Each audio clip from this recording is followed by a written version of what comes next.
West. Hey, that thing look real crispy back there, huh? Active Chuck, the Damu and Kiwe Conversations.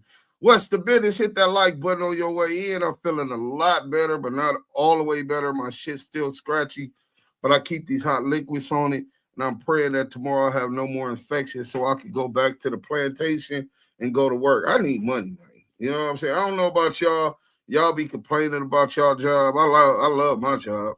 And I love money, man. Hit that like button. WACK100 exposes witness number 2 in a drawdown Rico. Hashtag Big U. We gonna break down the paperwork. We got a couple videos. Shout out to Scandalous Los Angeles TV, my brother from another. Shout out to Street Certified News. Chi-Town is in the building. We definitely gonna try to get him up here. Damn, I should have sent him the link, but I will. And yeah, salute to everybody that's on Clubhouse. Big Messi over there. I'm gonna call y'all back over there.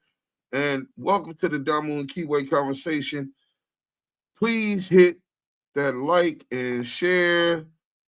Salute to the stage, red and blue. Salute to the chat. Remember, we stay active in our chucks over here. So when you come in, please make sure to hit that like button, comment, and share facts. Let's get it. 004. Hit the like button. Another flame session. Oh, this might be the ultimate flame session. I'm going to be real with you. See, ain't no getting around this one. The work don't lie. Make sure you smash that like button coming in. Make sure you subscribe. Thank you, Keisha. Selena, salute to all. Welcome to the Damu and Kiwe Conversations. Red and blue chucks and the star, the Kiwe pop star. Kid the barber, shout out Damu Kiwe Conversations. Duke Sims and Yael, salute. I sent Yael the thing. I'm quite sure he'll be joining us as soon as he can. Shout out to the chat. Hit the like button on your way in. Yeah, man, salute. Hold on. Let me make sure I get it right before I get yelled at. And talk about, I told y'all you got to put his blue peanut M&Ms on the left side, you know what I'm saying, of the table. You got to make sure you come in the section, a hit record, so that the people know who they're dealing with. I introduce y'all to the Kiwe Pop Store. Man, here you go, man. Salute to my brother, man, from another, man, holding it down till I came around. You already know what it is, man. Salute to Damu Kiwe Conversations and everybody else tapping in. Look, if you on Clubhouse right now, make sure if you on stage, make sure you share this content 3 times so in the hallway we can get our shine. And make sure if you're in the goo, salute to you and to the blue, to the mob. Salute to you guys also. Salute to the YouTube live in the chat. You already know that's where it's at. Salute to the Blue Wrench mob that's on their job. And salute to the friends that tapped in. If you told a friend, make sure you like, comment, and subscribe to the content. Man, y'all see the name, y'all see the title. WACK100 exposed witness number 2 and draws take down. Draws down Rico. Draws down Rico. Oh man, this is nasty work. Your draws down. Man, but y'all know what it is. Y'all listening to the most authentic voices of the culture in the West Coast. Deuce M's the Don and Yael the Kiwe pop star. Damu Kiwe Conversations. Oh yeah, man, I'm giving y'all a couple more minutes to hit them like buttons because we're gonna flame this right up.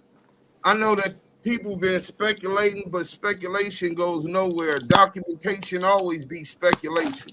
You understand what I'm saying? Yes, sir. We're gonna get to the paperwork. I got the work. Now, do Sims. I got the right to pick with you, brother. I'm always open for constructive criticism, brother. No, brother. See what you did. You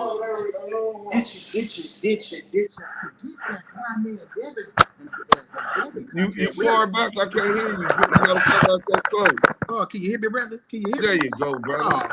Brother, do you know down here in Wheeler, Texas? You know what's on the menu? You know what's on the menu today? No, why don't you tell us? I think the people want some of that good old Dallas, Texas, charred broiled, grilled rat. And we ain't talking about no raccoon. Oh, no. We talking about good, grade A, CS2 bank. Now, how about y'all gonna pull up some plates to some folks? Go and pull y'all up a good old plate. Because we about to We about to dive in today. When you hear that grill and it's sizzling, just know that CS2 bag getting grilled like this. You know, we about to grill him. Charboard, that is. How many of y'all like y'all rats well done? I do. Go on, do this. Go on, do this. Go. I like them well done, crispy. Oh, man. We gonna fry them. Bless, salute to you. Shifty Brim, salute to you, man. You know what I'm saying? Spirit Wonder, West, shout out to the Damu Kiwe Conversations. Mike B. Mike B is in the chat. Twist by Meeks, good afternoon. Deuce in the chat. Good afternoon, beautiful, gorgeous woman. Slim Gang TV, big bro, salute. Y'all already know what it is. Kid the Barber, J Boy TV, Big Gov, salute. Mike B, salute. Pookaroo, salute. We got all our good folks up in here today. Stacey Taggart. Now, one thing about Stacey Taggart, she brings such positive energy every time, man. Sometimes I'll be stressed out, tired, right? And she come up on here and she say stuff like this. Hey there, salute to my brother Deuce. How are you doing today, love? I hope you're having a great day today, sweetheart. And then she comes with the love heart salutes, the flowers, and then she gets the Henny glasses, the prayer hands, and I don't know, I think angels. She on her best behavior. Brim Shifty, salute, salute, salute. Hey, look, man, y'all hit that like button on y'all way in. Hopefully you took some Echinacea. That stuff works wonder for the sickness. Y'all can't tell I'm talking a little bit better. And after every so often, I got to drink more liquids with lemon. I got Theraflu. I got all kind of stuff Maria been giving me, right? So it's working. Trust me, I feel way better than I did yesterday. And I'm hoping tomorrow get me after today with a little bit more rest after this. It gets me right back. You know what I'm saying? But look, if y'all didn't know, it was a hell of a spectacle yesterday at court. Big U went to have his hearing, his bail hearing, after the assistant U.S. attorney filed a motion to maintain detention and basically to keep him locked up and not to grant his bail. And we went over that yesterday. Thank you to the beautiful Selena who read for us because we couldn't do it. You know what I'm saying? I was out. Yael was busy at the plantation getting his chili and chalupa the Taco Bell way. You understand what I'm saying?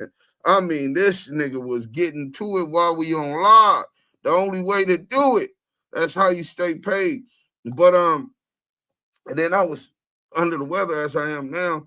So Selena read the work and she did a great job. You know what I'm saying? So when y'all come in, make sure y'all hit the door. Bo Money, what's up, baby? Hey, 103, Bo Money. You know what I'm saying? Just watch your front because I got your back. You understand? You know what I'm saying? TH, that's one of my brothers. Y'all don't even know how much he keeps me focused and going in the right direction. And it be the simplest things. You know what I'm saying? Helping mediate situations and guiding me as he see things, and I don't never question his intentions. You know what I'm saying? T8, salute Deuce and y'all in the Damu Kiwe Conversations family. Hey, man, salute to you. Coy Gibson, where can I get the Main Street Mafia Crip indictment with CS2 back in there? Hey, Coy Gibson, listen, brother, all you got to do is go to active checks on IG. What I'm gonna do, you hit me with one of the, oh shit, I was trying to pull you up, cut the check, my bad, bro. I was trying to give you a bean, bro, my bad. So you go to active checks on IG and DM me. And when I see the DM, you let me know that you Coy Gibson. And what I'm gonna do is I'm gonna send you only 14 pages, and I'm gonna send you the 3-page wiretap. Only the wiretap pertaining to CS2 back. But forget CS2 back in the Main Street case right now. We've already then exhausted all remedies on it, on explaining and giving understanding on that. But we'll definitely compensate you with that, brother. Just DM me. You know what I'm saying? Sean Hines, salute to everybody. Salute to you, King. You know what I'm saying? Salute to you and your family. Peace and blessings be on. My boys first, me second. My boys first, me second. I can't stand NIGGERs like you. I know that they left you up here for a reason, right? So I'm going to go ahead and show them the reason why we going to get rid of you, right? Good try, though. You made the silver screen. Now go ahead, roll your shit up in a little burrito and go to the desk and tell them police you can't live here no more. Now go on. Subscribe to the Swoop Tube, dick sucking bitch.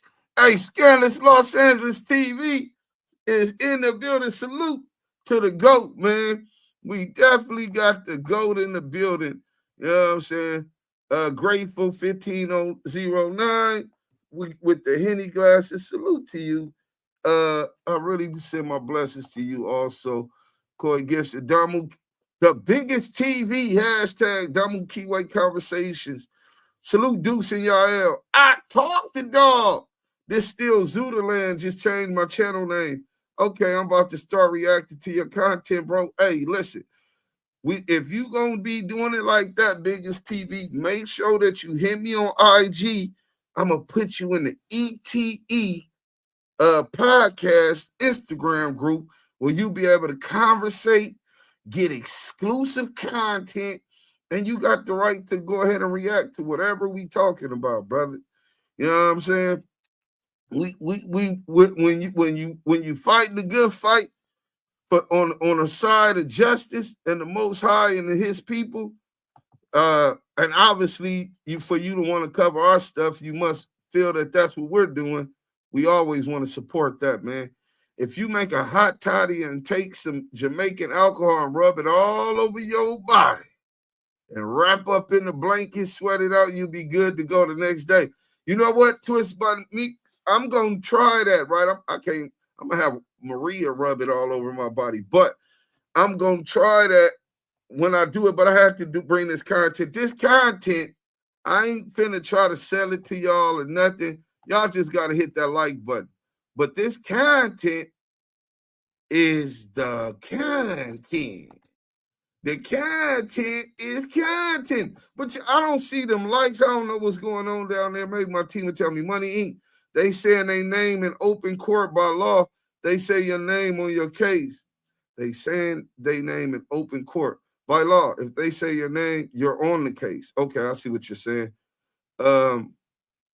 Well, it's deeper than that, brother. It's a whole lot deeper than that. And we finna get little doodles. What's up, baby? Compton and Washington's pretty deep in the chat. I'm finna politic with the homies in South Central and tell them that they turning the Damu Kiwe conversation to a hub in the dub, Crip and Blood chat. You know what I'm saying? We need South Central to represent what the Valley be representing. You know what I'm saying? The Valley be in here representing Valley. You know what I'm saying? You got Selena.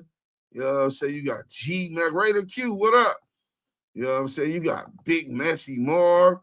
Detroit's in the building. My brother, Big Gub. Gaddafi's tone fit. Assalamu alaikum, Deuce Sims, Yael, and the channel. Deuce, did you see the video I sent you a couple days regarding CS2? That video is a good look to the work you brothers doing. Yeah, I did see it, brother, and I really appreciate you. And all of y'all that send me different content to look at, I try to get to all of it. My time is precious. That's the number one commodity I got. I'm a broke nigga. Remember, they always say I'm broke, but my bills stay paid. My bills stay paid. All of my obligations and responsibilities stay taken care of. So I guess you're supposed to be broke when you're doing it that way. I don't sell drugs or rob banks or nothing no more. But yeah, brother, salute to all of y'all that sent me that. Playboy Casanova, I'm here, Wrench Mob. I've been listening and shopping with my baby girl. Hey, man, prayers to you and your baby girl. I hope you enjoy that special time, man. With nothing but more precious than your a father and a daughter relationship, man. You know what I'm saying? Look, I told you that. Sherm, what up? Bomani and Doodles up in there politicking with each other. I told you about these Watts brothers. But look, we're going to get into the content. Let me get into the content. So, first of all, the Crip cop goes to the damn makes the LA time. He goes to the damn I'm not they're not gonna let me show this because it's because I don't subscribe and they want too much. $1 for 4 months. Let me see. Subscribe for right now. Let me see if they let me subscribe. No, they're not gonna let me subscribe. Damn. So we go close that out, and I'm gonna go back and just try to read the what you call this to y'all since y'all didn't really get it. Let me see. Boom, boom, boom, boom, boom, boom, boom.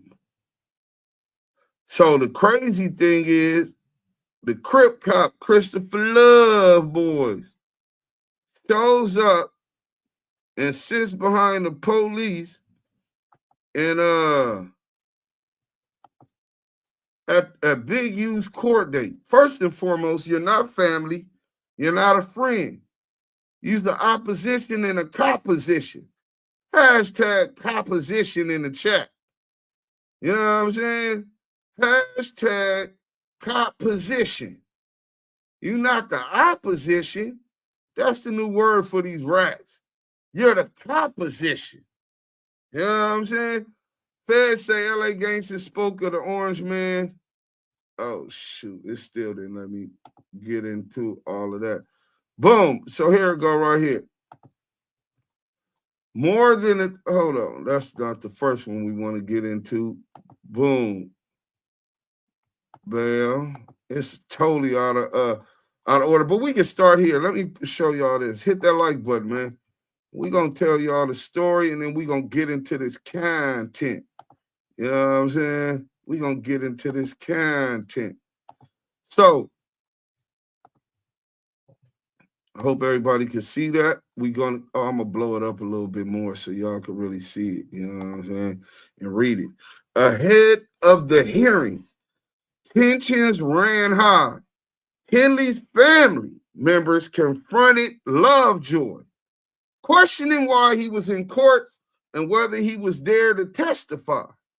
And they accused Lovejoy, who has more than 100,000 Instagram followers, of being disrespectful to Henley. I'm here to support it, he told the family. Who? A woman identifying herself as Henley's sister asked. The court, he responded. He said that he was here supporting, and the Crip and a woman who identified herself as Big U's sister said, well, who is you supporting? And Christopher Love boy said, the court. He's sitting behind in the first row behind the AUSA in the first row, talking about he's here to support the court. When Lovejoy walked into the courtroom, he sat in the front row and said to Henley, how you doing, man? Henley did not react or respond. Strong brother, man. Strong brother, man. He know who's sitting in that first row messing with him. But check this out. So we go to the next one. Okay, that's the same one. Boom. More than a dozen of Henley's family members and friends were present in the court Tuesday afternoon. And listen as prosecutors played a video Henley made before he surrendered himself to authorities, blaming people posting on social media for the case against him.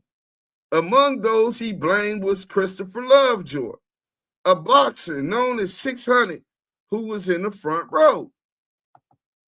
But Butler, the Assistant United States Attorney, denied Henley claims, saying none of these individuals have ever spoken to law enforcement on this team. They're advocating on the behalf of Christopher Love Boy, who's here in court because they're fearing for their informant's life.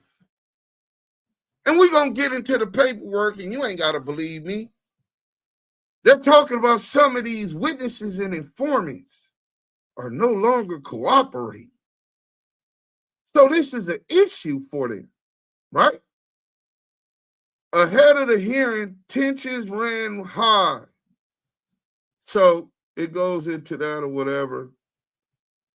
But the Crip cop shows up and tries to talk to Big U. This the same pussy ass, bust ass, police ass nigga that got marked out on the side of the house. Y'all forgot? Let's turn this off real quick, right? Let's turn this off real quick. You know what I'm saying? So, I want to take y'all back because I know a lot of people don't have good memory. My memory's shot, man. I'm burnt out. You know what I'm saying? Too much wear and tear from scrapping. You know what I'm saying? Hopping gates. And, you know what I'm saying? Then I smoked so much marijuana. Years of being a young alcoholic, waking up to a fifth of Hennessy. You know, I'm 19, 20 years old, waking up to a fifth of Hennessy, trying to wash away that pain. You know what I'm saying? You know, but we're going to go ahead and get to this because I think that we need to remind y'all who showed up in court. Weenie the Pooh Bear, 600 pennies, showed up in court for Big U to troll him for embarrassing them like this. I hope y'all remember this, man. What's up? Hey, man, put my ad on that motherfucker, man. No, nigga, you don't get to get no prop. They gonna just figure out guess what the fuck your ass is. Better stop acting weird with They all come these. to the hood, they'll figure it out. Better stop acting weird with all these weird ass niggas. Come to the hood, they figure That it out. nigga pick his friends more differently. I'm with my biggest friend right now. He came in, we had to check in. Oh, you know, I'm checking the head every day. What you mean? How am I gonna check in with the big homie? What? Love y'all. I love this weird ass. But the problem is, he a light skinned nigga. What's the problem? That's what the problem is. It's the insecurity thing. You know, you're a light skinned it's nigga. the insecurity thing. You know, the light skinned niggas is winning right now. Look at Drake. WACK100 light skinned. Who? I'm talking about Drake, nigga. I said nigga Drake the king. So, I don't think y'all know this, bro. If anybody got anything to say about the big homie, because I'm on him. Like I told y'all before. You better start acting like that. Anybody got anything to say about the big homie, I'm on him. Fuck the you internet. Better start acting like that. Fuck the internet, nigga. Look, niggas know what's up. Hey, man, put my ad on that motherfucker, man. You don't get no, no nigga, you don't get to get no prop. They gonna just figure out guess what the fuck your ass is. Hit that like button. Stop acting weird with all these. Stop acting weird with all these weird ass niggas. Come to the hood, they figure that nigga pick his friends more differently. I'm with my biggest friend right now. He came in, we had to check in. Oh, you know, I'm checking the head every day. What you mean? How am I gonna check in with the big homie? What? Love y'all. I love this weird ass. But the problem is, he a light skinned nigga. What's the problem? That's what the problem is. It's the insecurity thing. You know, you're a light skinned it's nigga. The insecurity thing. You know, the light skinned niggas is winning right now. Look at Drake. WACK100 light skinned. Who? I'm talking about Drake, nigga. I said nigga Drake the king. So, I don't think y'all know this, bro. If anybody got anything to say about the big homie, because Weenie the Pooh ass nigga. You better start acting like Weenie the Pooh, nigga. You know what I'm saying? Weenie the Pooh. You know what I'm saying? So that's what we working with. He shows up after 2 years of disrespecting the man online, right? It's like he really earned some stripes because you online disrespecting niggas, but scared to pull up, right? The whole 2 years, Big U's in sweats. He doesn't carry guns. He called him and told the nigga, I need that, right? I need that. Nigga, pull up. Man, I tried to trick this nigga, bait this nigga, pump this bust ass nigga up. And he didn't, he was too scared to pull up. But now that the federal government, the slave catchers, got this man handcuffed in custody of the Federal Bureau of Prisons and U.S. Marshals in the courtroom. He feel comfortable to pull up. Now he can see him. And he got, are you okay? How you doing? All this weird shit. But someone identifying themselves as Big U's family, a female, pressed up on the nigga, asked him questions, etc. And he said he's there for the court. She said, on whose side? He said, the court. I'll be goddamn. Then the assistant United States attorney feels obligated to argue that he has never worked, that's a lie, that he never worked with law enforcement. Well, hold on. CS2 back said Deuce Sims was a rat and that Deuce Sims is in witness protection. Why that assistant U.S. attorney doesn't feel obligated to clarify the record that Deuce Sims isn't working for them on that case? Why don't they feel obligated to show that Big Messi ain't no rat? And a whole bunch of other people, Jim Jones and other people that CS2 back and these informants have been accused of working with and cooperating with the government. On Paru, I'm not witness number 2. You want to bet 100K? He just told DJ, hey, run that 100K, nigga. I got to work. Put that on Paru my ass. Tell bitch ass nigga he could get on our platform for one time in his life, nigga. One time. But that $100,000 got to go into a middleman, because after this, there's no doubt about it. CS2 back is witness number 2. In fact, let me go ahead and we finna go to Chicago. Y'all wanted the content? I'm going to give y'all the content. Because that bitch ass nigga, he know what's up when he come up over here. When I say I got to work, ain't no fake work, no valley. Hold on, let me go ahead and grab that while I get this. Hold on. We finna go over here real quick, my nigga. You know what I'm saying? When I say I got to work, I got to work. Ain't no fake shit. Hold on. Hold on, where that shit at?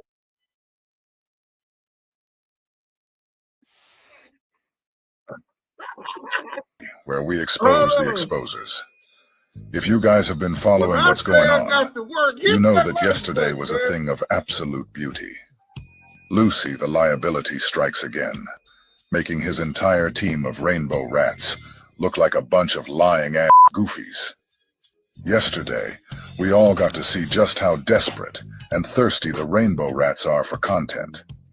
It also shows that CS2 back, Lame Buster Thugless, and Lucy the Liability Cannon are goofies that you can run circles around whenever you get ready to. When we sent these guys the true and authentic CS2 back paperwork, these dummies said it was fake. But when send them some fake paperwork, they take off with it. They jump for joy and shout from the mountaintops, saying we got the work. No fake shit. None of that shit. Valley. Welcome back to Scandalous Los Angeles TV, where we expose the exposers. Hold on. When I say I got to work, I got to work. Ain't no fake shit. No fake. Sido Wilborn said this nigga Big U told on him and lose. Hey, Sido Wilborn, why don't you take them rat niggas dick up out your mouth for a second? Fuck you talking about? Where to work at? Since you coming over here talking about somebody that told, where to work at? Huh? Oh, you don't want to have that kind of conversation Over here, we don't do that. You get another one of them comments, your ass gonna be in subscribing from the Sue Whoop Tube.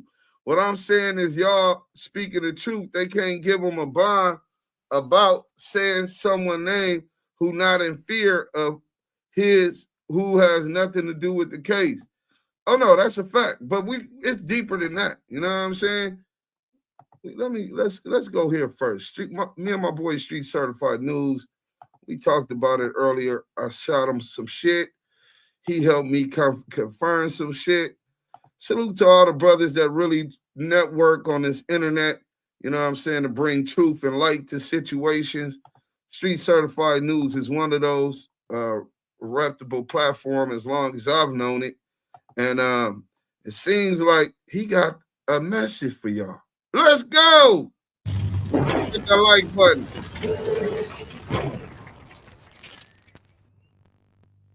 So it seemed like Monday, Big U had a detention hearing. Mm-hmm. He was trying to get out on bond. Correct. And my boy, man, shout out Active Chucks, man. He sent me the 26-page document that is the brief that the government provided because they didn't want him to get bond. And he ended up not getting bond. I guess in the brief, it lays out Big U and his part of his criminal activity and different people he was doing crimes with. You hit me this morning about it. Shout out Active Chucks, he hit me too. But I guess there's a statement in this document where they're outlaying the crimes of Big U. Correct. Where Big U is threatening the producer Molly Mall or something. And he's telling Molly Mall, don't fuck with such and such, he a rat. Big U threatens Molly Mall, tells him not to fuck with WACK100 because WACK100 is a rat. The government refers it as like witness 2. Yeah. And then he also refers to witness 2 as when I see him, I'm gonna break his jaw. Mm-hmm. And I think that's where a lot of people was like, yo, that's WACK100. Correct. But WACK100, I think he's going on. Oh, they either refer to me in the paperwork as opponent or WACK100. But what was weird, because I sent you the when DJ Academics called him to give Wack his side before Academics could even like ask him a question. WACK100 is over here just being super defensive. Like he didn't even get the question. He just called him and was like, hey, so Wack, Rockstar sent me. Oh, no. See, Rockstar. Because he knew what was coming. Hold on. Of course he knew what was coming. Great comment. Money Inc. Right on the money. You can't use my name to keep him from getting a bond if I have nothing to do with the case. Bullshit. That's a fact. They cannot utilize this witness who was threatened to having his jaw broke on wiretap multiple times. And we're going to get into the work, and I'm going to walk y'all through it slowly. Dog walk y'all like I'm a dog walk CS2 back. Right? Money Inc. is right on the money. I will sue you for trying to utilize my name and keep somebody in jail on my behalf without my authorization, because you're putting my life in danger. What happened? Well, we'll get to that. Let's go. You don't even know what he's talking about. You playing the defensive role. You not even letting the man get out the question. It just seemed kind of a little fishy or guilty. Let me break everything down, and I want to be honest and open with the people too. So today I got a message. It was from Rockstar. Bro, listen. Wait, hold on. No, hold on.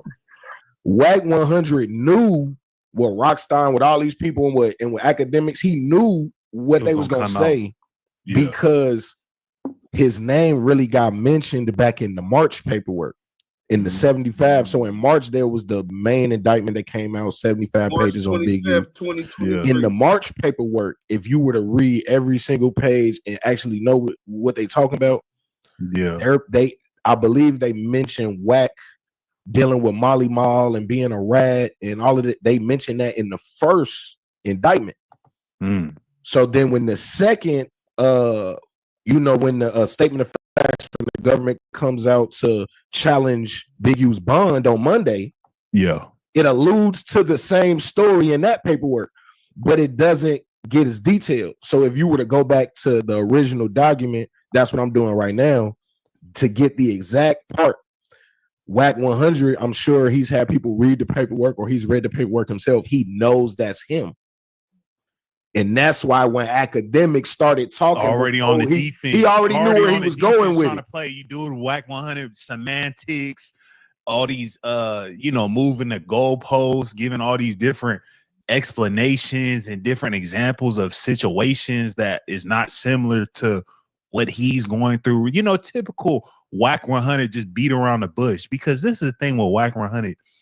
He knows how to, his audience, it's easy just to kind of trick them with, different words and play different semantics. He can talk circles around people who are not, let's just, I'm not trying to say, make any, trying to disrespect anybody, but he knows how to kind of like talk circles around people who are not as educated or not as smart. Because if you're on Clubhouse all day and things like that, you probably don't have much going for you, in your life. So he knows how to kind of sway the narrative in those rooms. But when it's somebody like academics, you're not going to talk circles around academics. Like, he's going to be able to match you on those semantics and, trying to move the goalposts and things like that. So that's the thing with WACK100 that gets me.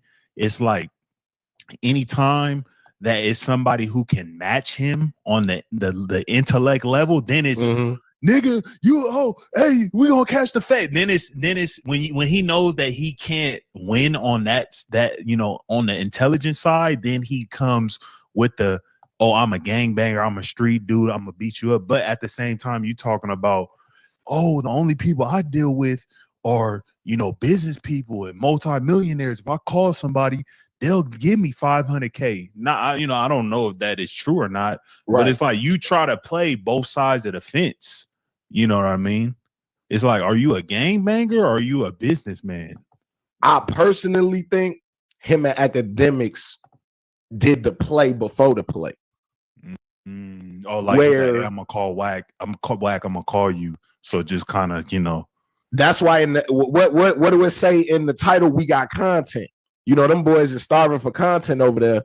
So they get on the phone. Hey, WACK, man, people going to start talking about this shit. Hey, WACK, man, people about to connect the dots. Let's connect the dots and create our content first on it. But he don't even know how to play the role. It's like, you so quick to just start being extra defensive. It's like, bro, you already jumping the gun. You just looking guilty. You know what I mean? Hey, the old school people, man, they not really hip to like the new age way of like mental manipulation. You know what I'm saying? Like, they get sucked into it. Like, you saw what happened with Big Meech and the Rick Ross and the 50 Cent situation. They get sucked into mental games that they not used to playing, but like kids, that's all they do now. You know what I'm saying? Correct. Hey, salute to Street Certified News. So that's the gist of what's going on. And let me get into some more about that now. I love it. And I love it. Oh, you love it? Listen, I gotta comment on this one, Deuce. Do your thing, brother. This is your platform. So thank you, brother. Thank you. Listen, brother, we're going to speak very intellectual. We're going to fractionalize and break this down. Hey, look, Street Certified News, when they try right now to kind of like not offend, offense is part of truth. It's even in biblical text in the book of Matthew when it says, and when ye hear these things, be not offended. Why? Because the truth is always offensive. The 100 side don't have a life, bro. You're on Clubhouse all day running behind a closet booty freak. Okay? He's a butt freak, and he's a witness, and he's a 137 confidential source. You guys don't even know. He's sacrificing his own people. He's no different than the Pharisees. He's no different than the Romans. He's no different than the Neanderthals. He's about power.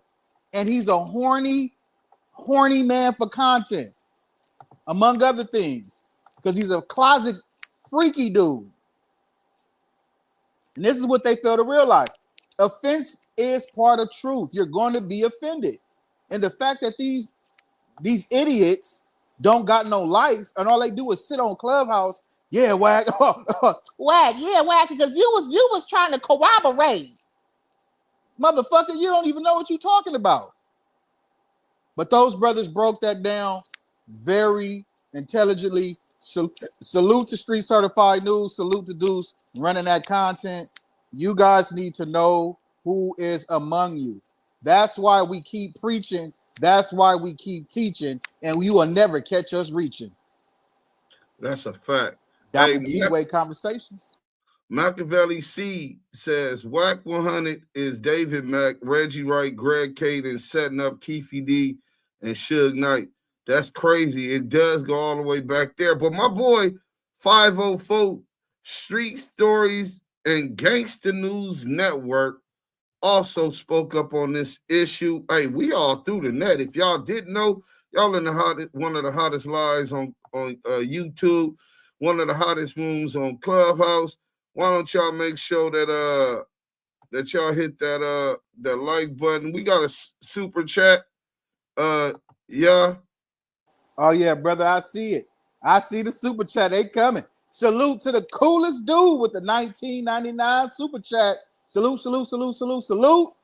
Good job, brothers. And brother, good job to you for being who you are.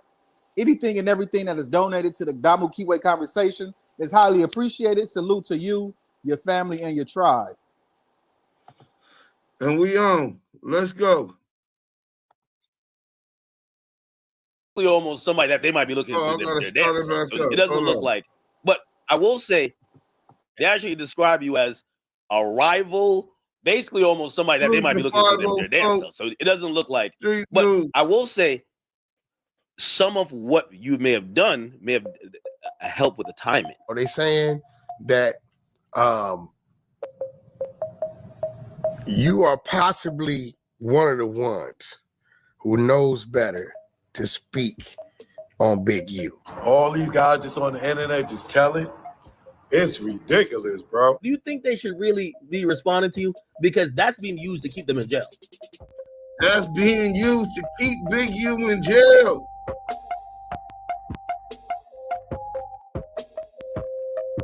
I'm back with another video. Some of the most revealing words ever read since transcripts have been dropping for the Big U Rico case were released yesterday. In writing, the motion to keep Big U. Hold on. They got Selena.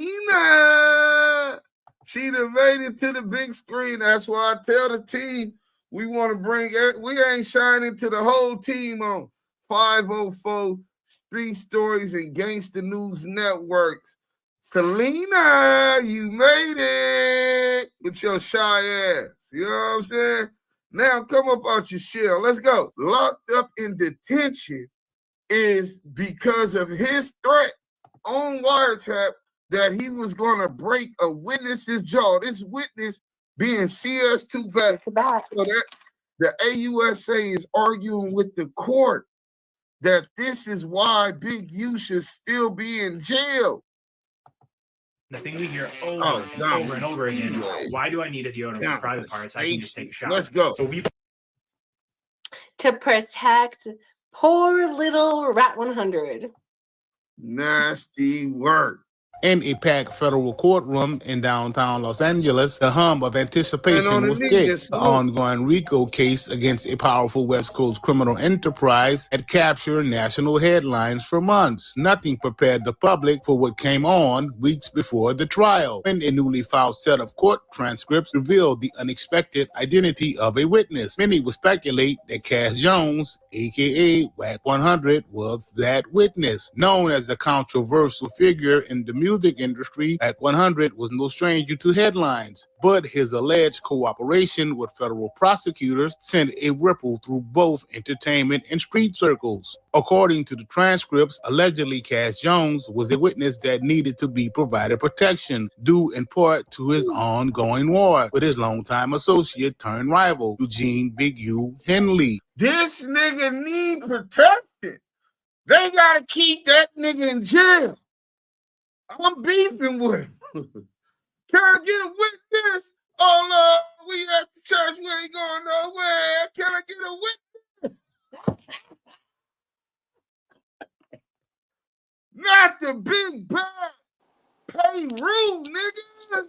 I promise to stump the whole stump and nothing but the stump. It ain't over. Come on, church. Come on, come on, come on. Oh, yeah, we ain't. Okay. Come on. We ain't going nowhere. Pass the dues. Hey, matter of fact, we do need the pastor right now. Oh. Let's go, God. Hey, beloveds, and beloveds. Blessings to the congregation in the chat. The chat is where it's at. Lamar down in Yael is a customer with CS2. Brother, it's okay because we gonna pray it away. Let's go. First and foremost, the protection is needed for the sinners and saints. The church is supposed to be the haven for the misbehaving. We have a brother in need of protection because he is being rejected. CS2 back, which is WACK100, aka Cash McElroy Jones. Damn. Nasty work. We're gonna let 504 finish, then we're gonna break it down. And we still got Scandalous Los Angeles coming up. So let's go. The documents detailed a tense interaction years prior in which federal agents claimed that WACK100 had expressed concern for his safety. Per Big U's initial criminal complaint, it was said that WACK100's jaw would be broken if he were ever caught. Oh, the undercover had a stutter? Actually, no, won't you read it? Look, I just feel like I will read it. I'll read it. I'll read it. Can I say something before I read it? Because it's very important. I want you to read it. All right, I'll read it. I want to see how smart you are. And then I'll give what I thought of it, and then I'm going to repeat what Adam said about it. I want a dramatic reading. You spun it crazy. I want you to read it dramatically. Hey, third, y'all out there? Yo, before y'all get to that, I'm gonna expose something that I never exposed. Yo, oh wow, okay. I'm so glad you're my friend because all your options go to jail, bro. I ain't gonna lie to you, man. All your options, everything don't like you, they going down in the ball of flame, man. I'm a legal Yo, guy, Wax my friend. I'm telling you. Go ahead, read it. What do you being a legal guy got to do with all of your ops going to jail? Bro, that's nasty work. Hey, listen, Yael. They say when Yael, niggas be like, oh, he's a rapper. Oh, Yael's a low. He'll punch on some shit. Oh, Yael, he's a man of integrity. He stand on principles and morals. Oh, Yael, he worked with the kids. Right. Like, this is your reputation. Oh, Yael, he does podcasting. He has a podcast that's popping on the internet. Do Sims. My reputation is similar to that of Yael. This nigga reputation is that all of his ops go to jail. That's horrible. Dudes, you know what? I'm not saying it like this. Everybody needs to hear that again because that's a very impression on your integrity and your character. When you die, you want your name to be left in great standings. You know, the Most High says your name is worth more than gold and silver. The fact that that's attached to this man's name, all of your ops go to jail. That's what's attached to your name. Not all of your ops, y'all can talk and sit down like men and they ain't got to worry about you putting the police on them or you doing dirty politics. No. Everybody he beef with or has an issue with is either getting the police put up on them or they're incarcerated. Let this sink in, everybody. everybody who beefs with CS2 back, which is WACK100, witness 2 in the Big U's indictment, he is known for putting his ops in jail. I talked to Dog, and then Dog went to jail fighting the case. I talked to Draws, and then Draws went. Come on, man. I talked to Loose. Now he in there with chains and can't get loose. I talked to Brick. Now he can't get acquit. I mean, goddamn. How many niggas he gonna talk to, Deuce? And then they get locked up too. I think this is the last one. I think that he's overachieved. You talking about some of the biggest ones. He snitched on Suge and told them that Suge had Poochie knocked down Biggie. He snitched on Del Dog and tried to say that Del Dog is the one that got Stutterbox kidnapped. Now Big U, this nigga done took down 4 Titans in Los Angeles. Who is around that many indictments and is never charged for gun or dope or something, especially when you say, well, you know how I be every day. I know how I be every day. And I supply whole hoods, the Crips, so Crips can kill other Crips. How do you carry a burner every day, try to attack Flacco, and you're holding something on your side? Right? How do you get caught up in that parking lot and even on the wiretap of this indictment? Big U is recanting what happened to one of the informants, and they say that you got what he called you her. So maybe that's why they didn't indict you, because they knew you had a good defense. He said she had her blow her out. He said, Draws, I see you. Eugene Henley Jr. Hannibal. Don't do this, man. My wife and kids right here. He said she. So we gonna give you the benefit of the doubt on that one. You got a good defense on beating that burner case that day, huh? Let's get back to the content, man.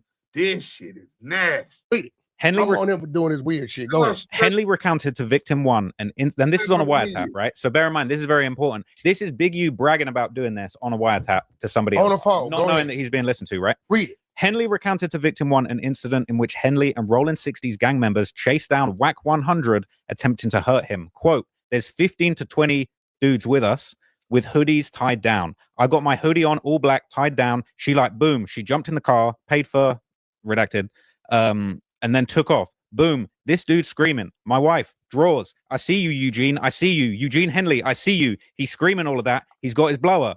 His blower's out. Allegations. But he's messed up. I gotta read the whole thing. But he's messed up because nobody's around. We like, bitch ass dude. I'm like, yeah, bitch ass dude. He's like, something. He's like, redacted. Die here, man. Don't do this. My wife, my kids in that car. Draws. Don't do this. He's screaming. No. He was about to turn you into I want to see how smart you are. I've been violating him for 2 years. Violating him, calling him rats, snitches. On the internet, right? You doing all that on the internet, right? And ain't pulled up. This is the type of gangsters that you niggas support in 2025. I violated this nigga in every way known to man on the internet. Like he really put some work in. Like he really did a drill on Big U on the internet without pulling up. Got tired of getting slapped around, so he stopped coming out to shows. He stopped being there to hold his artists down. Oh, this is nasty work. That nigga said, I violated him. On the net, nigga. A nigga could be in Thailand right now and say, Yael and Deuce him, fuck Damu Kiwe Conversations. Y'all niggas bitches. Your kids are gay. Bop, bop, bop. What can I do? Can I jump through this MacBook Pro? Can I jump through my phone? Nothing. And they know that. WACK know that. But he wants the reverence to live through this man as if he did some gangster shit. I violated him. And he's screaming and pleading for his life. Y'all niggas respect the victims. I respect the shooters. They not like us at all. He came up there 20 deep to get me, right? And he's telling me some work. What stopped him from fucking with me? So, look, this is important. I'm about to give you this. Let me get to it. My interpretation of this, me personally, and bear in mind, my interpretation wasn't put out there. Adam hopped on the live and said, no. This is so crucial. I want you to tell me. Because I'm going to get to mine. Okay. Adam hopped on there and said WACK was begging for his life. I didn't say that. The transcript quoted Big U making that statement over a Title III wiretap. Though the name of the individual who had been threatened was not made public, the implication was clear. WACK knew for a fact that Big U had sent a strong message. Speculation exploded on social media. Bloggers, street pundits, and media outlets picked apart every word of the transcripts. Many questioned WACK's motives, while others wondered if this was part of a broader federal strategy to dismantle street-affiliated networks using public figures as pressure points. It's no secret that these transcripts are being weaponized to distract from the weak foundation of this case. Still, the revelation may have cast a shadow over Big U's defense strategy, which hinged on discrediting the government's narrative of his alleged leadership role. Following this story throughout the day, federal officers arrested more than a dozen members tied to the gang known as the Rollin' 60s Neighborhood Crips, though its leader was on the run. Well, within the last 20 minutes, the FBI announcing that man, Eugene Henley Jr., a.k.a. Big. Let me ask y'all this. So these people really muddying up the jury pools from the day. This Channel 7 eyewitness news. There goes that news van again, right? Talking about Big U is a fugitive. Ever since COINTELPRO, the media has been exposed as working with the federal authorities. They're part of the press, so anybody part of the press gets emails from them. On top of that, they get fed narratives that they want the media to push. That's why Trump, even though I'm totally against Agent Orange, I'm totally against the Democrats. Fuck both of them motherfuckers, as far as I'm concerned, right? But he really was exposing the crooked news media. That was a fact. Now, did Trump use Cap being the twisted truth? Yeah, he took the truth and twisted it for his own means. He got Cap. These people is saying that Big U was a fugitive. Because when y'all raided his house, he wasn't home. That makes him a fugitive. Think about that. Say right now, you got you got a bitch. She might live, let's say, Fresno, right? In the suburbs. And she got that fire. You go fuck up on her. Luckily, when you fucking up on her, they raid your houses. You get the word, damn, what the hell going on? It's all on the news. Fugitive? How the fuck am I a fugitive? Right? Let me get my lawyer on so I can plan what I got to do for my turn in. That's the most logical, reasonable thing somebody would do. I'm not that logical. I'm not that rational. If I was faced with all of that, I'm not going to, I might have did something different. I might have did something different. But who knows? I'm not in that situation. But he contacted and got legal advice, seen what was going on, and he turned himself in. But they muddied the investigation in the jury pools as if this man had a criminal mentality and said, I'm on the run. He wasn't even gone 24 hours. $12. That's crazy, dudes. They tried to put that jacket on that man like he was on the run, like he was running away from everything because he didn't turn himself in right then and there. Nasty bro. I'm over here with, first and foremost, I'm afraid of the police. I done seen too many people like us, overzealous police, quick on the trigger, unalive somebody. You know what I'm saying? So I want to make sure it's a safe turn in, and I need to make sure I talk to my family and my attorney so that they know that I'm going where I'm going, that I might not be able to talk to them, and I'm preparing for my my defense. What the fuck is wrong with that? That's crazy, bro. You supposed to be at home when we raid. This shit is crazy.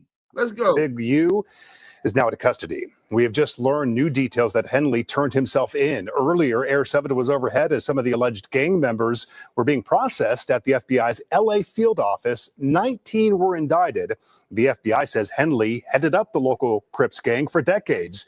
Investigators say that he painted himself as an entertainment executive who's been giving back to the community with various charities, but they say Henley is a violent criminal. Backstage in the corridors of power and paranoia, whispers grew louder. Some in the industry began distancing themselves from WACK100, fearing association with a potential federal witness. Yet others argued he was being targeted, not for talking, but for knowing too much and refusing to play the role expected of him. Per those same transcripts, the feds placed the witness under federal protection. Those sources close to him claimed he resented the implication. If I were a betting man, I would imagine WACK100 saying something like this: I didn't ask for no protection. They twisted things for their own narrative. I ain't no rat. I don't need the feds to stay alive. Based off how the transcripts are worded, federal prosecutors, however, had a different angle. They emphasized that the witness cooperation was limited and not part of any formal deal.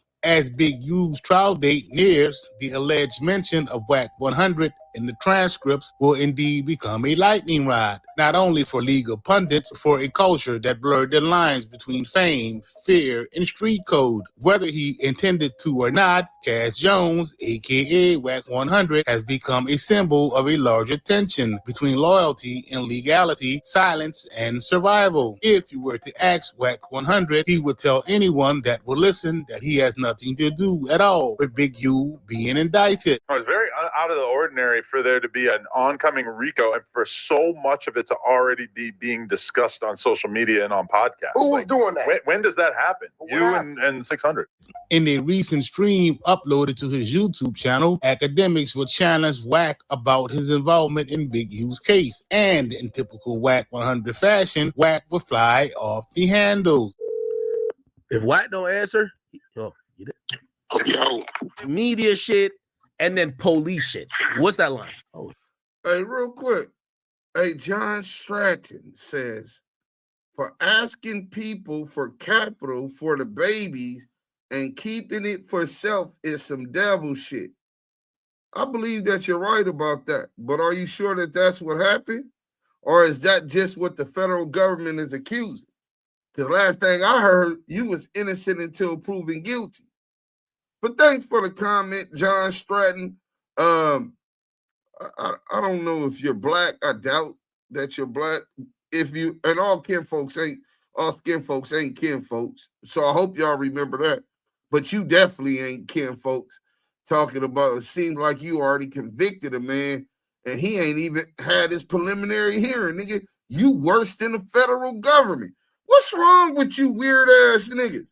You niggas is worse than the federal government, the same federal government we used to view as our enemies before the Panthers. When they had us working on plantations for free, right? When they was raping our women, when you couldn't even look a white man in the eye. We never believed in the justice system in this country.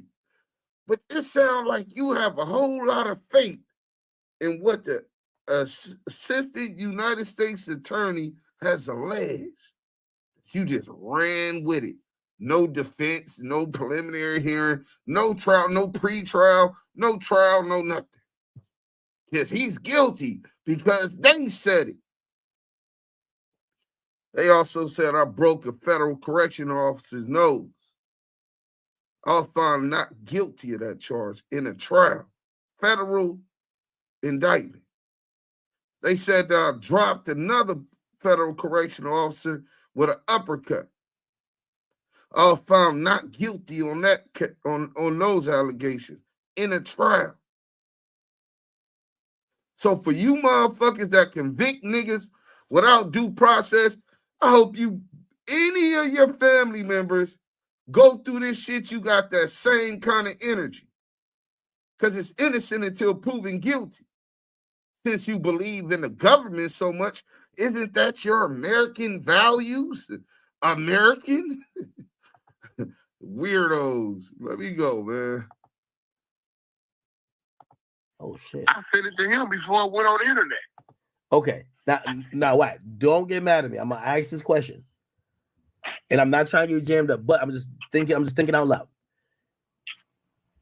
You getting online and warning, or pretty much you essentially warn Big U. I ain't warning shit. No, hold on. I'm not saying you were intentionally trying to warn. I ain't warning shit. Why? I'm not Did trying you to rape that girl at your house? No. Why? You're not hearing what I'm saying. Okay, then stop playing, white bro. Every time you play with me, I'm gonna play with you, bro. Why? I'm not saying you intentionally warned, but that's how some people. I didn't warn shit. I trolled the nigga. All right. Okay. Let's go to the Big U thing, right? So if you're saying you sent a federal call to the nigga who they're asking about, do you ever think about like they might be pissed at you to say, nigga, you're obstructing our investigation? What the fuck? You're telling the niggas who we want to lock up. Wait, what are you talking about? You sound dumb as fuck. Didn't no feds call me about Big Q, dummy? No, I'm talking about Jay Prince. No, I'm talking about Jay Prince. Like if they see you, hey bro, what are you talking about? You sound dumb as fuck. They called and asked that I feel threatened. They called me, motherfucker. Yeah, but you say you sent it to him and you also put it out online. They might be like, yo, bro, what the fuck you doing? Right, I did. I didn't tell them to call me. This ain't no fucking brick, baby.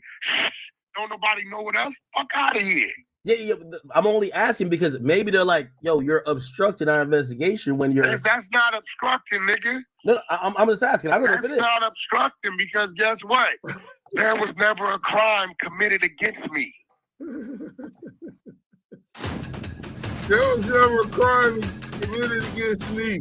But there was a crime committed, you dumb. With Asana, AI teammates are here to help level up your goals. Try it for free. You're preventing from the police from that's doing what they're supposed to do. That's definitely obstructing justice. I do think, there's constant prediction, especially if there's proprietary information known. Like, for example, if I know, I don't know about, hey, bro, listen to me. If a nigga called you, they called you tomorrow, hey, look, we called him, we heard WACK100 wants to rob you and that he extorted you and that he took your gold chain last month. And you gonna be like, that's some bullshit. None of that happened. Right? That's not you jeopardizing nothing, motherfucker. You telling the truth. It's a lie. Hold on. Let me ask. I'm asking your opinion on this. If Jay Prince never ever. I don't even have to talk about Jay Prince. I'm gonna just make up a fictional scenario. He ain't never threatened me. Yo, if I heard that they were gonna run a search warrant on my neighbor, like say somehow I got access to know that information, and I hit up my neighbor saying, yo, they're coming to kick your door in tomorrow. They're going to run a search warrant. If they know that I did that, that's obstruction of justice. That's the charge. So no matter how you slice it, the point of the matter is that WACK100 was the only person that Big U threatened to break his jaw. With the release of this latest transcript, it's looking mighty suspicious for WACK100. I think you're riding out for your homie. Loose cannon? You guys are doing a little bit of shady business together. Not shady. Might be, me and Loose Cannon been comrades for quite some time. We fooled the streets. What about those Did you hear the Loose Cannon diss song on me? Yeah, and I feel like you're lying when you say that it was all premeditated and planned out. It was. He told me that's what he wanted to do. I told him to do it. Okay, but you realize that some very, very serious allegations were made during that interview. So what? And a lot of them don't really seem to stand up. Luke, how you know? You a white boy. I've seen a lot of evidence to the contrary. You seen what? What you see? Just I tell you what, Adam, you're a wealthy man. I'll front the 100. You put up 100,000. I have Luce pull up. If he ain't got what he say he got, I'll pay you 100. If he do, you give me 100. I'm not really trying to be the guy who decides exactly what happened or didn't happen. Stop trying to discredit something that you can't. But what we can do, hold on, Adam. I'll front the 100 for Luce. If he ain't got it, I'll lose that. If he got what he say he got, you pay. We got a bet.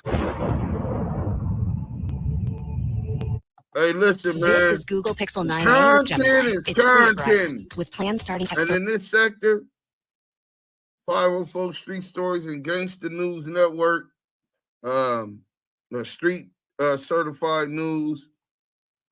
We work with all of the people in this sector for the truth. You know what I'm saying?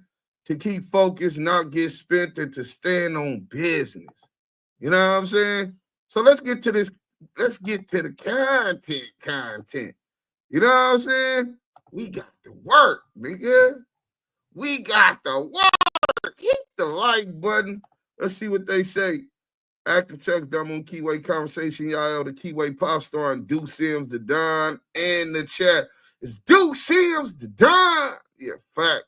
He targeting the 40s next. Bro, I thought that he was going to be targeting the 40s next too, him and the Crip Cop, but honestly, I think that this is his last hurrah.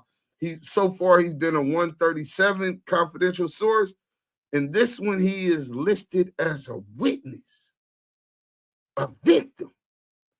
So he's gonna have to testify. They're making him testify.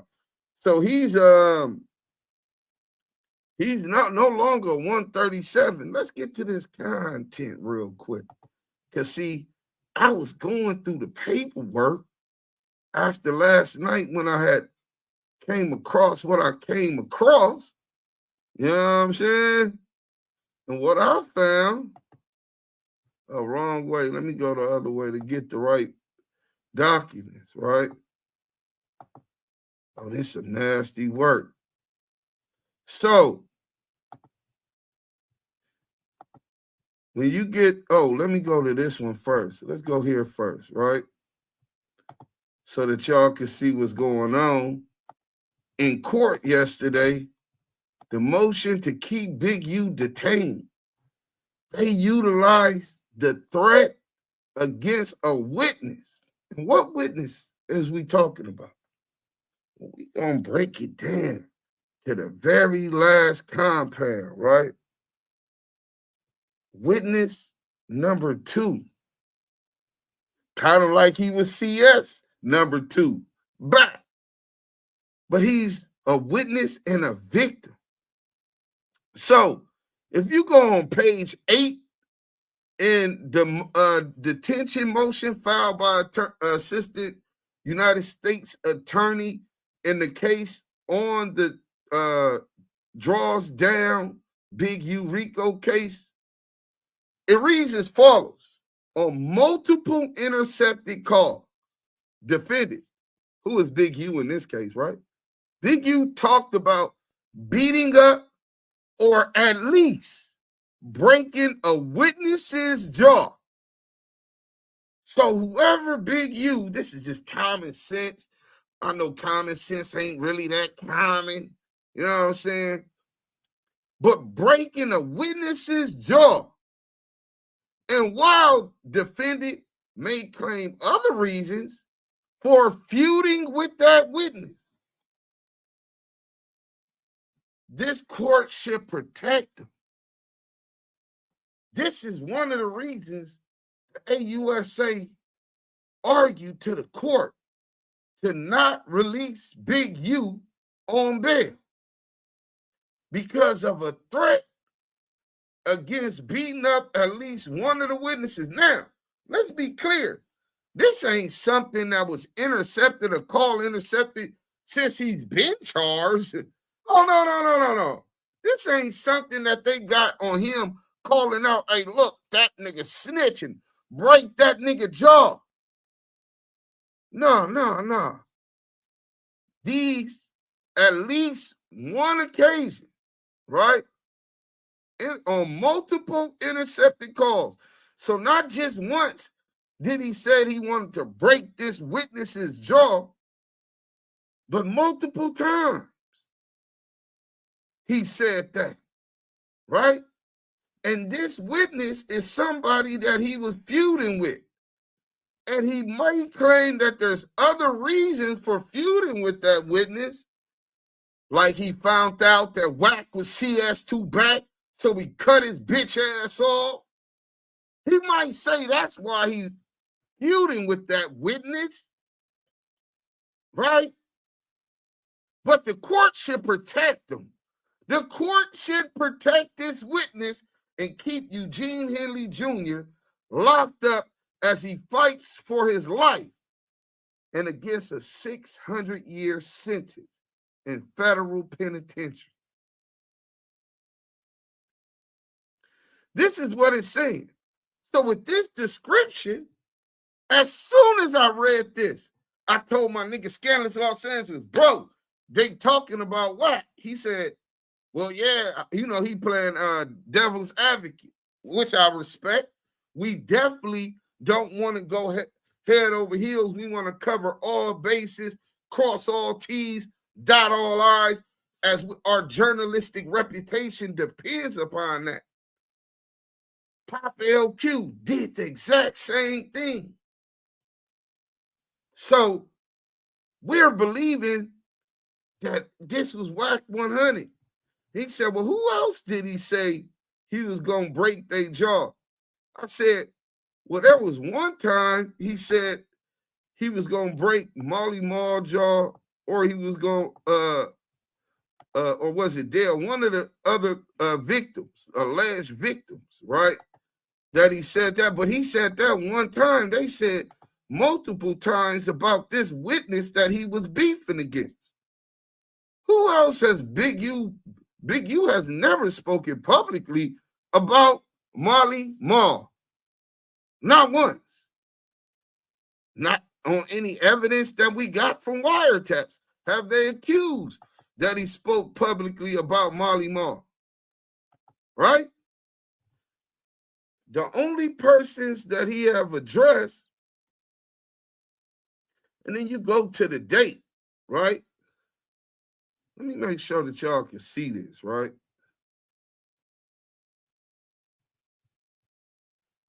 So, let's go here. Paperwork. So, you can start up here, and you can see that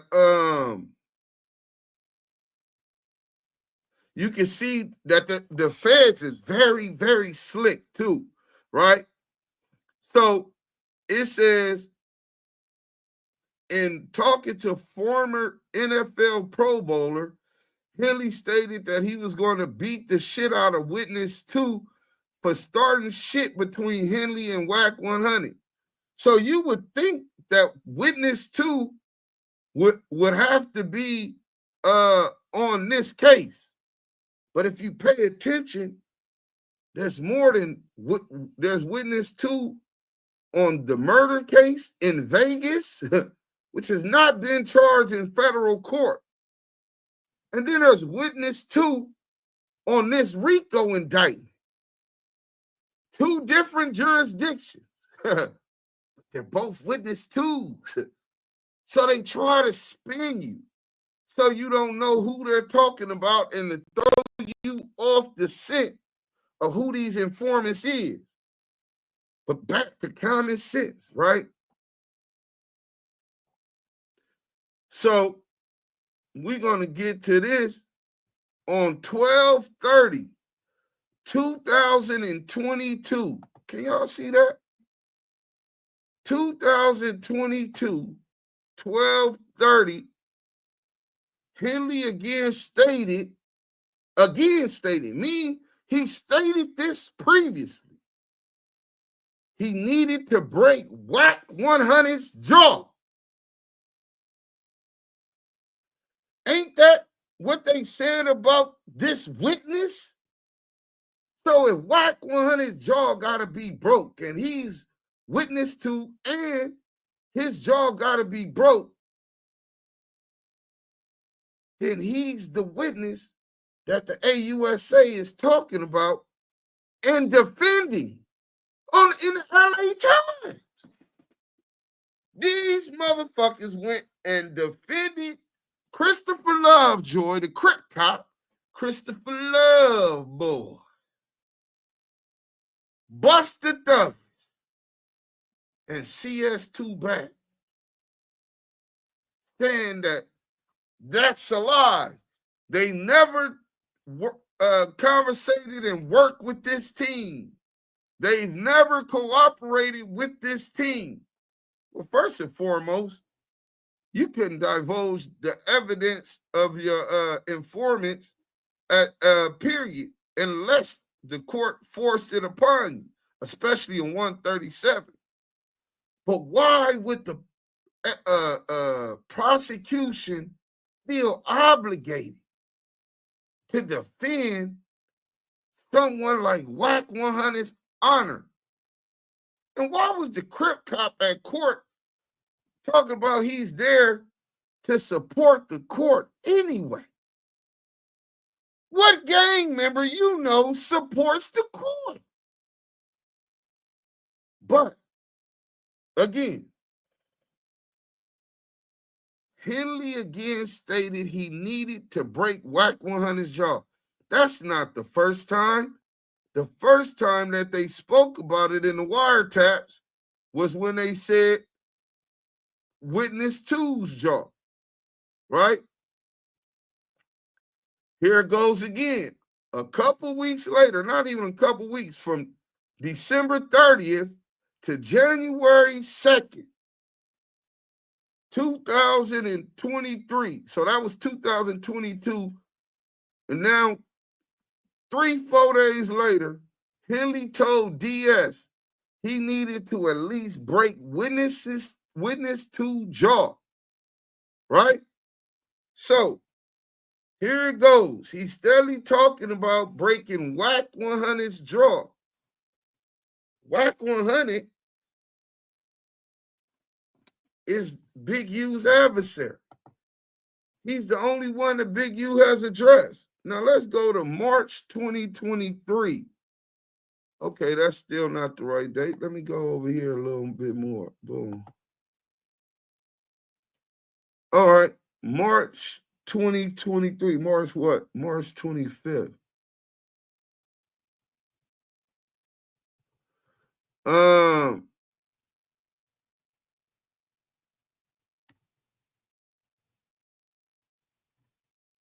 Let me see, March 25th, 2023. Let's go like this. So, of all of these people, though, he said Marley Marl, Jaw, all of this stuff, how many of those people are actual rivals with Big U? I mean, publicly. Because for Big U to speak on it, publicly, people would have to know that they are rivals. So when they say he can tell people whatever he wants, pretty clear that they're talking about a public beef. And it wasn't the Crip cop, because the Crip cop, when he got marked out on that video we showed you, was after all of these wiretap dates. That occurred after Crip cop left after all of these threats on CS2 back. That's why you hear Big U talking about and clowning him hanging with WACK100. So they're not talking about a feud with the Crip cop, Christopher Love boys. They're talking about Cash McElroy Jones. Right?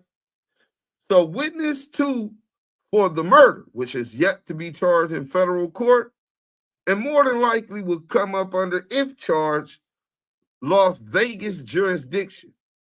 They're mentioning it as an overt act as part of the Rico, so they can make sure that Big U was seen as a threat and wouldn't get bail. I expect that those allegations will be suppressed, as the government has already accused that it's only circumstantial evidence. They admitted it in the detention motion, that the murder is circumstantial evidence. Why do you think that Vegas hasn't already formally filed charges on that? Circumstantial evidence in a murder case? Murder cases are some of the hardest cases to get a conviction because it's beyond a reasonable doubt.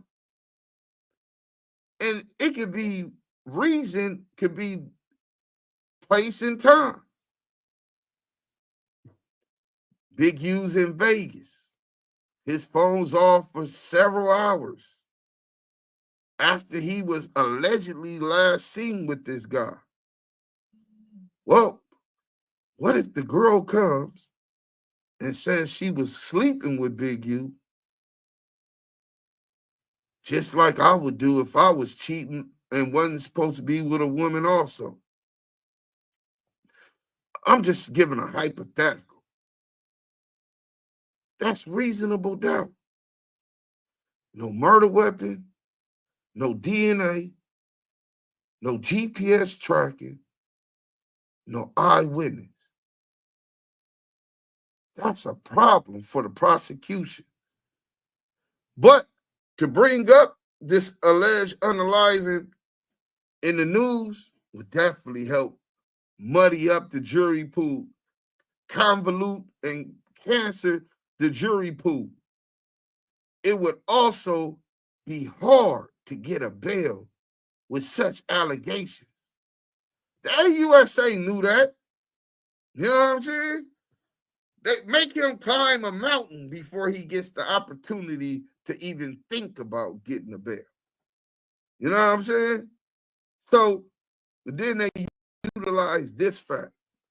He's a threat because he wants to break a witness's jaw. This witness, CS2 back. Let's get back to that. Who he publicly is feuding with. Because if it was a private feud that the public didn't know about, why would they even bring it up?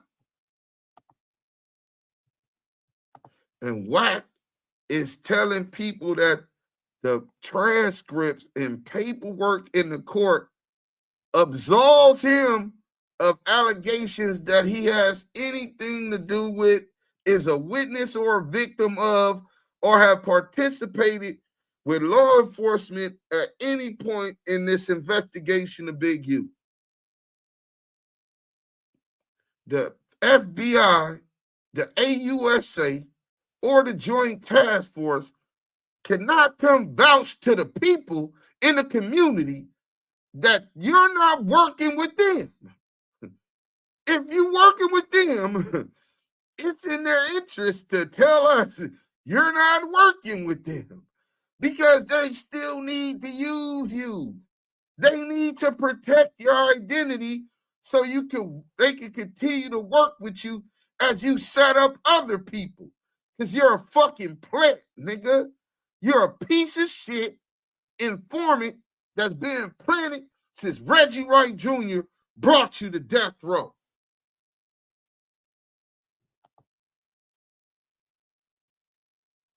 See what they talking about in the chat. Again, multiple intercepted calls, not one like Molly Mall, right?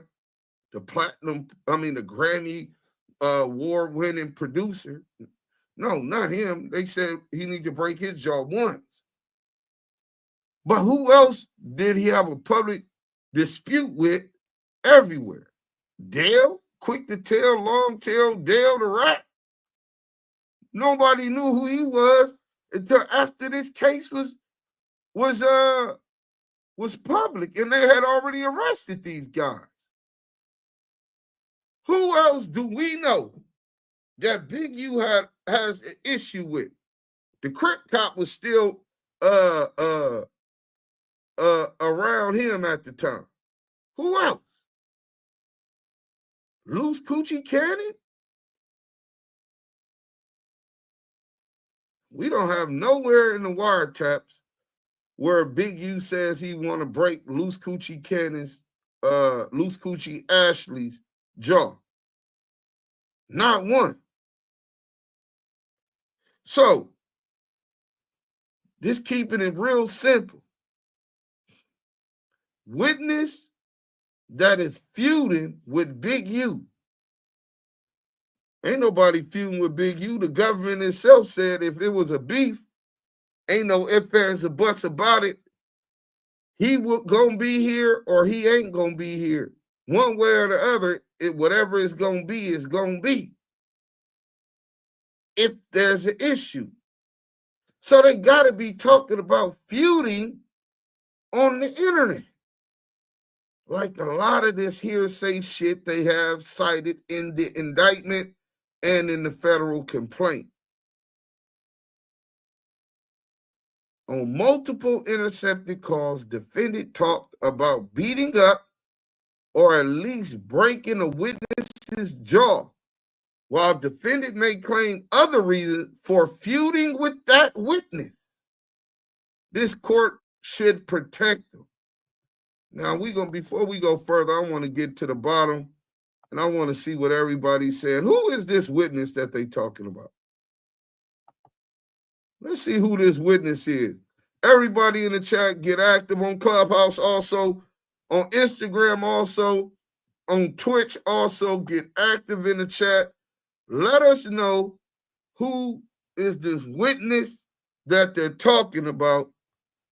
Big U said he was going to break his jaw, and that needs to be protected by the courts.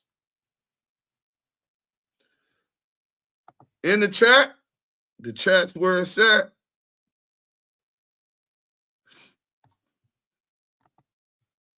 Let me see what they saying on Clubhouse. None other than Rat McElroy, Cash Jones. Salute to Ocho Almighty, Fresh. Thank y'all for doing it. I'm going to call back CS2, Wackalicious. Who is this witness that Mr. in the interest of justice? Salute to Pookaroo. So it's clear. WACK100 is a victim and a witness in this case. He's been referred to as both. So brings about another question. Hey, Yael, if the federal government is investigating you, right? Do you believe that if you were a witness and a victim in this case, if I was a witness and a victim in investigations of you, that the feds will want to come see if I can help them prove how violent you are? Correct. How afraid of you I am? I'm afraid. Hey, listen, I can't be. Hey, listen, y'all got me fucked up. You not finna expose me. You not finna expose me in this federal indictment. Listen, you cannot expose my identity. Because if you do, they gonna connect it and they gonna know it's me. Stop trying to expose me. Well, that ship done sailed, brother. You see us too back, and now we know you are witness number 2 in the Rico, not the Vegas murder case that is yet to be charged, where there's another witness number 2. No, we're not talking about that witness number 2. You see how they try to confuse you? I know that's one of the main things he's gonna try. Witness 2 was at the murder. I wasn't at no mother murder. I wasn't at the studio. No, we're not talking about witness 2 in the investigation of RW's unalive. No, we're not talking about that. We're talking about witness 2 in this Rico investigation of Big U. It's 2 different things, buddy. The feds thought that they were very keen, but they done slipped up again. Y'all see how they slipped up on the CS2 back thing? See, when you have overzealous prosecutors who appear to have like vendettas against the people that they prosecute, you know what I'm saying? They do too much. Instead of keeping it simple, they try to make this big old complex things, utilizing all of this hearsay that they know a lot of it is lies. Shout out Gigi. I seen Gigi live last night, some of it. And I said, if Gigi testified on behalf of Big U, no juror in America will believe any of the crimes that he said. She was the perfect witness to who Loose Cannon is, his whole get-in. She said Big U been to her house several times. It was never with no crime. It was about some music shit with him, and he was trying to look out for Loose Cannon. He was never a lieutenant or even a Rolling 60s member. He was never Big U's right-hand man. Big U was doing Nutty a favor because he know that man had the death penalty and couldn't be here for his son. Big U got a soft heart for kids without fathers. You never met him, you don't understand that. Everybody who has will tell you that exact same thing. So he thinking he could work with the kid. On top of that, the kid come with a bag. Oh, I can help him. He trying to help himself. I'm gonna get him a Nipsey verse. He want to rap and do all of that. And the nigga want to start claiming 60s. Gigi's gonna be able to show that every aspect that of his life, he's represented, even from his name being the real Loose Cannon, was a farce. Him being for Rolling 60s was a farce. So when a lot of these allegations come out to be untrue, that 600 years he's facing gonna look a lot different. You understand what I'm saying? But the government is to their advantage to throw everything against the wall and see what sticks. You know what I'm saying? You got an uphill battle to fight, Big U. And if you don't fight, you just lay down, the government is going to fuck you. Now, I don't know what he's guilty of, what he's not guilty of. One thing I know is I never met this guy that they're describing in this paperwork. This criminal. This dude that takes from kids as opposed to giving to kids. So maybe 20 years ago or something, a lot of that might have been his mentality, his mind state, and all of that. But one thing I do understand is the federal government has falsely accused Geronimo Pratt of crimes which took over 25 years of his life before he was exonerated.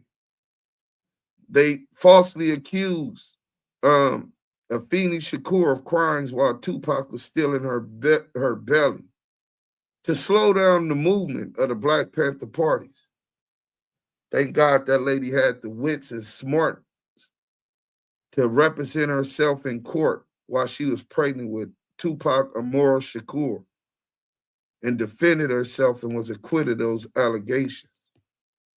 Assata Shakur was granted asylum into Cuba as a political prisoner because she was targeted by a trooper who tried to knock her down. She was shot. But one of her bodyguards assisted her and they helped her. They ended up locking her up. Shout out to the BLA, Black Liberation Army.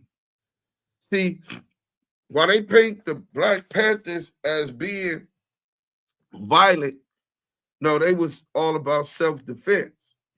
Now, they had a military wing called the BLA, Black Liberation Army. And they was about that business. And they broke that sister out of jail and got her asylum in Cuba. Because they understood, Cuba accepted the understanding she was a political prisoner being attacked for her political position. So my faith in the judicial system in America and my understanding of whether or not all of these allegations mean fact is different from a lot of you niggas. You niggas been broken mentally. You still have the chains and shackles of slavery upon your mind. They took them off your wrists and your ankles and put them on your mind. You niggas don't have fight left in you. No resistance. Salute to the Bloods and the Crips. Salute to the GDs, the Vice Lords, Travelers, Four Corner Hustlers, the Blackstones, the Latin Kings, the Latin folks. Shout out to the BDs and all of those who remained as the last resistance against the evils of the United States government. See, there's only a certain kind of nigga that can have a mentality where they see and they learn that this is their enemy. It's being passed on from generation to generation. That resistance that derived from being maroons, hiding in the swamps of the Florida Everglades, maroon encampments with the Black Seminoles in the Seminole War I, Seminole War II. Those who just wanted true independence, sovereignty, who don't believe that the Democrats, the Republicans, or anyone who was enslaving us, who went around the monopoly board 400 years without allowing us payment for our labor or the ability to patent our creations and inventions or the ability to buy property. We were property. After 400 years of slavery, why would I trust and believe you have my best interest if you've never righted that wrong? So yeah, we want to be separated. We want our economic independence. We want our own banks. We want our own educational system. This education system in the United States teaches you to be the workforce for the 1%. But that mentality was fuck the law.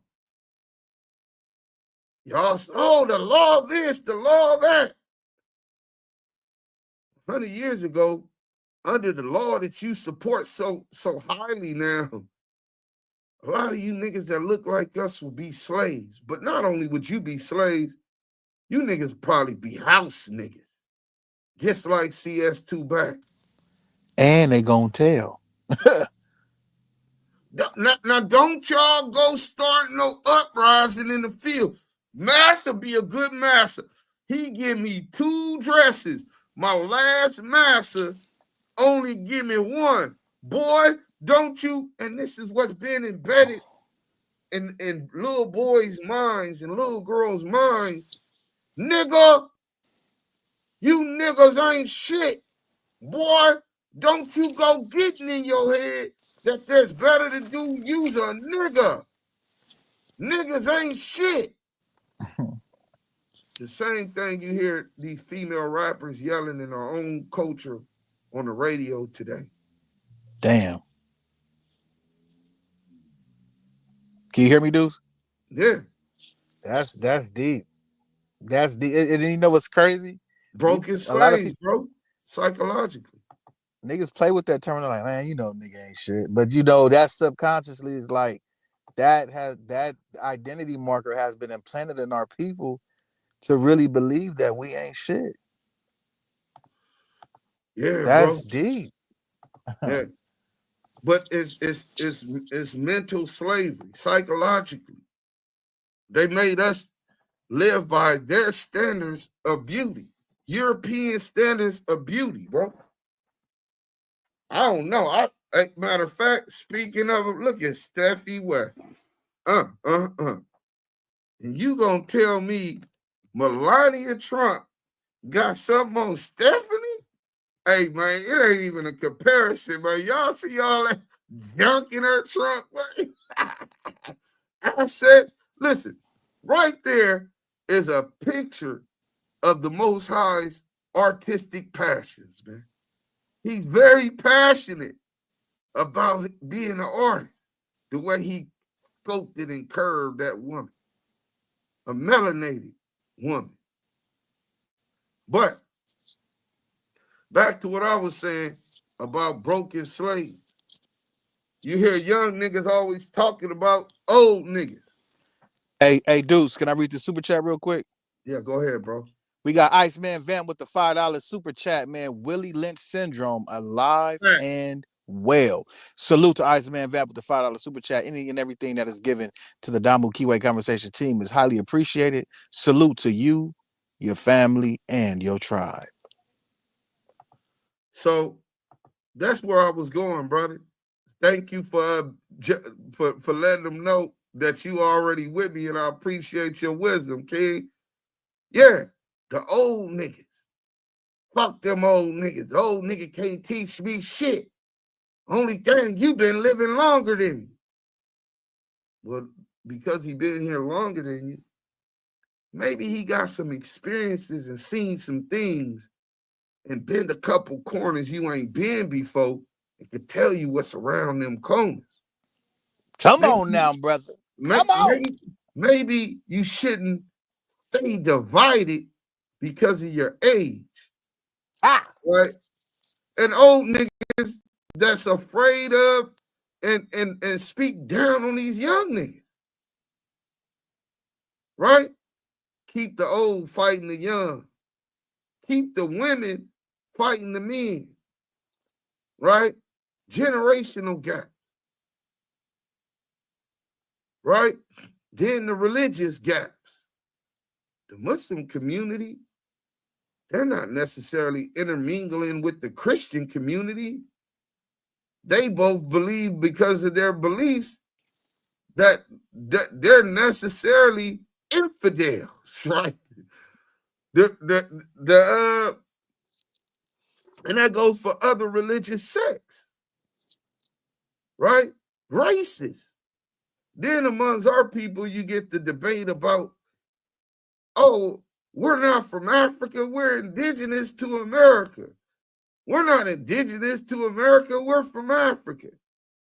Not one have I heard say we're indigenous from Iberian Peninsula. We did rule the Iberian Peninsula for over 700 years, right? So never have I heard any of them say we're indigenous to Europe.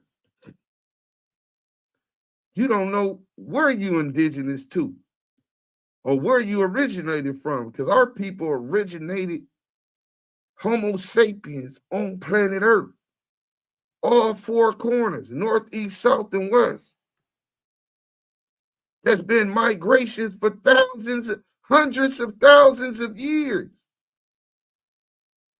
But we're going to keep that separated, just like gang members in LA separate the sectors and the sections, their neighborhoods, up under different identities.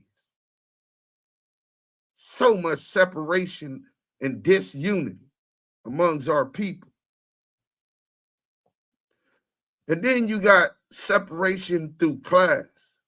those who work for the government find success under this government, why would they want to change this government? Right? It's working for them, because we're Americans. That don't talk to me about that old black shit. This is a new day. It's a new age. House niggas. Their mind state has been colonized. For those that look like us that are indigenous to these lands, North America, Central and South America, the Mayas. Y'all ever heard the term Mayates? Do you know who that term is supposed to be derogatory towards? Yeah, do you know what that term is who that term is supposed to be derogatory towards? I believe it's derogatory towards us. Right. But Mayas, Mayate. Oh, let me just go here. Morenos. Right? Moors. Right? These Spanish terms, and we could get into deep literature about the black conquistadors, about those that traveled here from the Iberian Peninsula when they ruled Spain, Portugal, and some parts of France and Italy. We could get into all kind of different travels here and why we was here before the Mayflower, right? But we're not going to do that today. The point being is this. If we were already here and indigenous to this land, then why would you accept that defeat today in a lesser position, not necessarily for yourself, a lesser standing as a collective? Well, it starts because our identity has been stolen. That's where it starts at. Second, you're accepting that white supremacy should dominate and control your life. Because that's what these lands were taken on. With a rifle in one hand and a Bible in another. This was after the Alhambra Decree. If y'all don't know about that, you could go ahead and Google that. 1495. A lot of people that they call Ladinos, Sephardic Jews, right, who already spoke Spanish, came here to the Americas. We already had people that looked like us that was already indigenous over here. But some came to the Americas, some as black conquistadors, right? They came to the lands of Jamaica, Dominican Republic, Cuba, Costa Rica, Mexico, through Veracruz, one of the biggest slave ports in the Western Hemisphere. And if you take the Canary Current coming from Africa, when the other shipments of Africans came, and it wasn't just all Africans that came, that were stolen. A lot of those were children of Israel.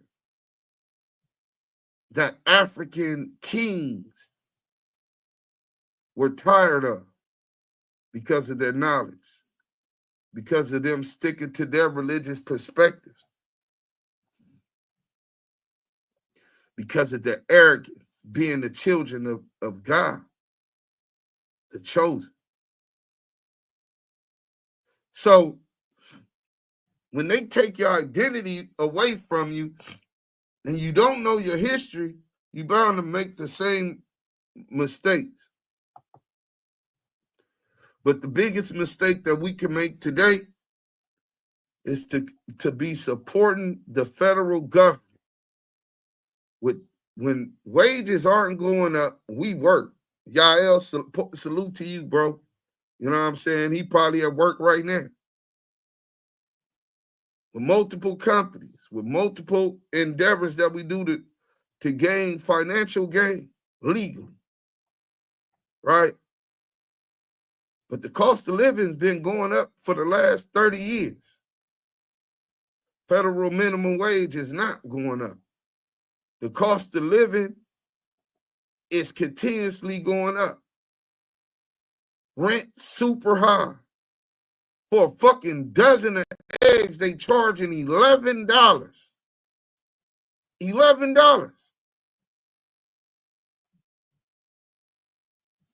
We're living check to check and got billionaires like Trump and this other piece of shit who ain't even from this country, an immigrant, billionaire, running our motherfucking country, running up their profits, controlling the contracts and the trade with other countries. And if anybody speaks up against it, the law that you house niggas is sellouts with colonized minds is supporting. They're going to make sure that you're right where Big U is at, nigga. You niggas talk about he's a monster. No, you niggas is betas. You niggas is in fear of and uncomfortable around real men. You niggas see real men and it puts to shame the courage that they have, the natural desire to protect their people. I'm going to tell y'all a story. And this real personal to Big U. Hit that like button, man. And I don't give a fuck if he get mad at me. I love that brother. And I think that this story going to go real far on letting those who never met Big U know who Big U is. And this is from like his youngest year. So he watched somebody beat his mother, right? He was so young that he got to training, lifting weights, because it made him feel inadequate that he couldn't protect and defend his mother, his sisters, and his family. There's no better example that I could give you of what's at the core of who Big U is. He still lived with that trauma. It definitely molded him to be a stronger man. But we understand in the inner cities, the police don't come until after a crime happens. They come to pick up the bullets in the body. They're not in that community protecting those people. So we made decisions to protect and govern our own, just like those maroon camps. The Crenshaw district didn't vote Big U off the island. South Central Los Angeles residents didn't vote Big U off the island. Federal government did. Yet we got a lot of people on the internet that's saying Big U is karma, Big U getting what he deserved, as if that's who they commiserate with. Women, all my sisters out there, if y'all see your man and he's not willing to sacrifice and defend you and teach your son how to stand up for himself to his full potential without throwing another nigga up under the bus, without accepting responsibility for his own actions, that's bitch shit. You fucking with a bitch-made ass nigga. And you're going to continue to plant the seeds as you have kids of bitch-made ass niggas that think like that. Long as they got the bag, you bitches is laying up and fucking on these niggas because you see financial dependency. And you guys have beget what is just generation after generation of kids by bitch niggas, and then y'all wonder why there ain't no real good men out here. Cause y'all done help flood the land with bitch made ass kids. Reactionary off emotions. No self-discipline, no structure. In fact, our people hate any resemblance of structure amongst our people. The Crips and Bloods are super flawed. The GDs, Disciples, Blackstones, we all have our flaws. We also have our strengths. One of the strengths that we got is the power of numbers and structure and understanding the power of unity. That's a beginning to build off of. But for those who want to run their own program and fuck that shit, that's how they've been trained to think.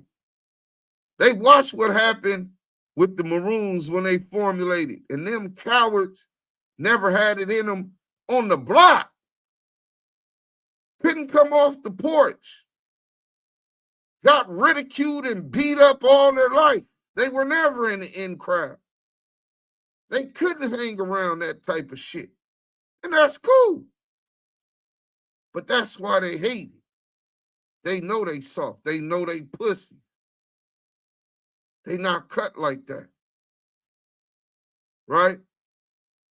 So you see them on the internet, and they are the toughest, most disrespectful people to the gang, so-called gang subculture.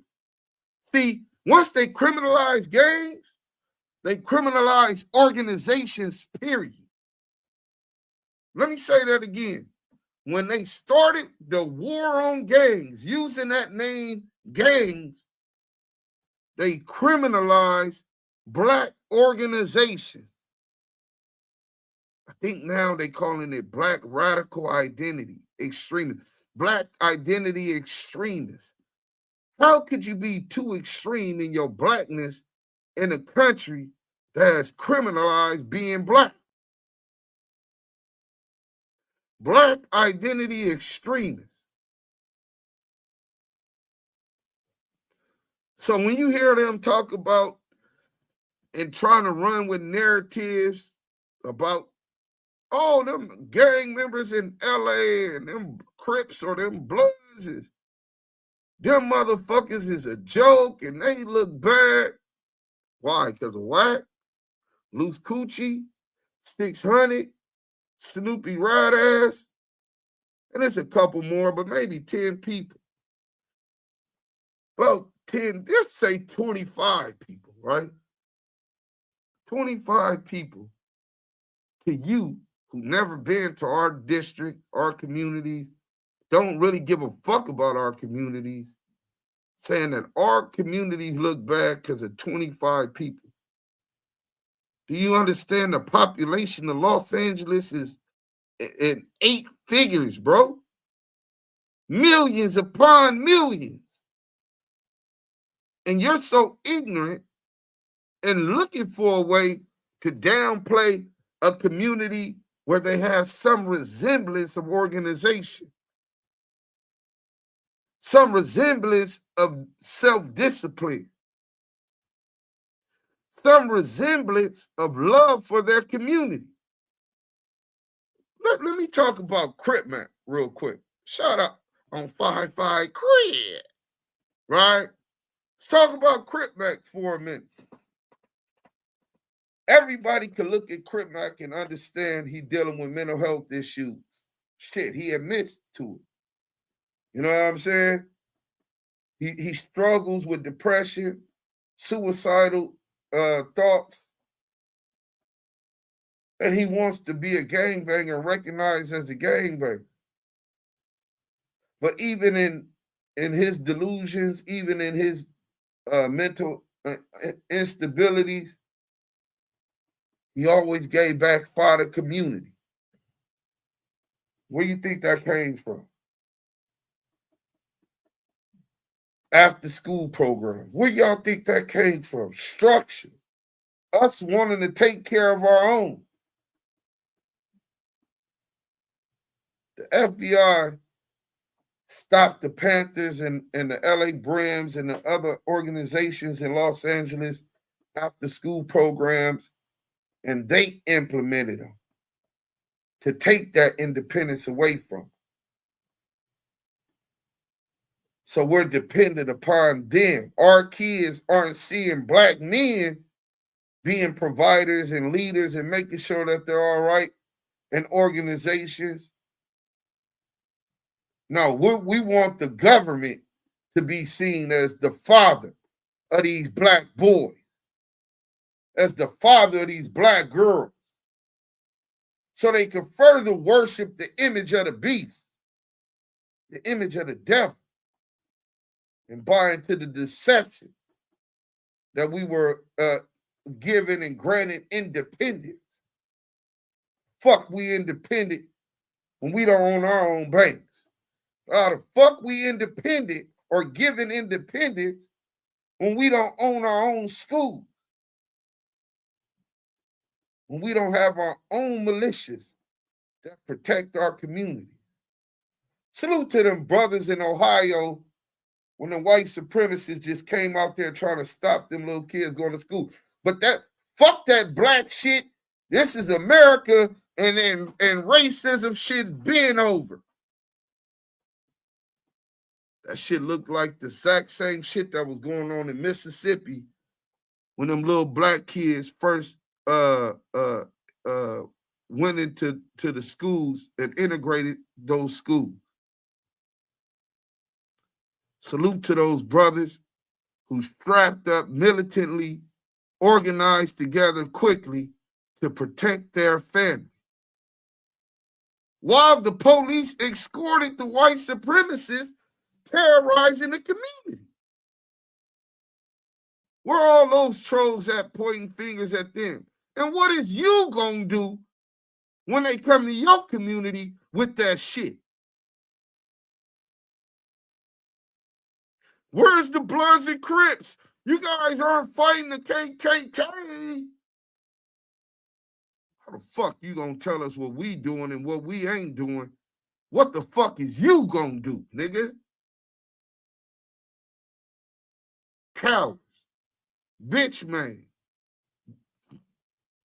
But we gonna get into this last video. Hit that like button, man. I just wanted to explain that mentality so we can see where we're at when we just talking about this situation. Willie Lynch syndrome, man. How to break a slave for 400 years. Shout out my boy Scandalous Los Angeles TV. Breaking the witness's jaw. Nasty work. Witness. Victim. We are not the same, buddy.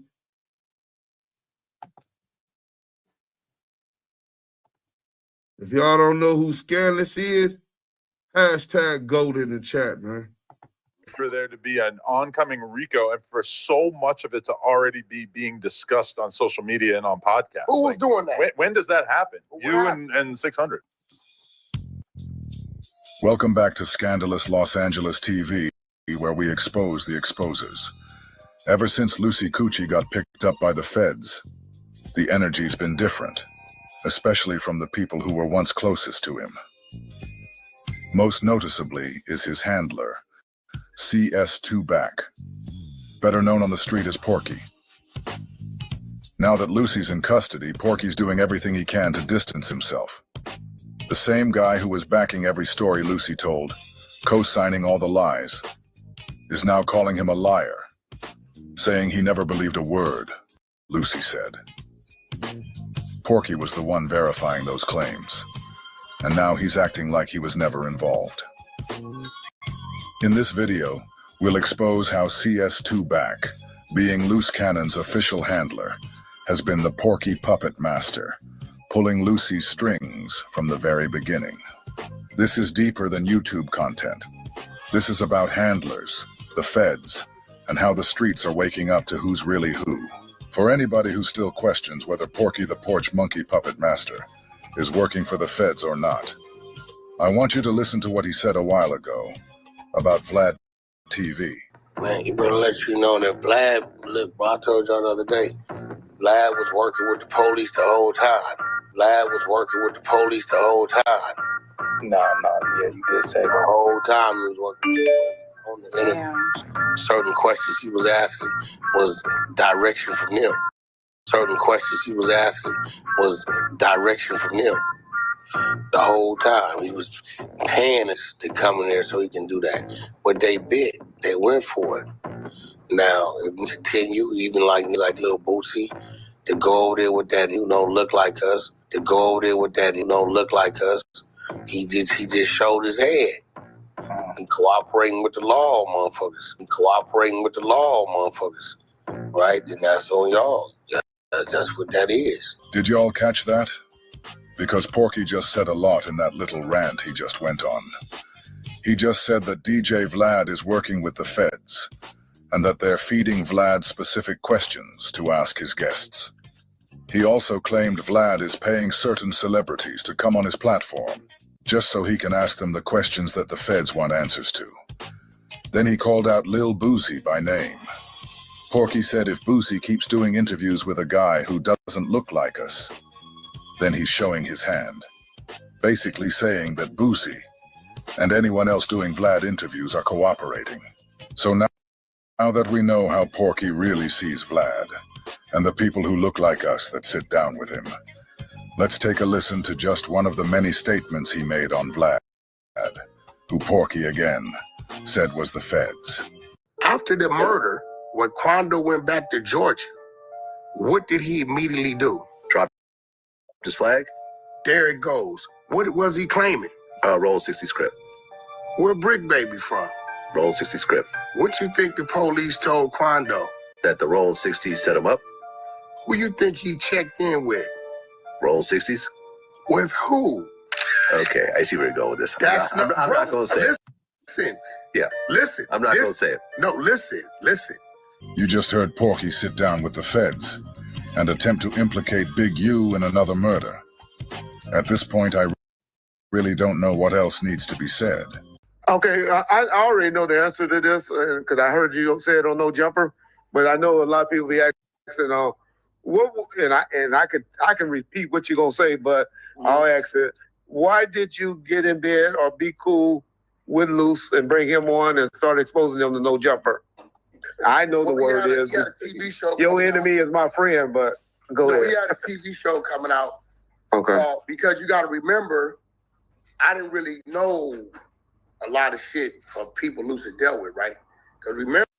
Hey, sorry to interrupt y'all with the content, because this definitely is the content. But the Gante Cobbins, man, prayers to you, condolences to you and your family, man. We already got the word of what you was going through. And we definitely got you and your family in our prayers, man. Appreciate you coming through and hitting the light. But just focus on your family right now, getting that right. Be there for your wife and your in-laws. And we gonna be here for you, man. We got this part. You just make sure you handle that, King. Prayers to that, brother, man. Degante, man. Blessings to you and your family, brother. I pray that the Most High give you guys relief, closure, and healing. All right, we're going to get back to the content. Remember, you had an issue with him and I didn't know it. I guess he said. Oh, yeah, that's true. Yeah. He said some crazy shit about you. Yeah. Right? It's okay. Protect your family's dreams under our roof. American Family Insurance.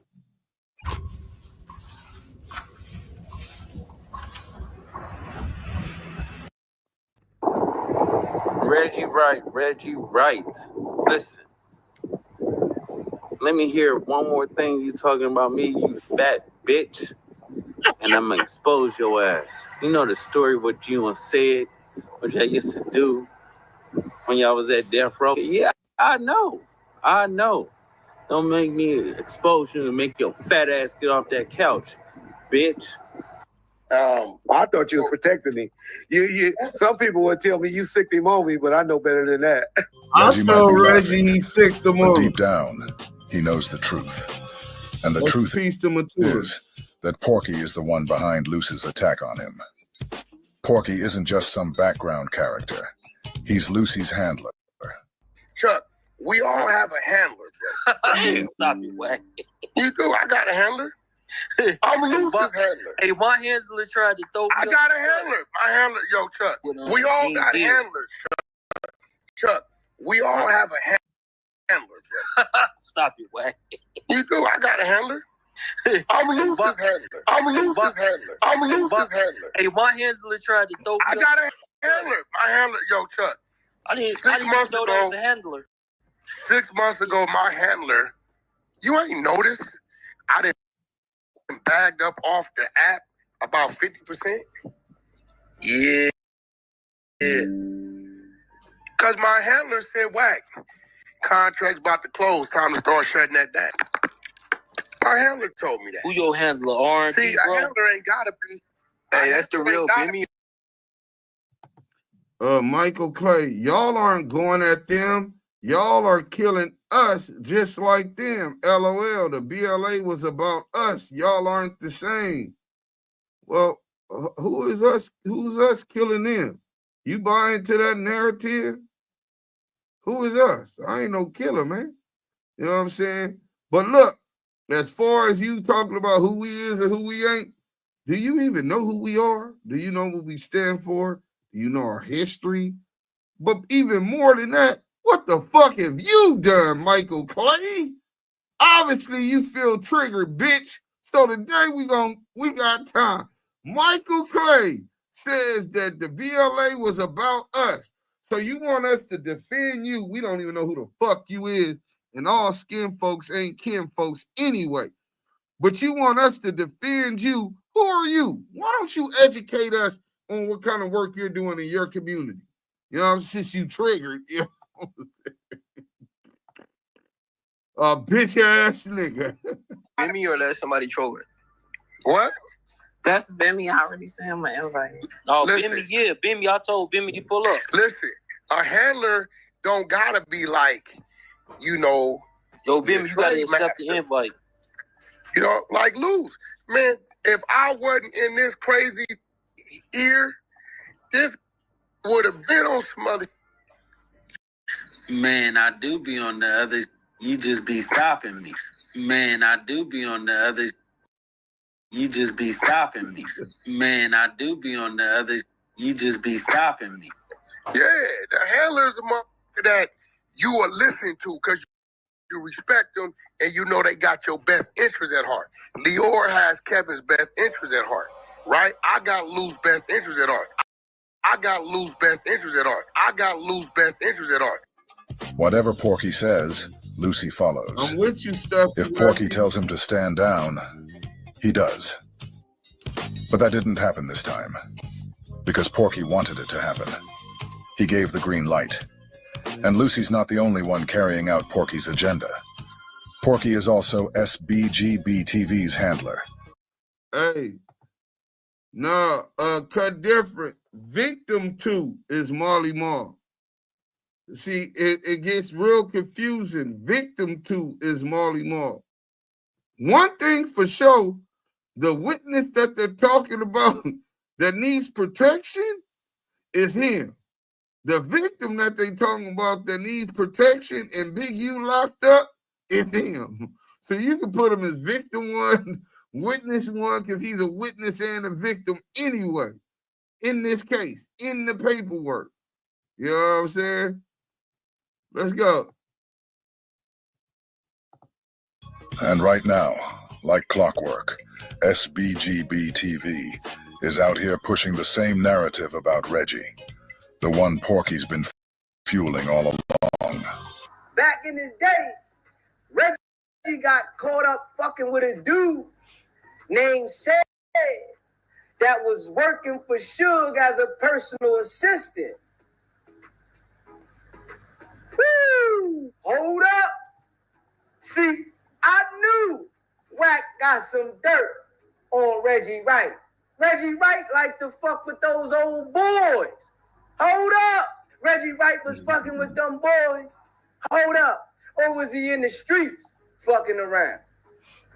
We need to know. How does this nigga who live in Quantico, well, maybe it's not Quantico, but maybe he's in Langley, but he's in Virginia, right? Who ain't from our community, claims he's a non-affiliate. How do you get this information on Reggie? And what do you know about Reggie? Oh, Wack must have sent this, and they're going to, mark my words, it's going to come out, Wack and Reggie Wright done got into it or something, bro. And Wack done sent it, he done sicked SGB TV on Reggie, bro. Hey, where all them LGBT weirdos at that be talking about this nigga don't work for Wack? I got a video for y'all too, but let's go. Because if he was fucking with them boys, he looked like one of those motherfuckers, right? The pattern's clear. The pork belly puppet master pulls the strings, and his puppet puppies dance. So I didn't know nothing about that shit. I called him. I said, yo, bro, what's this crazy shit you saying about Reg? He was talking about like one of the security guards told him. See, this is how you know when you thinking this crazy shit. Tez or somebody's uncle talking about they did some sexual shit to you, right? Remember that shit? Well, he said it was the Vivian or something, the accountant or bookkeeper or something. And we know we don't have no black folks that work for us. She don't trust black people with his money. So I think January, he came to me. And it was a manager dude he got. It's a white dude, bro. He just called me the other day. It's a white dude he got.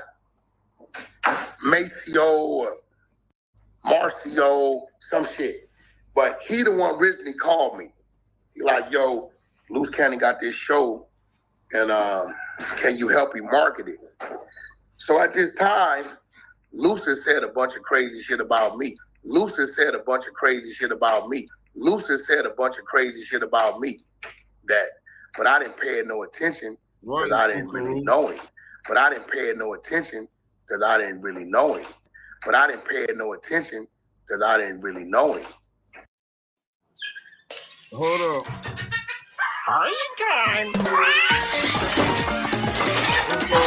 Real quick. By now, most of y'all should know. Real quick, and we'll get into this after. Remind me, Payanco Bolo, those are Moors. They was in Spanish. Bro, the Moors did speak Spanish. They was in Spain for 700 years. If Spanish still speaks Spain now, you think that some of those Moors who taught and civilized these people, built universities, didn't learn Spanish? I mean, this is what you telling me? Just because they're Moors doesn't mean that they're only limited to one language, brother. I'm just saying. You ever heard of bilingual, brother? Salute to you, though. Great comment, man. But yeah, they definitely had Latinos who were educated and spoke Spanish, who came from the Iberian Peninsula, who were initially Moors. Let's go. No. If Porky's lips are moving, there's a good chance he's lying. This is exactly what I meant when I said Porky's been doing everything he can to distance himself from the guy he handles. Now he's trying to claim that when Luce was dissing him, they didn't even know each other. That's what he's sitting here saying, with a straight face, like we're all just supposed to forget the past. Porky already admitted that back when Luce was going at him, it was all part of the plan. That Luce was being instructed to diss him, to make it look like they were enemies. So let's roll the clip. Let's hear Porky, in his own words, admit that he was pulling the strings the entire time. You know why he know the footage exists? You know why Loose Cannon know that the footage I speak of is real? That's the baby mama. That's his fucking cousin. Oh shit, bro. I'm done. I'm gone. All right, y'all. You didn't catch when I said you stupid. Lou's been with me the whole time, you dumb, stupid ass. It was over there shaking like die knots right now. God. Luce has been with him the whole time. He made a diss song about WACK. He made a diss song. That was the play to do that. Come on. So I got about 50 niggas on the street right now. A motherfucking loyal member underneath him. That's how you do it. You always keep one right there. Like, go at me all the time. Dang. Lou's been wanting to come out. I just didn't let him out yet. Lou's been wanting to come out. I just didn't let him out yet. I just didn't let him out yet. I just didn't let him out yet. So Porky just said out of his own mouth that Luce has been with him the entire time. You heard his pet pedophile, bacon grease beast, cheerleading and praising Porky for having Luce with him the whole time. Porky then went on to say that Luce has been wanting to come out, but he himself wouldn't let Luce come out yet. So like I was saying before, Luce does whatever Porky tells him to do, and you guys just heard it with your own ears. You get what I'm saying? Okay. If you don't look on the thing, he said all kind of crazy shit about me, but I'm like, and rode out. You know what I'm saying? No, I think you're riding out for your homie. Luce Cannon? You guys That's nephew. You guys are doing a little bit of shady business together. Not shady. Might be, me and Luce Cannon been comrades for quite some time. We fooled the streets. What about those Did you hear the Luce Cannon diss song on me? Yeah, and I feel like you're lying when you say that it was all premeditated and planned out. It was. He told me that's what he wanted to do. I told him do it. So I'm like, I looked at it, and he warned me, he said, WACK is some shit on the internet, but he's really trying to market this show. It's a bag for you. I said, what do you want? He wants you to get him to the platforms. So I brought him to No Jumper. If you notice, him and his wife is there. It's called The Beast. It's the name of the show. Okay. It's about Urban Flicks, right? So I had February, March, April. February to May was the run. So, they paid me what they paid me. I took him there, and then I seen the academics. I had to trick academics. I told academics I was coming. You act like you was going. Yeah, I heard you. You told me, yeah. Yeah, right. I know once he was there in front of him, he was. So CS2 Back is making it clear that once he knew what Luce Cannon was going to do, implicating Big U in these crimes and trying to tie him to Dale the long-tail rat, Dale Morrison, he tricked academics into taking Luce on there to do the same thing and prostitute his platform. So he's pulling the strings on these rats. That's why he stays around them. And then he weaponizes the rats to attack his enemies. Let's go. He was going to run the show. He's going to go ahead and do it. Yeah. This is when he said the Carl Winslow shit. Yeah. So in my head, I'm like, listen, I'm here to do a job. Whatever nigga want to say, he can say. You get what I'm saying? Period. I just told him, I think the only stipulation I put on him was you. So again, Porky is the one handling Lucy. He just said that he hooked him up with No Jumper and DJ Academics. He also just said that he was able to put stipulations on Lucy also, proving that Lucy does what Porky allows him to do. And if Porky doesn't want him to do something, he'll put stipulations on him. Yeah. He was the only one, because I said, Reg, I don't know nothing about it.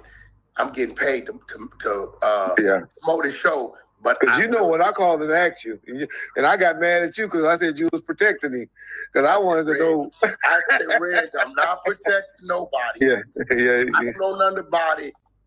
This is what I'm doing. Yeah. I can guarantee you this. He won't do that to you again, right? Yeah. That shit was said, I guess, prior to, right? Yeah. And again, Reg, well, he was mad because he felt like I called him out for saying that was a lie or a play about what y'all, what he said he had. And I was just saying, and all I said, if it don't come out by that date, then he lied. That's exactly what happened.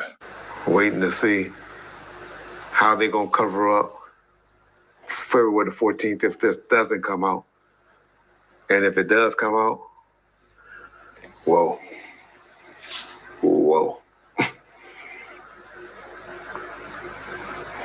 A lot of people credibility is on the line with this. And Reggie made it clear. He said if Luce didn't drop that video on February 14th, the one where Big U supposedly FaceTimed him and said Nipsey Hussle had been killed 30 minutes before it actually happened, then both Lucy and Porky were lying to everybody. Now fast forward to today, and suddenly Porky's saying Luce was lying the whole time.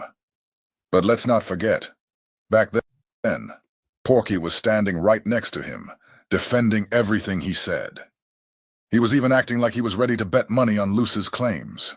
Okay, but you realize that some very, very serious allegations were made during that interview. So what? And a lot of them don't really seem to stand up. Luke, how you know? You a white boy. I've seen a lot of evidence to the contrary. You seen what? What you see?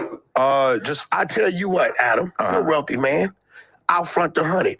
You put up 100,000. I have Luce pull up. If he ain't got what he say he got, I'll pay you 100. If he do, you give me 100. I'm not really trying to be the guy who decides exactly what happened or didn't happen. Stop trying to discredit something that you can't. But what we can do, hold on, Adam. I'll front the 100 for Luce. If he ain't got it, I'll lose that. If he got what he say he got, you pay. We got a bet? So at this point, it's clear. By Porky's own admission, he's been Lucy's handler, and they've been working together for a long time. But now that Lucy's behind bars, Pork Belly's out here acting like he barely knows the guy, trying to play innocent, like he wasn't right there in the mix the whole time. The switch-up is nasty work, but the receipts don't lie. Well, Wack, let me ask you this, because I've been knowing you as this legendary kind of behind-the-scenes figure throughout hip-hop for decades. I'll keep it real, I hadn't really heard much about Loose Cannon until he started hanging around with you. That's a fact. That's just what's real. But I knew very little about him until I've read this whole this criminal complaint, and I've become to know how close he was to Big U, knowing your relationship with Big U. Now I'm looking back thinking, how had you and him got so close considering that history? They didn't become cool until Luce was no longer cool with. But he was. How are you trusting a guy that was so cool with up Big until U? like what, 2 years ago? Nah, 2021, early 2021. Okay. So CS2 Back and Arian Adam are trying to push the narrative that Porky didn't start messing with Luce until 2021. Even though Porky already told Adam the Aryan that him and Lucy were together way back when Lucy did the diss song. Is brave. For some reason, Porky is now hell-bent on making the people believe that he didn't start messing with Luce until 2021. So at the end of the day, it's like, I realized like, damn, it's 2023 and you got a BlackBerry. Like they didn't. How long have I been asking you about that BlackBerry? Since 2015. Since 2015. Since 2015. So now Porky's saying he met Lucy in 2021. But that doesn't line up with what he said before. In that No Jumper interview with Lucy just last year, they both admitted they'd knew each other back in 2015, clearly showing they'd been locked in long before 2021. The timeline's off, and Porky knows it. This just proves how long he and Lucy have really been working together. When I do what I'm supposed to do, everybody witnessed it. Y'all witnessed outside of No Jumper. Did I do what I was supposed to do? You didn't do anything. No, bullshit. Oh, bullshit. I stopped some shit. Wack, Did I not? When you lined up. Did I not? When you lined up. Didn't? You mean stopped it? You telling me I didn't stop nothing outside this building? Unless there was a threat that we didn't see off camera. Are you telling me out there with this weenie, the PDF file, Jay Reed, y'all telling me I didn't stop nothing? You could get sued. No, you're a motherfucking lie. I didn't stop nothing. You hear Porky yelling, trying to plead his case, saying he stopped Lucy from killing Jay Reed that day at No Jumper. When you run the footage back, the truth comes out. Lucy pulls the gun off his hip, and at the same time, you hear the Porky puppet master himself shouting at Lucy, telling him not to do it. Porky didn't break up anything. He didn't intervene physically, but he did tell Lucy to stand down. And Lucy listened, Because Porky is his handler and puppet master.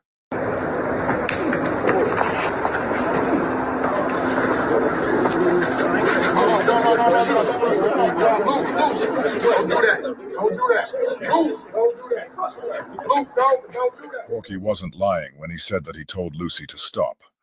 But what Porky is conveniently leaving out is he's also the one who told his minion to do it, showing you again that Lucy does whatever Porky tells him to do, because Porky is his handler. They got caught, doing it. They try to come up to Wack on some goofy stuff. Wack said, nephew, let's make an example. And that's what we did. Wack said, nephew, let's make an example. And that's what we did. Wack said, nephew, let's make an example. And that's what we did. Next time I won't stop again. What did you stop? Huh? When it happened though. Would I stop? They were going to kill him? Would I stop? Oh, Wack saved your life. What happened, man? Would I stop? Or y'all got amnesia? Oh, don't do that. Don't do that. Because it could have been a whole other scene out there. Adam don't play dumb. Are you for real? I ain't gonna lie, sometimes Adam plays dumb. Hold on, I know, hold on. Did you watch the video? I seen it. So you're saying they would have killed him if you weren't there? You, listen, bro, you heard They would it. have given him a leg up, at least. You heard it. Let's give him a leg up. That's what you. Are you for real? All right, I got you. Maybe So I Wack gotta rewatch stop it. the situation. What? If I went without my voice, that shit was finna go somewhere. That's all, folks. Have you heard of Dix.com? TV, man. So now here you got another case that's mentioned inside this same indictment, right? This might be one of the most vicious cases mentioned in most violent incidents mentioned in this indictment, right? Pardon Mystic with the super chat. Y'all, you want to get to that while I do this? You want to yell that one out? Pardon Mystic with the super chat. Yeah, I'm about to shout out right now. Man, salute to Tart Mystic with the $5 pound. For some ingredients for a flu remedy, you're going to need some honey lemon, a wee nip of whiskey for your sore throat. Salute. Wee nip. Hello, wee nip of whiskey. Talk to Mystic. Hey, man, listen, talk to Mystic. Anything and everything that's given to the Damu Kiwe Conversation team is appreciated. Blessings to you, your family, and tribe. And those ingredients, Sim's going to try. No, I'm definitely going to try. But I'm off the honey and what you call it, not the whiskey, though. But I guess that's an old Irish, what you call it or something, right? But, so what I wanted to get to, I'll get back to, damn, I can't even get to it right now. Hold on. Let me go over here real quick. I'm going to get back to this paperwork because this incident at No Jumper, the No Jumper beatdown was mentioned in this, what you call it, incited in this paperwork as violence, a violent act. And I'm quite sure if the feds are worried about somebody saying they're going to break somebody's jaw, that they definitely take serious somebody getting pistol whipped and all of that, right? In fact, okay, here we go right here, right?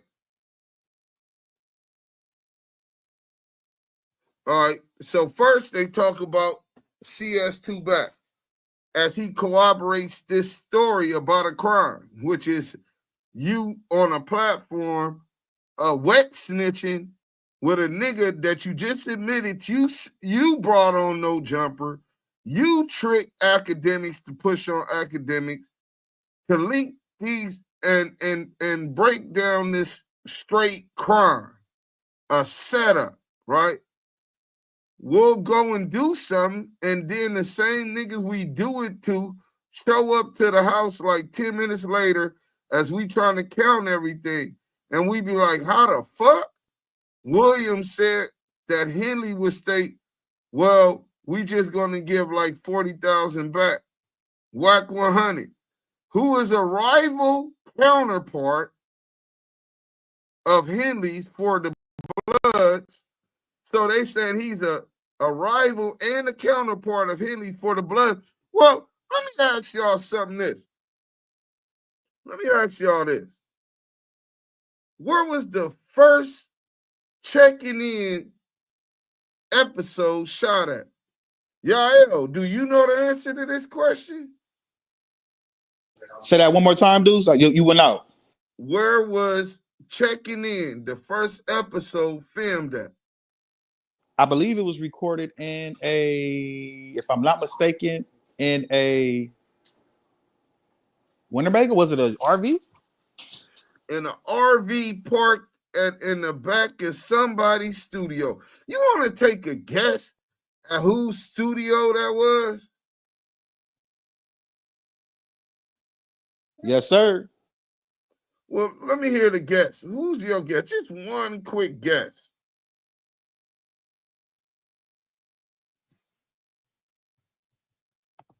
Oh, y'all must not be able to talk. Well, I'm going to tell y'all. No, say that again, dudes. I already been told them. WACK All right, 100 Studio, 6878 Beck Avenue. Checking in, WACK 100 was part of the checking in. He was the blood.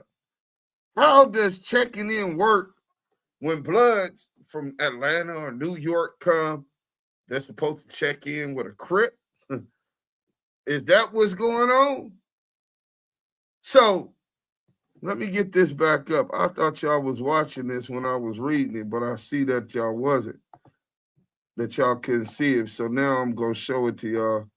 So let me pull this up, and then y'all should be coming back. Hit that like button. We got 500 people in here. Let's hit that like and keep this going.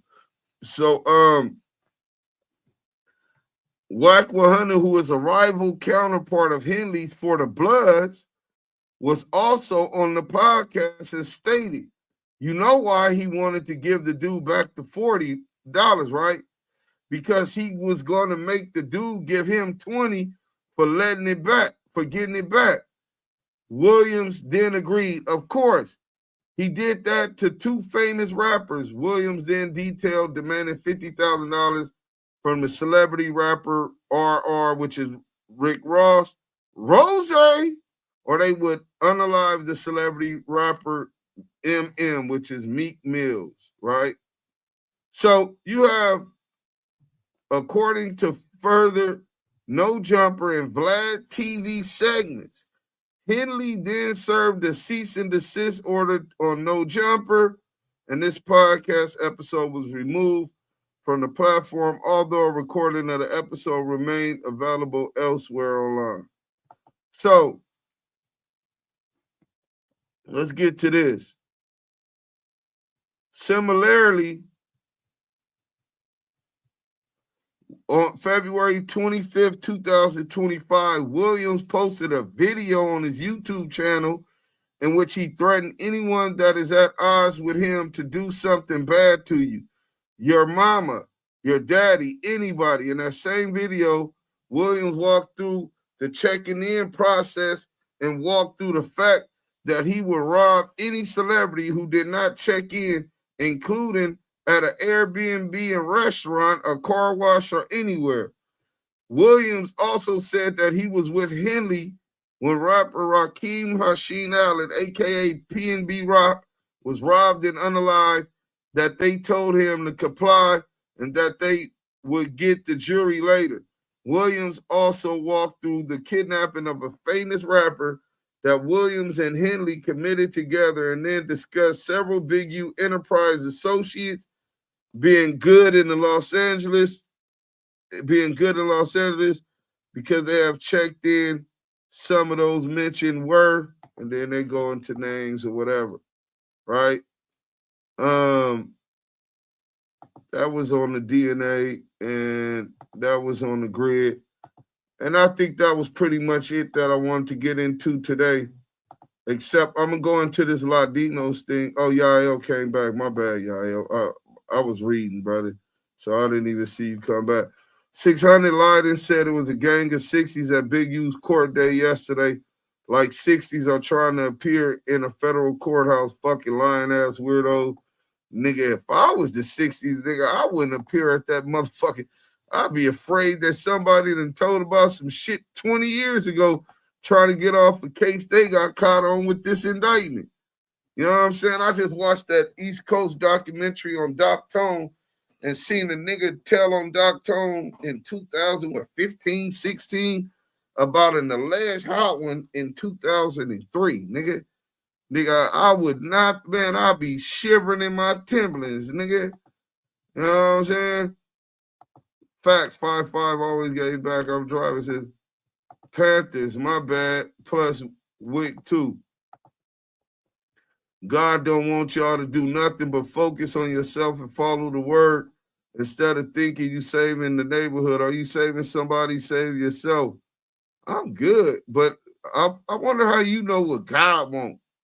See, I wonder, is that what you teach your kids to, but just let God guide them the way? How you know God ain't guiding me the way right now?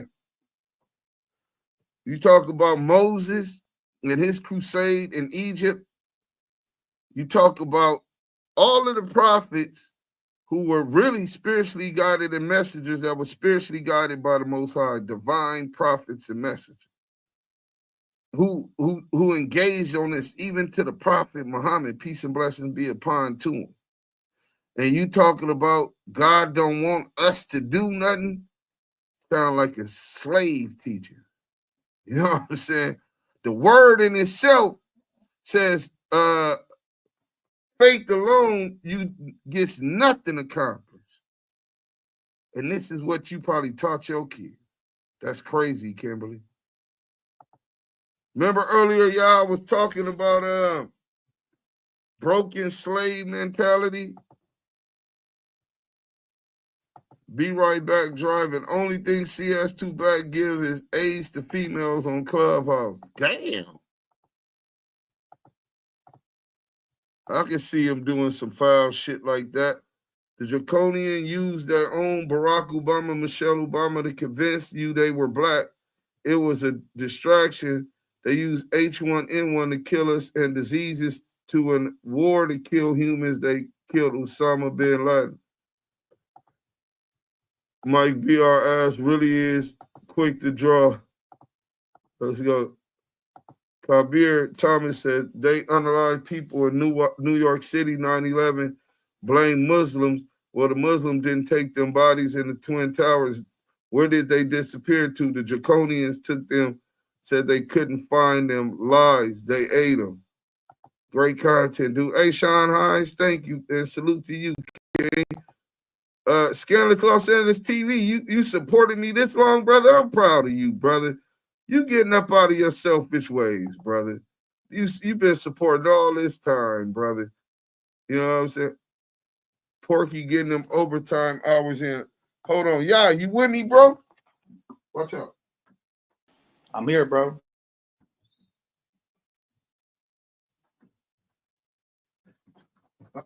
Oh man, the dogs is over here tripping on me. They want to go outside and potty. It has been 3 hours, so I'm finna put a video on to take a quick break, and then I'll get back to it. What we got? We got CS2 back, man. We're gonna get into this weird shit. He talking about the feds cleared his name. Bro, who raised these weirdos? He brought Greg Caden, said Greg Caden and Reggie Wright Jr. cleared his name. Now here this weirdo go talking about the federal prosecutor cleared his name because they said he did not talk to them. This shit is crazy, bro. How can the feds come clear the streets and tell us, look, he's not working with us? And we're supposed to believe him? Yeah, all right. We're here. Let's see how it go. Come on, let's go. I'm definitely going to keep y'all updated. See y'all soon. We go on record today that we have never had any communication with WACK100 or 600. What's good, y'all? 600 pulls up to the Big U hearing. Bail denied. Runs into the family. You won't believe what happened next. Let's get to it. I can't wait to get the minutes because they said the VA, whatever you call them, said that you put them people life in danger by lying on them, saying that they cooperate and working and communicating with the federal government. We go on record today that we have never had any communication with WACK100 or 600. Period. We go on record. So when they go on record like that, they not gonna do that and lie because the defense is used that against them. And like you told the world that, and 2 days later, a grid worker, they put the picture up, put free Big U. Said in court? Yeah, free Big U and 600, based upon what you said on that live that you was turning yourself in on. Yeah, they said that. Oh, that was said in court. Oh, yeah. They're saying that he has the power to persuade, even when lying. so this is used to basically so he can't get a bond. Yep. Yeah, he did it to himself. Well, he did that whenever The he crazy took part off. about it is, I'm catching the flack because this nigga keep mentioning my name. Bro, they give bro 30 years, dog. He ain't coming home. Nah, 30 years put him out at 24, 69, 59, 69, 79, 80, be 83. I'm gonna be real. I'll listen. It's over there on pins and needles because they know he know everything. All that. All the cold cases he know about. So Ghost, you read that damn work? You know 600 went up in that courtroom today. Yeah, I seen he dropped the video, said he went in there, mom. Oh no, he was in there. I was talking to him in the hallway where the family tried to get at him. The family tried to get at him? Hell yeah. I'm gonna send you this kind. This is funny as a this hilarious. But even that don't help. Did they get that nigga bond or not? Yeah, did that, bro. It got ugly in there for him. What happened?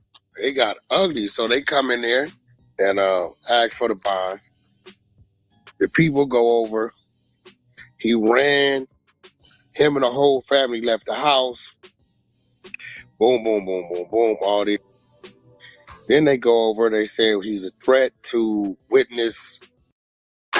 What makes Sam's Club your club? The app is phenomenal. I can do pickup or delivery, which is amazing. 2, which is the producer, which Molly. That's Molly Mall. We feel he's a threat to witness 2. And we got an obligation to protect him. They don't say witness to. Hey, the day he was turning himself. Hey, he said that they said he was a threat to witness to Molly Mall. Let me go in this paperwork. We finna get the victim to, witness to, and all of that done. I'm finna cook now. But remember, he said that Molly Mall is the one that's scared, but it specifically said that the witness they're talking about is the one that's feuding with him. Why is he being deceptive? Why is he trying to spin? Let's go. He took it upon himself to put WACK100 and 600's life in danger by telling an outright lie saying they're working with the federal government. So we go on record to say that we have no dealings, no conversations, haven't had any dealings with neither one of these people. 2 days after he said this, one of his grid worker employees, they put the picture up what Grid had on, went on Instagram and said, free Big U and 600. Right? They then went to say that, he said they then went to say that he's continuing to try to extort from prison, try to manipulate celebrities and apply pressure from prison. And then his attorney got up and said, well, it's really not no serious offenses he's being charged with. And they said, oh no, by the way, we definitely will be charging the murder under the federal statute. It will be submitted. Oh my God. Ooh, that's nasty work for that, man. That's nasty work for old Big U, man. What's up with it? We just left Big U for a day. It was a big turnout, big show up. You know, I show up by myself. We get to all that, bro. Like I said, I got an update for y'all, what was going on, what was said. You know, the whole proceeding went for like at least an hour. I was just there to watch everything. But, it seems as if everybody was watching me. So I'm dropping the video probably tonight or in the morning. Stay tuned. I got you. Let me ask you this though. So they coming out saying Molly Ma is a witness now. Definitely, yeah. Well, when I heard Platinum, what is that? Platinum producer. Yeah, I called him and sent him to work. So I asked him. I said, "What's going on with it?" He said, "Wack, I wasn't with dude no more at all." I said, "Yeah, I knew that." He said, "After the loose cannon stopped him." He said, "I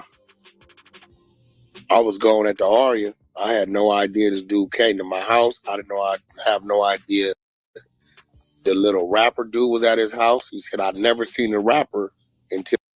All right, that's enough, man. I don't even want to hear his damn voice, man. I hate using his content, period. But we had to hear what some of them lies. So we're going to get into some of this work.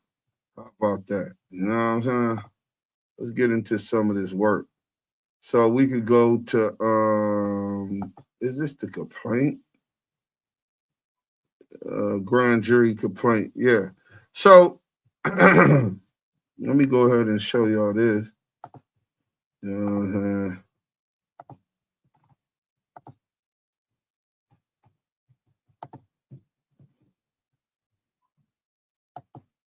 All right, Google Drive. So if y'all look to the right, these is all the charges that's being charged formally in the Big U investigation case, right? So if you see racketeer, influencing corrupt organization, that's Rico. Conspiracy to interfere with commerce by robbery and extortion, interference with commerce by robbery and extortion, and attempted interference with commerce by extortion. You have transportation of an individual in interstate commerce with intent that individual engage in prostitution. You got wire fraud, embezzlement, conversion, intentional misapplication of funds from organization, receiving federal funds, bank fraud, attempt to evade and defeat the assessment and payment of income tax, willful failure to file a tax return, and then criminal forfeiture. There is no charge, and this was March 26, 2025, when the complaint was filed into the indictment right now. The murder charge has not been charged in an indictment against Big U. So now you hear CS2 back saying that the government is saying, well, we're going to charge the murder of RW in federal court. Of course, at a bail hearing where they don't want Big U to get out, they're going to say that. If they say, well, we're not charging the murder, then Big U would have had a better chance at getting bail. They understand that in the game that they're playing. This is how the criminal justice system is manipulated by prosecutors who overcharge criminal defendants to ensure that they don't get bail pending trial, right? Pushing WACK story SBGB. Yeah, we told y'all that. Shout out Active Chuck Panel and Chat BTS Trapped Out TV. Salute to you, King. So we're going to get a little bit more into this complaint because it'll be able to tell you a little bit about these defendants, right? So we could go, the victims and witnesses. That's what only thing we're looking for. We're not going to get deep down into all of the allegations and criminal allegations in this indictment. That's not what this is for. I know it's a couple of footnotes where they talk about it, right? You're going to check in. All right, checking in, control through fear, embezzlement of funds, nonprofit. So those is more the thing. Rico, conspiracy. All right, bail. Okay, they talking about RW on this one. Okay. And once they get past RW. So on January 25th, 2021, defendant Henley contacted the producer to inform him that Nevada homicide detectives would be interviewing the producer about the death of victim RW. On the 26th, defendant Henley contacted the producer and demanded that the producer and his employees leave the studio premises. Right?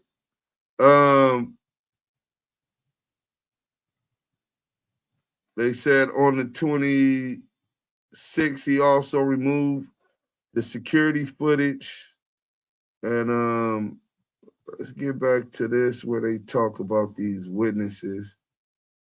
Evade, boom, boom, boom, boom, boom, boom. Hit that like button while y'all in here, just with y'all looking as. Stay active in the chat. We definitely want to be interactive with y'all after we get into a little bit about these witnesses and victims. You know what I'm saying? Because a witness could, defendant Henley and Robinson continue to extort victim one and others, right? Defendant Robinson tasked victim one with identifying additional robbery victims for defendants. So victim one is Dale, right? So victim one had not paid all of it. So victim one is long-tailed Dale the Rat, right? So we were able to establish that. Let me write that one down. Victim one, not witness one, victim one. In front of my wife and kids, Eugene, yeah, you're right. Victim one, a phone call. Okay, all of this is victim one testifying about all of this stuff. And then you go further. Victim one.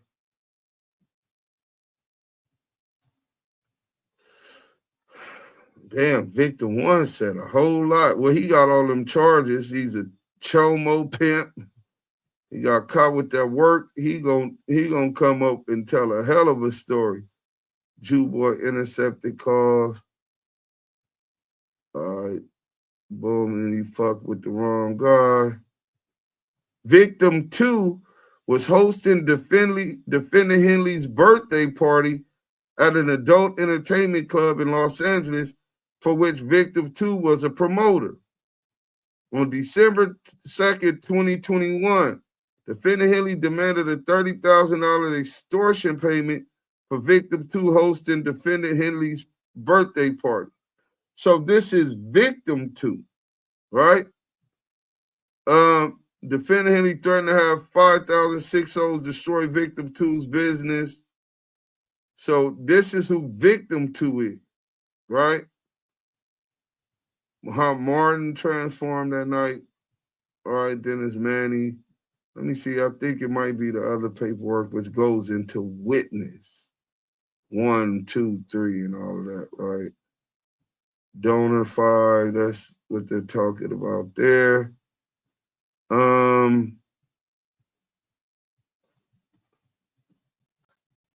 Yeah. I think it's going to be in the other. No, it's going to be in here. Bear with me.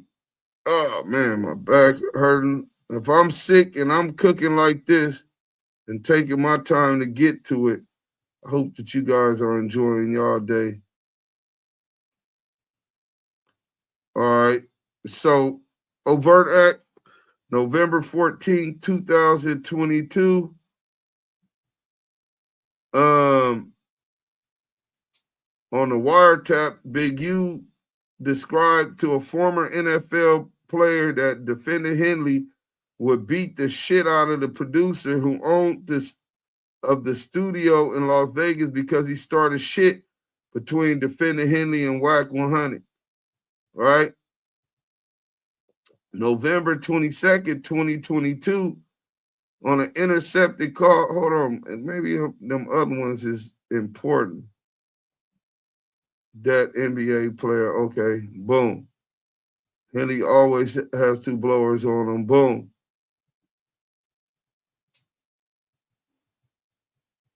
Intercepted call, defendant Henley described paying people to mess up a store. Intercepted a call. Okay, December 30th, 2022, on an intercepted call, defendant Henley said that when defendant Henley catches WACK100, I'm gonna break his jaw, right? Overt act.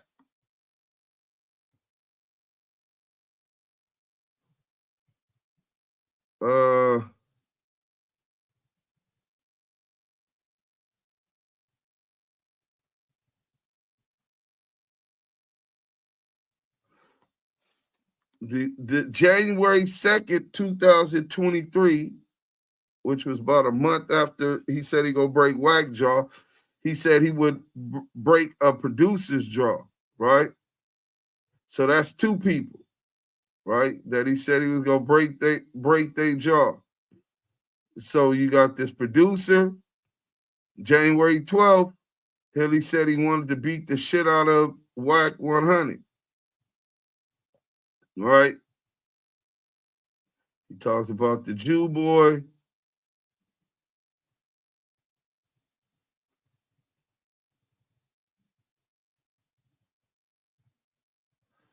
Associated defendant Henley, January 2nd.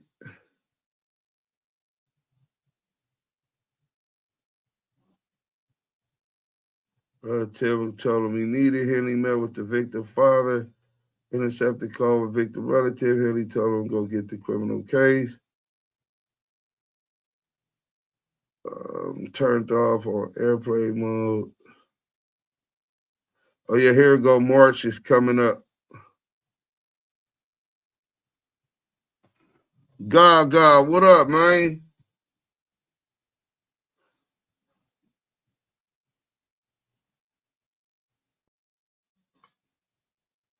So right here, overt act number 183 on March 19, 2025, in an attempt to intimidate and dissuade anyone from cooperating with law enforcement or otherwise reporting information about defendant Henley. Defendant Henley posted to the Crenshaw Cougars Instagram account, naming his co-defendants and known opponents, instructing the public not to associate with them and claiming that if they did, they were not black. So known opponents, right? So now we're gonna go back to the paragraph which started and brought us all here. And it shouldn't take that long to do it. We got 500 people in here, man. Hit that like, and that's just on YouTube. You know what I'm saying? Hit that like button. On multiple intercepted calls, defendant talked about beating up or at least breaking a witness's jaw. And while defendant may claim other reasons for feuding with that witness. Feuding. Have y'all ever heard Marley Marl talk back to Wack, disrespect Wack? Talk back to Draws, disrespect Big U publicly, or even acknowledge that there was a beef? This dude is a cooperating witness. This dude has not had no beef publicly with Big U, and Big U have never spoke on that person. So when they talk about when they talking about a feud, well, we know who he's been feuding with. 3 people: Loose Coochie Cannon, the Crip Cop, and WACK100. And he didn't never say he wanted to break Loose Cannon's jaw. That wasn't that's not presented in any of the paperwork. He never said he wanted to break the Crip Cop jaw. But in there, he said he would want to break WACK100's jaw. And that's who he's been feuding with. And for that reason, Big U needs to stay in jail. The court should protect that witness. Not a victim, not this person, but this witness. Now, I'm going to get in this chat and see what y'all got to say about that. Let's go. Active in the chat. I'm down there with y'all. Let's go, man. See what y'all talking about. Whack the cheese right in LA. Selena, they know my identity as a PO. JD Academics already said they give each other heads up when something controversial comes up about one of them. Oh, yeah, we're not even tripping off of Academics' position. We're talking about specifically, there's also in the paperwork. Matter of fact, let me send that picture to, oh, shit, Gigi sent me something.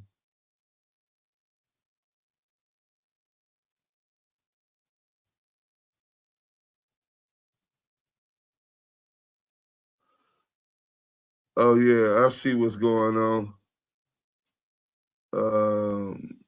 Real quick. Okay, there it goes. Street Certified News. I sent him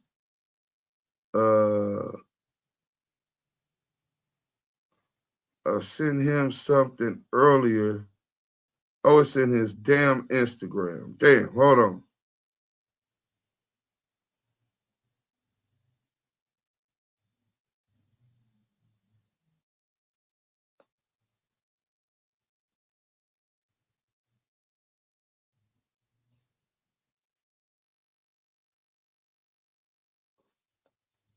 Told y'all I was in his Instagram, but I sent him a couple on his Instagram.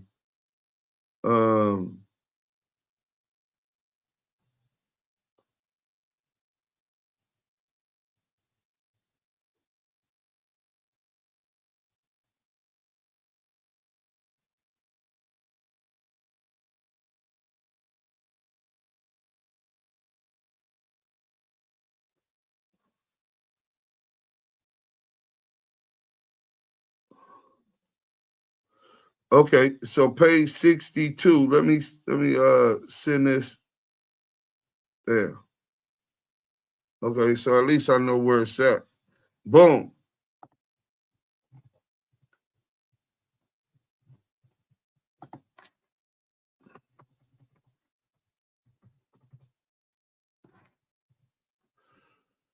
All right, Street Certified News. Salute to my boy Street Certified News. Damn, I don't know if that's his shit. Is that his shit? Hell no, that ain't his shit. Damn, that's crazy, bro. I'm just gonna send that shit somewhere else. Hold on. That's how you do that. You're not finna waste no time on all of that. Boom. So we got this. Now we can share. Yeah, you with me, bro? I'm right here, bro. Hey, can we get a sermon while I pull this up, brother? Just a sermon. The peoples have spoken. Yeah. This is Bishop, Apostle, Reverend Yael at you guys' disposal. If you let me say this, any women's, because Deacon Deuce did say earlier, the beautiful women's of the Most High are in the chat. You know, the chat is where it's at, and the at is in the chat. And if any of the blessed women in the chat need the hands laid upon them, please, does not hesitate to allow the prophet to lay hands upon thy bosom and upon thy bottom. Okay? So listen, we have the documents of CS2 back. We are reading documentations of an interrogation, the accused and the guilty. The sermon is about individuals wearing the mask. And we're not talking about Deuce Sims. No, we are talking about these individuals masking and parading around like they are one of us.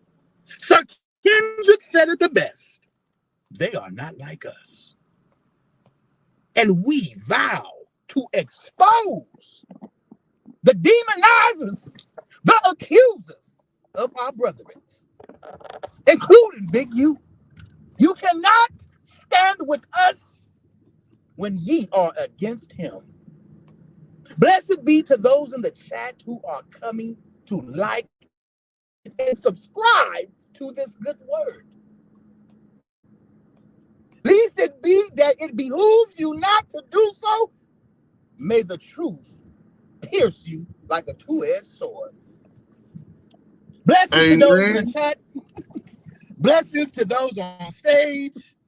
And blessings to those on Clubhouse. They said, y'all leave 600 pennies alone. He growing his hair every 2 hours. It's called the full pot of coffee effect. That nigga wearing extensions, bitch. That nigga got a BBL in his head. He's a round-the-way girl like LL Cool J. I need a girl with extensions in her hair, bamboo earrings, at least 2 pair. Yeah. This nigga got extensions in his hair, bro. Bro, that nigga wearing a weave. Bitch, you got 36 inches in your hair, bitch. That nigga be like, my shit down to my back. My crack. You is stupid, y'all. Oh, shit. That nigga a bad bitch. That nigga really giving off bad bitch energy, nasty work, bro. But look, real quick, let me get to this real quick, right? So if y'all go down here, right, it says January 2nd, 2023. This is 4 days after Henley again stated that he needed to break WACK100's jaw, which was December 30th, 2022.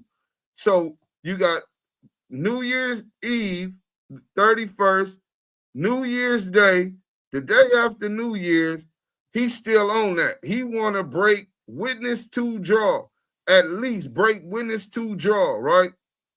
And Big U is caught on wiretap telling him that. So people saying, well, hold on, witness 2 is Molly Marr. He talk about him in the murder. The murder is not charged, sir. The murder is still up under the jurisdiction of Las Vegas, sir. That's a separate investigation. And in that investigation, the witness on that case, witness 2 on that case, and in that investigation is Molly Marr. But in this Rico investigation, witness 2 is CS2 Black. I guess he liked the letter 2 or the number 2, but that is definitely nasty work, man. Let's get back to the chat, man. I wanted to hear what everybody was talking about. We've got his neck itching. I wonder if Wack told the feds Big U was extorting Dale for them to know where to look, or did Dale? Hold on, what's going on with your thing, y'all? You got your thing kind of blue, your picture. Or did Dale go to the law out the gate? Well, I think that I finally recognized that we was behind. WACK100 has been a witness on this thing. I thought that after the no jumper shit, he probably got involved and started trying to do things that he was just throwing a rock high in his hand, using loose cannon, using Dale, using Molly Marr, all of these informants against Big U, 600, using these dudes to incriminate Big U publicly to get them under investigation as this timeline starts. As soon as they are no longer seeing eye to eye, Big U recognizes he CS2 back and cuts them off. WACK100 became a witness who needed protection at that point. And it's obvious that at that point also, This is when Kimberly Ross, formerly Kimberly Jones, and her kids, they got the fuck away from this nigga. They knew what was going on. And they wasn't with it. They jumped up off that train real quick. Because this ain't CS, confidential source shit. This is public information that he's going to be exposed. WACK100 has federal prosecutors saying that he's not working with them. Like, bro, you brought police officers that were deputized feds. Greg Caden was a deputized federal agent. So was Darren Dupree and everybody on the Joint Task Force in the Tupac Biggie murder investigation and in the Main Street Mafia Crip investigation. These deputized federal agents have jurisdictions as if they're working for the feds because they're working with the feds in these investigations. And CS2 back was able to bring a deputized federal agent to Clubhouse to say that he is not working with the task force, providing information. Now he got an assistant United States attorney and a federal agent on the front of the LA Times and in court claiming that he is not working with them. Why is this such a big issue? Why is him working with, I don't hear them coming out saying YSL Woody ain't working with him. Tekashi 6ix9ine's prosecutor ain't coming out here lying, saying Tekashi 6ix9ine did not work for the federal government. I didn't hear Alpo's prosecutor or any of these other known rats prosecutors coming out defending these people, saying that they was not working with them. That's a statement within itself. The deaths that the government and law enforcement are going to protect WACK100's identity is speechless. Witness 100, J Boogie 510, salute. Yayo, you want to say anything? We've been going almost 3.5 hours. Man, I think for the most part, dudes, it's like the fact that we got to keep running the content, and it's not just that we keep running it, it's elaborating on who these hidden characters are. That's most important. Understanding when you start being accused and once you go to jail and once you're dealing with the feds, these are different levels. And then you got individuals out here like CS2 Back, who was literally out here implicating this man in murders and all kind of illegal activity, to now then get on the internet and try to spin a narrative like he was just doing content. And then the stuff that previously he did, bringing the police on Clubhouse to justify them not working with him. It's a lot of hidden jewels that's being brought right now. And as this paperwork still gets, uncovered, and we're, pulling off layer of paperwork, each document being read, we're going to start to see who these individuals really are. We've already seen a few with Witness 1. Now we got Witness 2.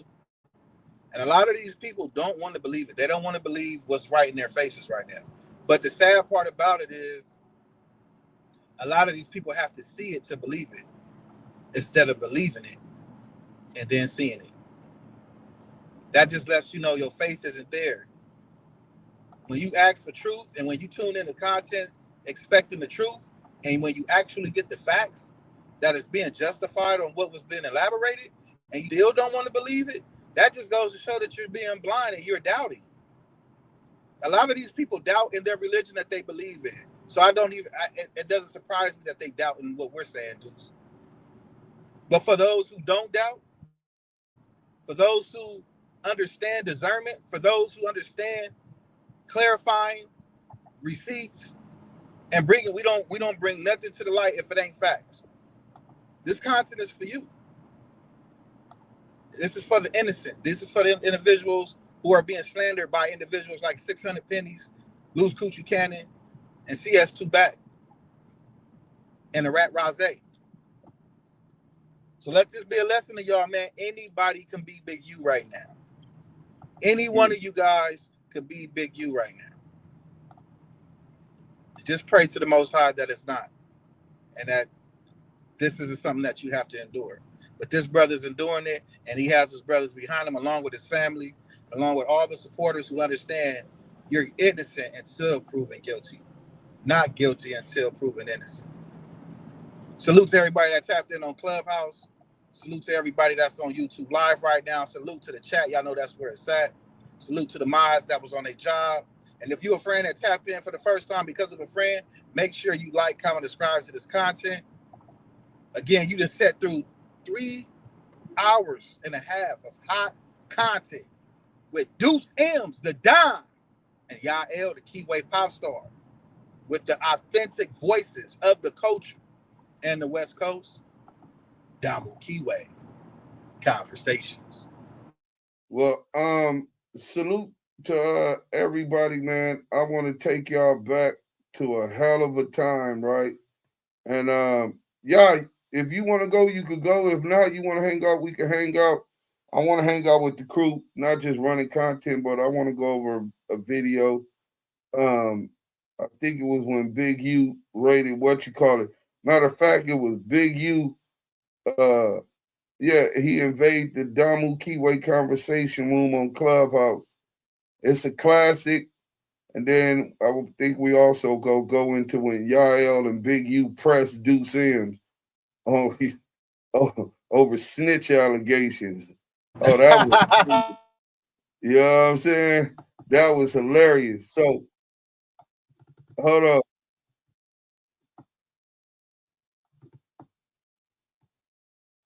Hold on. Let's get into this, man. If y'all want this content, y'all can hang out. You know what I'm saying? If not, y'all could just go do what y'all do. We finished the content for today. But we want to chill with our people. I don't feel good, but we got some I feel better than I did yesterday. And that's progress. But we got something for y'all, man. You know what I'm saying? Let's go. Right. So we got some audio and we gonna play that on Clubhouse. But let us know what happened with that case. And I believe Pop LQ was there that morning, and he also was around that situation. So let's address that first.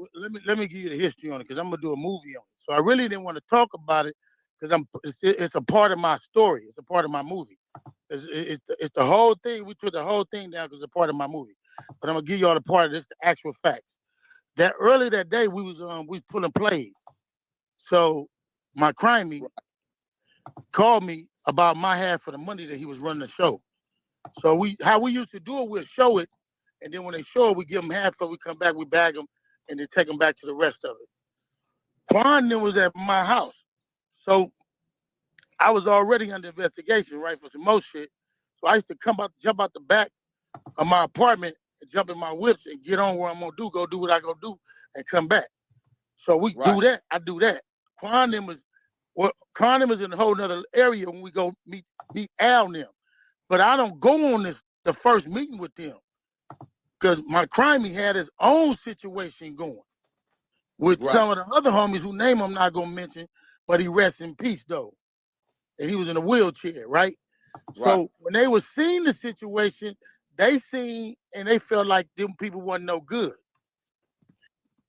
So they backed up off of it. Me, Quan, Al, we all at my homeboy house.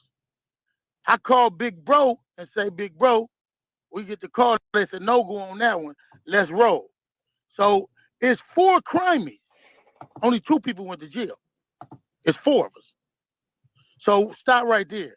If I was gonna tell nigga, I'd have told him the 2 niggas who got away. Anyway, now moving on to that. We pull up on the thing. I jump out, get cracking, boom. They come out everywhere. We get to running. I run back to the whip to try to get back in the whip. Boom. They spin off. I tuck and roll, hand on the handle. We get caught. They take us. I had just got shot up about a week or 2 earlier before that. So my leg was still bleeding. When they take us, they keep us for 72 hours and 72 and 8. You can only be charged in California for being in jail 72 hours. You got to be charged and know what your crime is. They didn't know what they was going to charge us with. They didn't get no gun, no money, no drugs. If you go look at my case, the only thing they had in evidence was my jacket. So at that time, it was a new law that's called the 115 law. Go back and look it up. It was a conspiracy law, the 115 law, and all that. So the police had to attribute a statement to me just to get us bounded over in court. They didn't need to attribute nothing to my crimey because they had him on recording setting up the deal. No way did he snitch. Never have he snitched on this case. No way. They only had a recording of him talking to the police about our crime. About setting up the deal and all that. No way did he snitch again. I'm saying that again. There was no snitching. So the police couldn't find us guilty or nothing.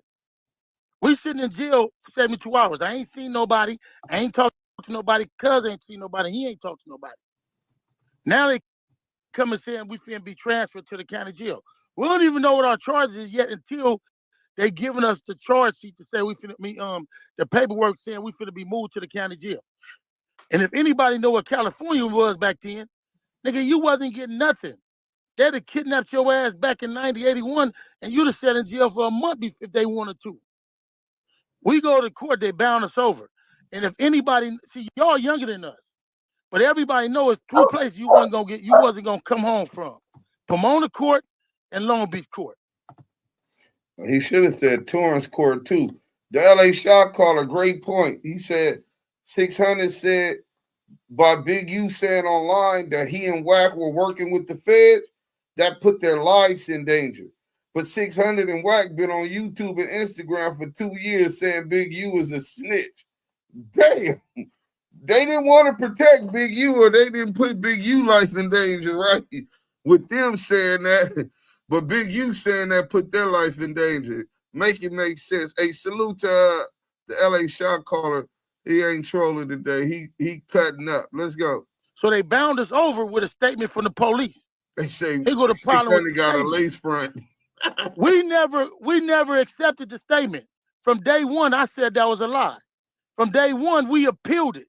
From day one, we fought it in court. Now, one time, then my lawyer put the police on the stand who made the statement and said, when did you meet Big U? He never met me. The man said on the stand, well, when did you get the statement? He could never corroborate that because he ain't never seen me before. Right. I don't remember seeing him. And secondly, hold it, because this is all in the paperwork. All right. Where was the corroborating? Anybody else? Was any officers there with you? No. Was there any inmates here? No. And secondly, he go to the title. When he said when he asked me, did I want to make a statement? I told him no. So then where you get a statement from? I do have that link where they asked you to they read you your Mirandas and you refused to speak with them. We gonna have that up on YouTube at Active Chuck. Give me a couple minutes to do that because I'm also finna play this audio. So, and not only that, the judge himself said, I don't believe this, but I gotta bound it over. Because that's how the courts was back then. And if anybody don't believe me, go pull it up. It's in 2015. No, well, in my experience, specifically, preliminary hearsay is permissible to bound you over into superior court. But once you get to superior court, your Sixth Amendment right kicks in, and they got to be able to corroborate that evidence or statement before it's allowed as evidence. I'm getting anybody got any lawyers? Just have them check on that. Don't believe me. That's but did Big U spar with 600? Hold on, we'll get to that later. Don't ask no questions. We running something. But so now we get to this, and like I said, I'm gonna post the paper. No, and look, let me say that, man. I ain't getting into all that. I ain't gonna get into no internet shit. I'm only gonna talk about me. Right. I only want to talk about me. If I snitch, if I did some fuck shit, if I ratted, if developed nonsense is rat, that's it. I don't care about all the internet stuff, man. I don't address none of it. Oh, and then the Nipsey stuff. Let me say this though. I ain't never seen a tape of Nipsey doing no sexual acts ever in my whole entire life. I ain't seen one, ain't had one. Our first time talking to China was 2 days ago when China called me hysterical, talking about they recorded her on the phone. I have never seen a tape of Nipsey. Secondly, if he was having sex with a dude and another girl, I done that when I was younger. When I was a kid, nigga, we never been in the room with. So I mean, that's his thing. If it ain't no rape, it ain't no what of that, nigga. What That's is they freaky going shit, with it? not gay shit. What I mean, I don't understand where they going with that shit. But anyway, I'm gonna say it again. Never, ever, ever, ever have I snitched on a motherfucker. 1, 2. Never, ever, ever have I seen a tape with Nipsey having sex with nobody. And I wouldn't, if I did, I'm not gonna give no tape to nobody of China. I've been knowing China since she was a baby, nigga. I know her whole family. Right. Is that Loose Cannon, baby? Is that his cousin? Loose Cannon? Not at all. But look, let me concede to what other questions y'all got. Okay. I mean, grill me though. I want to be grilled. I mean, grill me, man. Like I tell Let me jump in. I want to jump in. What's up, you? This is Larry, Hollywood Larry. This is Black China's stylist. I'll let you out the studio that one day at the house. You came through. Hey, real quick. Thomas Wright said, y'all supposed to be his boys. Why y'all letting this dude do all this talking? They just denied his bail. Come on, OG. What are you talking about, bro? You gotta be a little bit more specific when you talking about come on, OG. And I'm not an OG, I'm an OYG. But let's get to it. I want to know what your thoughts is on this loose cannon shit, big dog. Remember, I walked you out. I'm not even going to address no all-out lie, man. Okay. That's ridiculous, man. Dude. I'm not even going to address that. I wouldn't even address. Listen, I wouldn't even address this paperwork shit unless it got so big. Hold on, Mike. People need to hear my opinion of it. That's it, bro. Yeah, don't. That's it, and that's all. I don't want to address none of that. What they got going on, man. If it ain't about the topic of what's going on, it's discussion at the very, moment. Oh, that's Mac 5, y'all. Hold on, free Mac 5. Start shooting niggas. Yeah, what the fuck wrong with y'all, bro? Now let's get some order in here. So real quick, for the dude that asked that question, we will have loose cannon girl supposed to be his wife, and baby mama's supposed to be in here. Now we talking. That's now we cooking. Now we cooking. Listen, let me finish. We got the content. So Y'all only got me.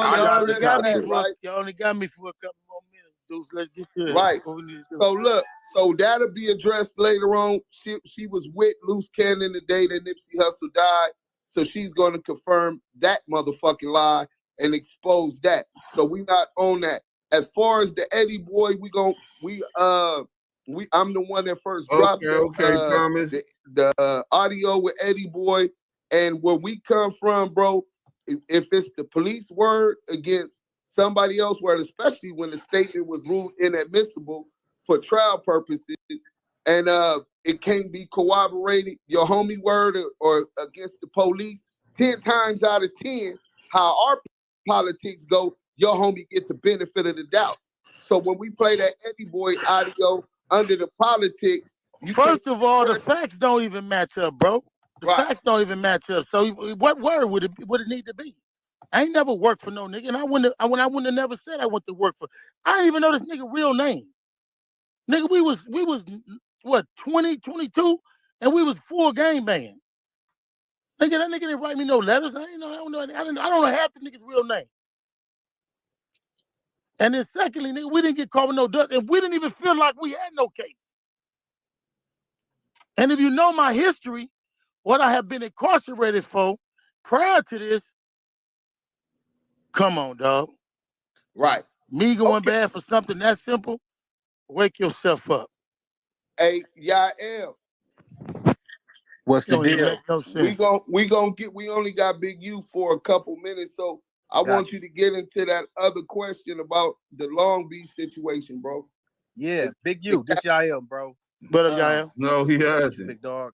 So there's a dude out of Long Beach by the name of Sneaks. I believe he's from Long Beach. Insane.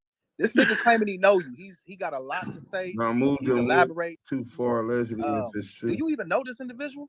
Man, let me explain something to you. I have no clue who this Sneak is, and I heard little bro played a little bit of it to me, and I think he said he was locked up with me and Scooter. Scooter was my cellie when we was in Calipat. That was my first prison.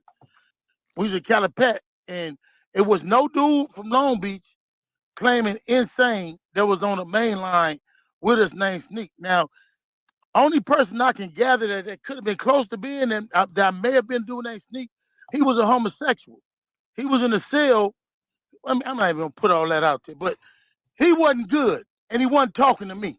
And secondly, ain't no nigga, excuse my language, bruh, ever pressed me for no paperwork in my life. It ain't not one person in prison nowhere that's gonna say any man in California State Prison pressed me to give them some paperwork on nothing, nobody. Because one thing is for certain, back then the rule was established, 6-0s only did something to 6-0s. So he wasn't gonna do nothing to Eddie Boy anyway. That wasn't his place. So all of this shit he's talking about, he's a lie. And I only remember him and secondly, how old would he have been? And then he mentioned Jay Stone. He was on the yard, me, him, and Jay Stone. I was only on the yard with Jay Stone maybe 2 weeks. I think it was B yard. I'm not sure. Don't want to call him which yard it was. And then right before they shut down, and I got transferred out of Calipat to C yard, I think it was. When I left there, when they moved everybody to C yard, Jay Stone, Ryder, a couple of homies, they moved. We was only there for about a month and a half. Right. And so we ain't gonna keep bringing all these other people's names into it. And I hear the shit about Rose. I don't have no problem with Rose. Rose ain't gonna have no problem with me. Period. I don't know what's going on with all of these dudes, but I'm gonna problem with Rose. I don't know nothing bad about Rose. I can't say nothing bad about Rose. Right. Any other questions, Yael? Other than that, you know what I'm saying? So my homeboy just hit me up about that dude too, right? Yeah. And he's saying the same thing. Wasn't no nigga on no yard with us pushing no line like that. And if he was saying he was Mook Mean, if he was saying he was Mook Mean, then he would have been with that. He wouldn't have been with the only person that was in both places was me.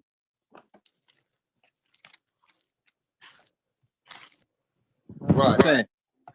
Now I'm gonna land on that because evidently this dude is irrelevant. So yeah, he's totally irrelevant. I really wouldn't even want to give. I don't even give certain these dudes energy, no name. I just want to stay on Big U. You know what I mean? And I'm gonna bounce off. But I want to say this though. Listen, and I'm gonna kill. Look, do you still need me anymore?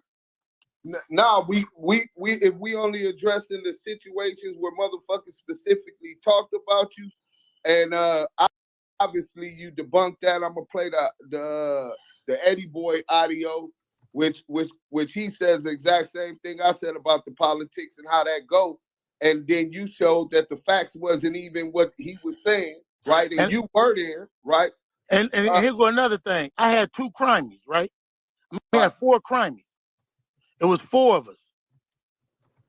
We still partners. Me and my bro still partners to this day. He don't do the internet shit. But if a nigga want to pull up on him, well, Quan talk to him all the time. If a nigga was gonna tell, you tell them niggas that got away. What a deal I got. And niggas asking me all the time, how come he did more time than me? Well, because he had more funk in prison than me, 1. And 2, he had a 12-year joint suspended already. He already had a 12-year joint suspended. When I called my case, I didn't have nothing but the little 3 years for a drug case, which was already ate up. That's why he had more time than I did. That's why he did more time than me. Oh, I see the little bitch down there. Yeah, and go ahead, nigga, down on R&B shit. Yeah, the little bitch. Well, I'm gonna stay in here long enough to hear the conversation about him. Let's get to that. I want to hear Tim. Let's get it then. Okay, let's get it. But real quick, hey, I know you want to say hi to your daddy. You so obsessed. You making up all these lies, but I want the people to know how we got here. You know, first you got to really weigh a person's character, question their intentions, especially when you can so easily debunk the lies that they tell. Exactly. When they can't find no smut on you, they gonna lie on you. So let's get into this first. I'm finna play this this leaked audio from Eddie Boy, and then we gonna get into the character who got debunked. Shout out Death of the Cloud Chasers. This was from the one that when I said that we leaked the audio, we go right into it right now. Well, I'm like, I wasn't going for that because I'm like, mic up, everybody. So it's like, and I don't put, you know what I'm saying? I don't want to be associated or be down with nobody that, you know what I'm saying, is on another side that I'm not on. You know what I'm saying? So it's like, if the niggas is telling you one thing or they got you, they promising you something or doing something, ain't nobody, don't do it that way. You feel me? Listen to me, bro. I don't even know what he's doing. This is Eddie Boy talking right now. Okay. I've been home for 15 years. I ain't that shit. Okay. I don't care. Look, this is Eddie Boy talking, speaking on the issues of Big U being an alleged rat on Eddie Boy on that robbery case. Remember, 600 of them was calling it a dope case. Niggas don't even know how to read paperwork. But as we were, let's go. I don't know this nigga 600. I don't know nobody. Okay, and so they can't put me in no trick bag, brother, because the dude, like I said, they even got the pedigree, bro. Right? I got all I. But how did they get it from you? No, they couldn't have got it from me, but it's public record, bro. If you Google the people versus Wagner, it's gonna come up, bro. Okay. If you do that, the people versus Wagner, it comes up. Period. The people versus Eddie Wagner, it comes up, bro. If all that stuff comes like that. That's the only thing they can get. That's the only thing he got, bro. Ain't nobody probably that. I don't know nothing about no motherfucking podcast shit or none of that stuff, bro. You know, I'm illiterate to that. You know, a nigga gotta nip that shit in the ass right now because a nigga really, they think they got something to stand on, and you know what I'm saying? And a nigga not gonna let nobody stand on no lies. You feel what I'm saying? Like we gon' stand on truth all day long. You know what I'm saying? Listen to me, Uncle. All right. How can they stand on something if one time saying something about somebody? So we got Eddie Boy saying on the robbery case, him and Big U caught. How could anybody say anything about that case when it's only the police who tried to say Big U made a statement that nobody could corroborate it? No other police, Eddie Boy, their other co-defendants were never arrested. So how can you say and believe the police that Big U made a statement when the paperwork says that he refused to waive his Miranda rights or make a statement? It's nasty work. But I didn't see the prosecution coming out and saying Big U never made a statement to us like they doing for the Crip Cop and WACK100 today. Nasty work, bro. It's supposed to be, but Eddie Boy said, how can they say something that and believe the police over their own homeboy? That's a major question. Is Bomani in here? Bomani. Yeah, I'm in here. Bomani. Well, next, I want to get into the character of this disturbed person. Somebody mic up because your phone coming on. I don't want nobody to hear whatever you talking about. And and we gonna get into the character of this dude, right? And hold on 1 second. There it go, right there. Hey, before we do that, can we talk about developing option first? I want to answer that question somebody asked me about developing option. You say that one more time? I wanted to address the question somebody asked me about developing option. Okay, go ahead. Is that the GRID program? Yes, the GRID program. Okay, for sure. All right. So now, the GRID program is designed only to do crime prevention and youth. We don't do nothing else to report no crimes. They don't do nothing else to call. Ain't no phone. That was a program that they tried to do, and it didn't even. None of the people who started doing it did it. And secondly, the contract WACK is showing y'all ain't even the year that we had the contract. The nigga is taking my contract that I put on the internet that's on my webpage and adding it to the years when it was first worded a certain way. When we got it, it wasn't even worded like that. The police don't need nothing from us. We don't offer nothing to the police. We don't give them no assistance in committing crime. They tell us when somebody get killed, people report there for crowd control, making sure don't nobody think it's other people that did it, making sure nobody don't go out and assassinate nobody. And then the only thing they do is offer the victims of crime. Right. They don't need nothing from nobody else. And secondly, we got to be the biggest, most exploited side of the country, and ain't not one person ever been incarcerated, ain't not one person ever been in jail, and ain't not one person ever said nobody from developing option did nothing but came and helped them. When my little homeboys go to jail, they call us, and we the ones that write the letters and say, yeah, ooh, he's a good dude. We the ones that show up in court and say, nah, he ain't the one that doing this, he ain't doing that.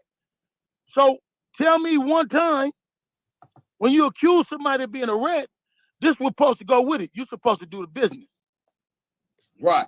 The rules of the game is when you call somebody a rat, you're supposed to follow up with that.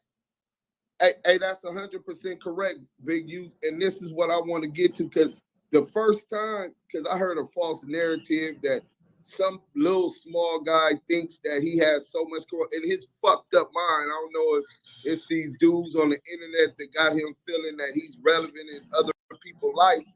But I'm also gonna put up when you first told me we was gonna interview, because I broke down the old GRID program paperwork and I wanted questions. You say you didn't have to answer nobody, but you would give me an interview.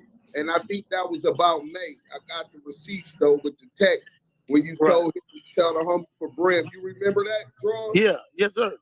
So this been in the making, and that was one of the things that I said we needed answers about. Because not only is he a reputable dude up out of his neighborhood, he's also a pillar in our community, a leader amongst our children. One of the first teachers when you get to the football and his influence at Crenshaw High School. Hey, Pop LQ, real quick before draws go, you hear me? I'm right here. I'm posted. Okay, so then I finally get a call from Draws, and what's the first thing that I asked Draws about? You asked him about the GRID. Okay, and then what was the second thing that I asked him about? The Eddie Boy paperwork, if I recall correctly. Nah, it wasn't the Eddie Boy paperwork. I was talking about Booger Brent. Oh, right? About your brother, him and your brother having a confrontation. Exactly. And then making Salat together, and then working out their difference, and ended up making Salat together. Real quick, salam alaikum to brother Pop LQ. Y'all make sure y'all gonna follow Kenny Kingpin, aka Pop LQ, on YouTube, man. He just got 1,000 subscribers, so he's gonna be dropping that work over there. Believe me, y'all gonna appreciate it. My old Sally, man. But look, we got a super chat, Yael. Well, Yael might be a little busy. I'm quite sure he's on the plantation. Can you hear me, Deuce? Yeah, we got a super chat. All right, let me read that super chat real quick, man. We got a $49.99 super chat. How many people you know who say they not police actually bring police to tell everybody he not the police. Shit is wild. And he records phone calls, speaks on people, open cases while dry snitching. I mean, okay, see. While dry snitching and implicating them in the crimes. Sounds fair to me. Yeah, that very sound fast. Hey, big facts, bitch. Big facts, bitch. These are some big facts, bitch. Hey, thank you for the 49.99 super chat. Anything and everything that is given to the Damu Kiwe Conversations is highly appreciated. Salute to you, your family, and your tribe. I gotta say it again, man. Everything he said was a big fact, bitch. You feel me? I mean, shit, man. Name fits the damn the name fits the damn statement right there. Salute to you, brother. Yeah, salute to that brother, man. Thank you for the support. Thank you, Selena. Let's get back to the content. We listen to Big U cutting shit up, but Pop LQ explaining how this whole interview of getting Big U on Clubhouse, he invaded the Damu and Kiwe conversation room on Clubhouse. The only time he ever came to Clubhouse after his beef with WACK100 had began. And he came again after that, but the only place he was gonna come was the Damu and Kiwe conversation because of the principles and that we stand on. Let's go. Together. Yes, you did. Right. And then the third thing, I questioned what was up with Mark Stevens. Do you remember what he told me? Yes, I did. Could you say that? About Mark Stevens? Yeah. He said that Mark Stevens gave him something, and that was the whole reason about him falling back from the little guy. Okay. And to be exactly correct, if I remember the words correct, he said, and I'm gonna do this how it's supposed to be done. I'm finna get him on the phone with you, and y'all can set up an interview. Is that correct? Draws, you remember that? Yes, sir. So, as far as ironing it out, ain't nobody afraid of nobody. The real issue is that within our community, we have a problem with this dude, A. Bomani. Yeah, right here. This dude is dealing with some real mental health issues. He's insecure. He questioned his own manhood, and has recently come up to us why he was doing that. Bomani, aren't you related with Cash Jones? Yeah. Hey, listen, look, I'm gonna put y'all on mute, and I might bounce off. Are we finished with me? Yeah, we really finished with you. Big U, let me ask you a question, bro. Go ahead. So WACK just posted something like with Deuce and his team basically saying like they didn't respect the development options as far as the grid program. Like I don't know if you've seen it. Like, can you speak on that? Because I know that's gonna be everybody questioning. They didn't respect it. What do you mean? Yeah, like far as like not if they respect it, but like if you seen the audio that went up. Audio of what? What you say? Yeah, Big U, AA Deuce. Yeah. I don't know if you seen it, bro, but WACK put up an audio of you and UOD talking about some things in regards to the grid program. Oh, listen. I mean, I can address that. Me and Deuce talked about that. I expect that anybody who don't understand something and the first information that they get is faulty to not understand it until they get clarity. So that's what Deuce trying to tell you. When he first got at me, he was asking me for clarity on understanding of what the program was. Not only did Deuce get information from me, he know one of the people that runs the program. The homie T-Top. So he didn't just, it ain't about just getting information just from one side. And that's all people been hearing. That's the only reason why I'm here right now is because people have never heard my voice address certain issues. Or I wouldn't even be addressing this shit. You understand what I'm saying? First of all, bruh, I'm the CEO. I don't go to no meetings, and I don't have no phone. I have 41 people who work for me in all different capacities. You know what I mean? Some people work for my company under the railroad trains, railroad business. Some work on the development options. Some work for the kids department. I have 41 people that work for me. That's not including sports. Sports is something that's a totally different thing. I don't provide jobs just for 5 people. I provide jobs for 41 people, blacks and Hispanics. It ain't not one person that they gonna say that's in my organization that tells on nobody. The same people that what they were trying to say is the same people that got it's 31 organizations that do what we do. 31.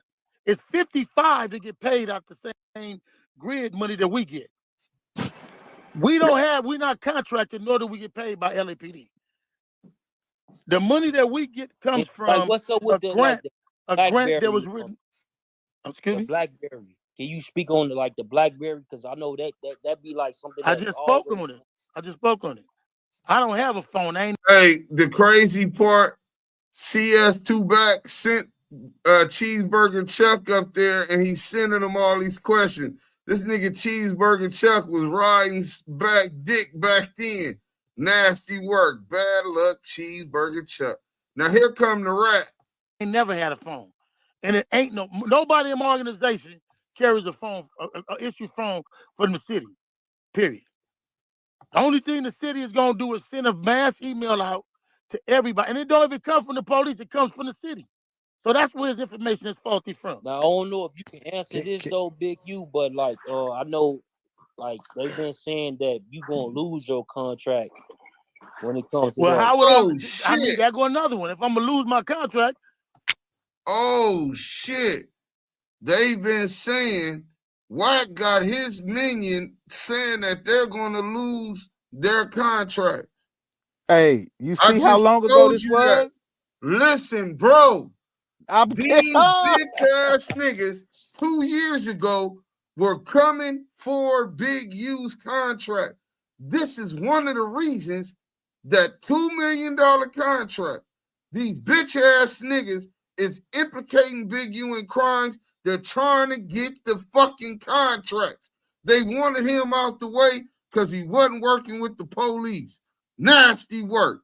Let's go, man. Hey, let me see where this is at. I gotta clip this.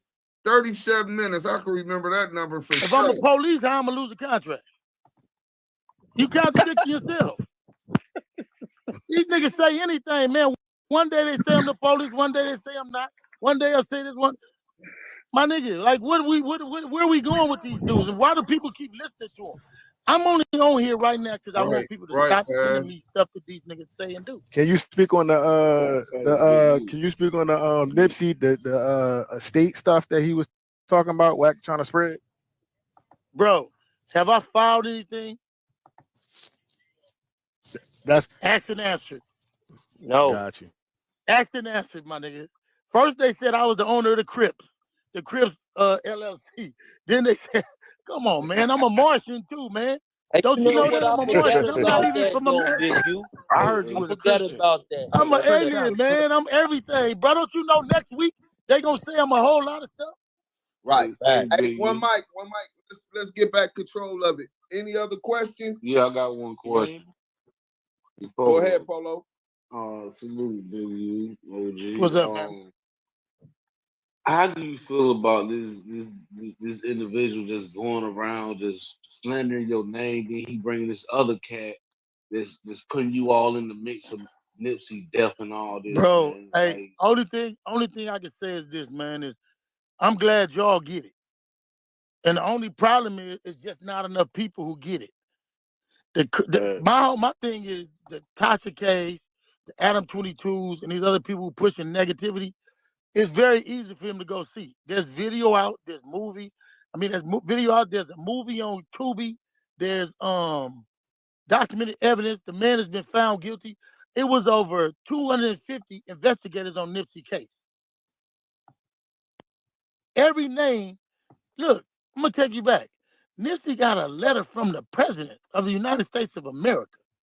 Do you not think anybody who has something to do with that case wouldn't have been in jail? Do you not think that they didn't go through every Negro phone, mine, yours, and whoever else that may have had something to do with that man demise? He got a letter from the president. How many people you know family got a letter from the president when they died? Right. And not only did somebody bring to my attention, This man lied so much. It's a video up which said it's something that shows the last 25 minutes of Nipsey Hussle's life standing in the parking lot. Damn. Wow.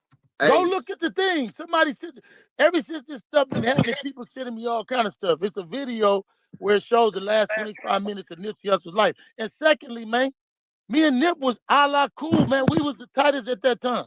We didn't have no issues. He flew me to New York to do Rap Niggas video. I'm in the Rap Niggas video. What are y'all talking about?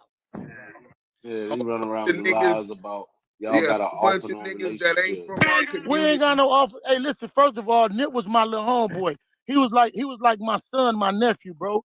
Nip came back to me when he signed with Atlantic because he was like, Uncle, let's finish this. Let's finish where we started. He came to me. I wasn't in music. I ain't been in music in years. He came to me. Hey, real quick. A step. Spontaneous statements are admissible by the courts. Fuck the courts and their laws. We're talking about street elements. If you ain't talking about that, fuck what you talking about.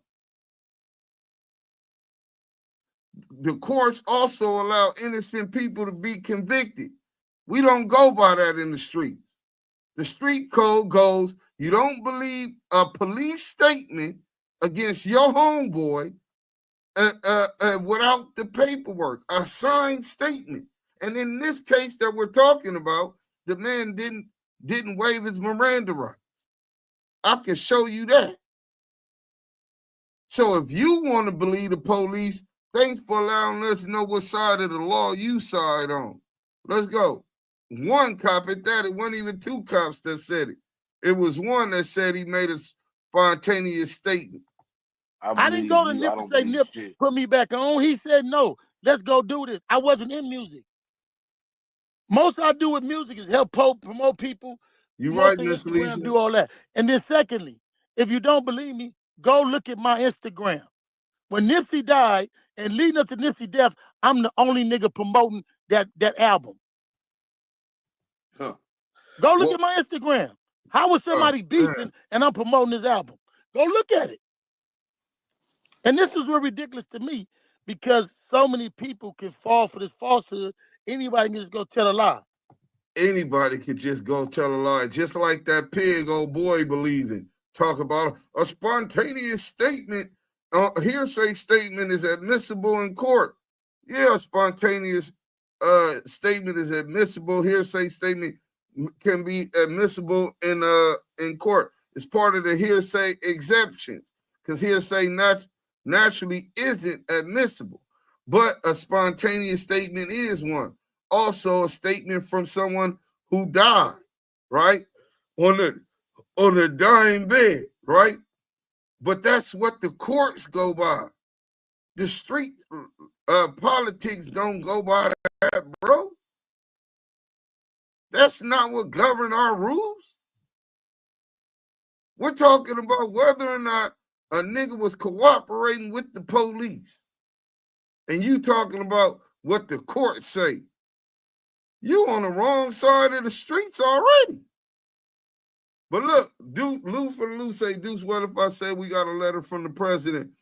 Listen, Lou, if you got a letter from the president right now, tell Trump we need to have a Damu and Kiwe conversation about getting big draws up out that motherfucker. Also, Jeff Fort, a political prisoner, still locked up right now in ADX Florence. That's what the fuck I want to talk about. Free Booger, free my little brother Booger. That's what we can talk about. You know what I'm saying? We got another super chat, Yael.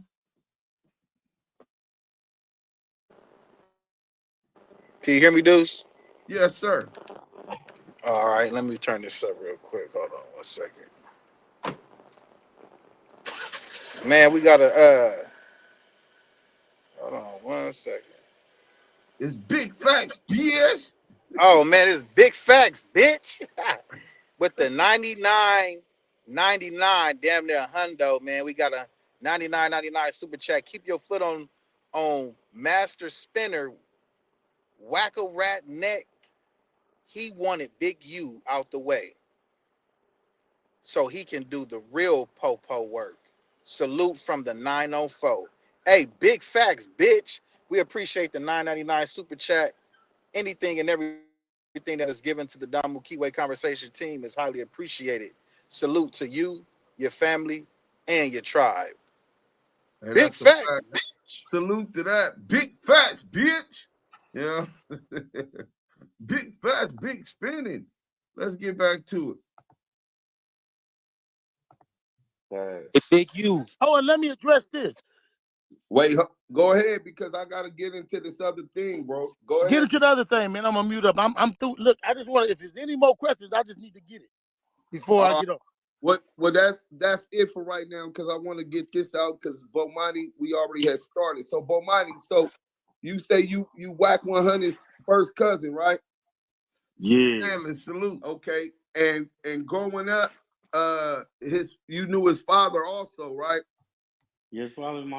That's my people. They're my family. That was the cable guy, Lenny Love. What up? Oh yeah. The cable guy. So Yeah. the cable guy, he'll fix a motherfucking shit for a little lookout, right? Yeah, you gotta give him a little lookout. You gonna fix your cable, turn it on for you. Okay, so at some point, when you were younger, you remember that his dad and your peoples were talking about sending your uncle somewhere, right? Could you tell us about that?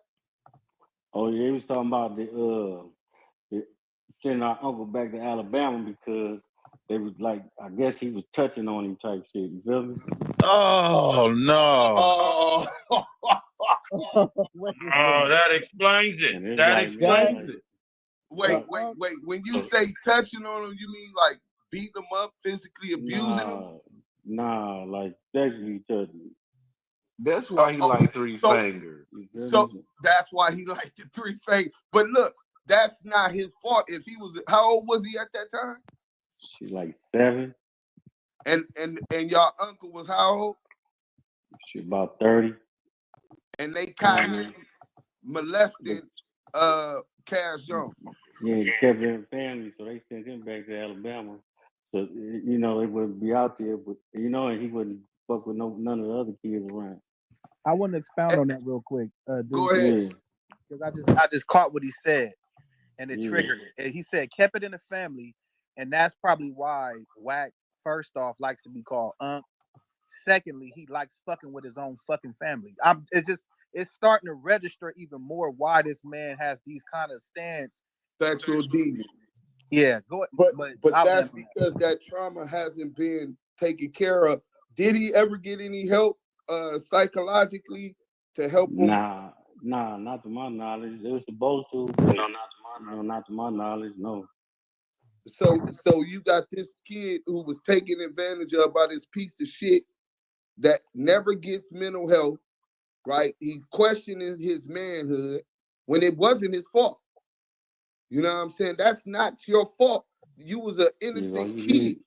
All you need is to talk to somebody, get a little mental health. You know. Yeah, but that lets me know why he feels the need to be so aggressive over the phone with any strong men or leadership in the world. But this is why he needs to call up by people who never met him, grown ass men, some older than him.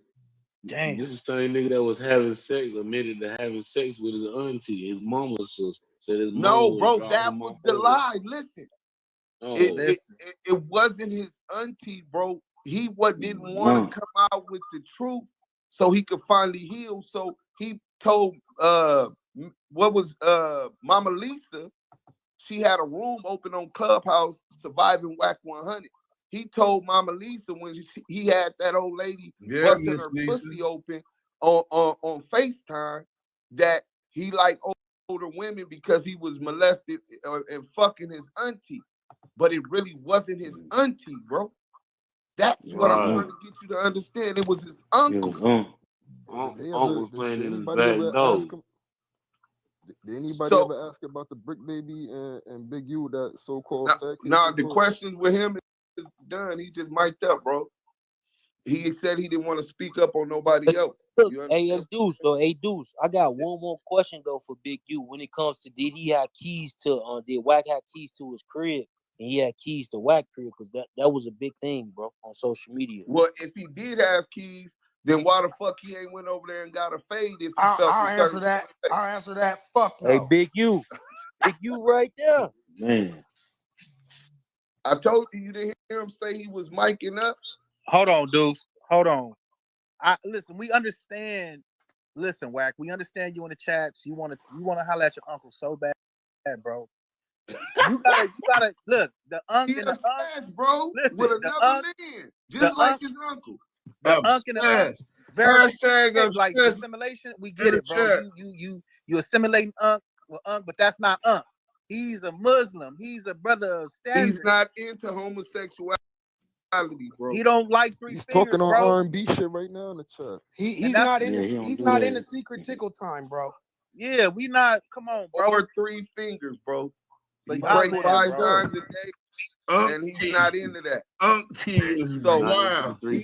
he needs to listen, bro. He needs to first go get some healing from the trauma that he's still dealing with, because it creates all of these situations.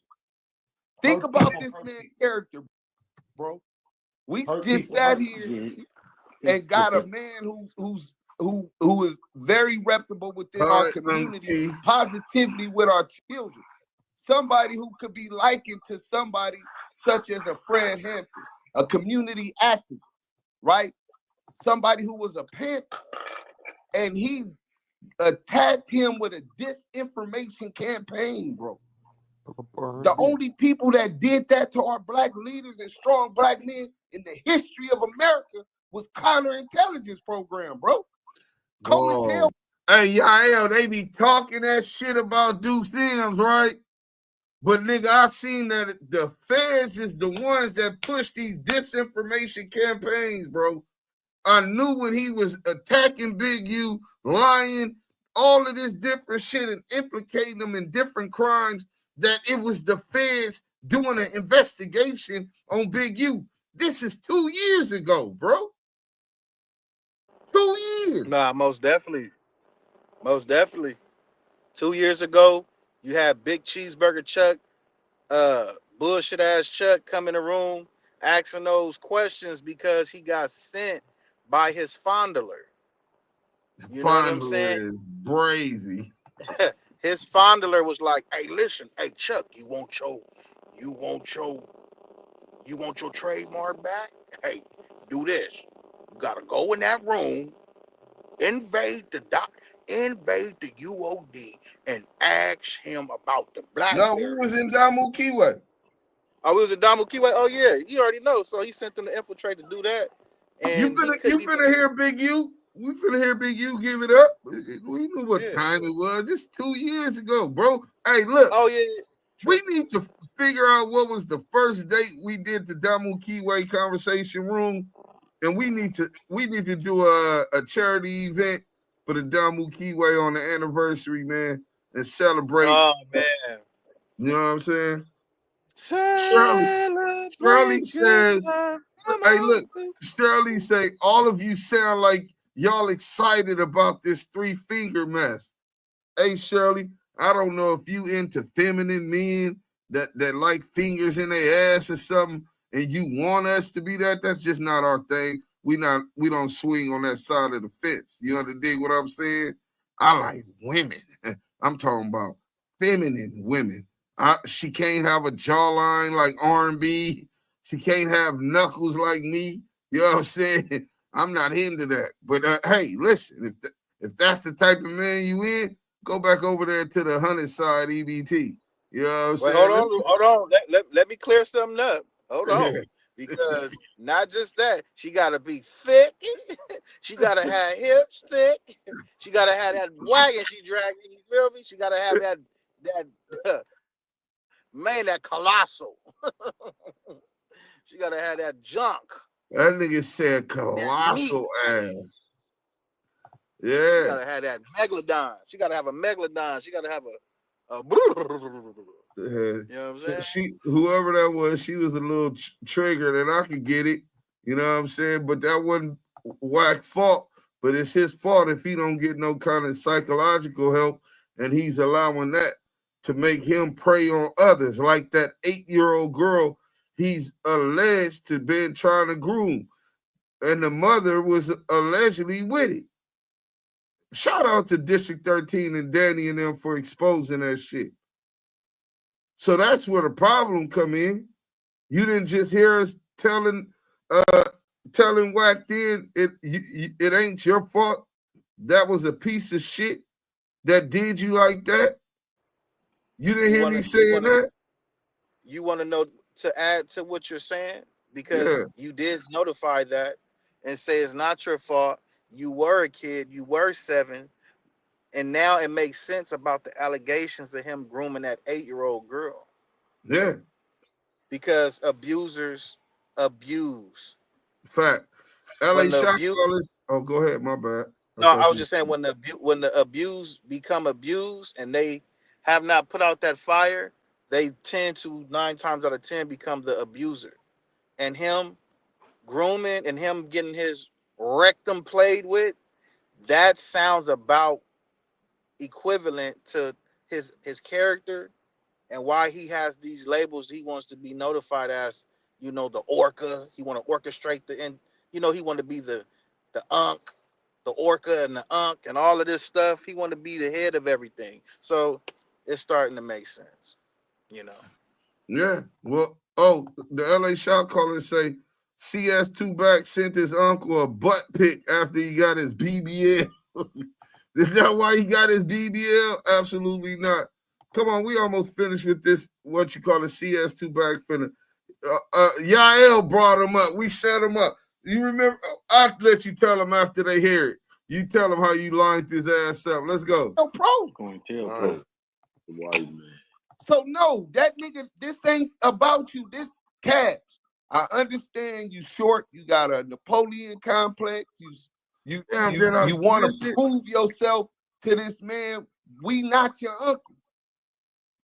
You don't have to. We're not trying to victimize you. Yo, what happened with an uncle? What'd you say? His uncle. Go ahead, Omani. Explain that again. Big U came back. Yeah, let's go, Omani.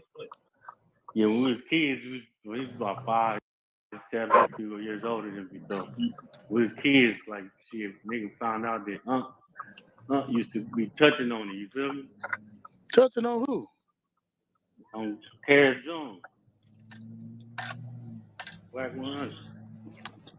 So I don't know if we end up, so G-Pops and them was talking about you need to get some type of, see somebody, as you get a little older, but shit, I don't know if it's. Hey, Boo, mommy still there? I'm gonna go ahead and bounce on that one, man.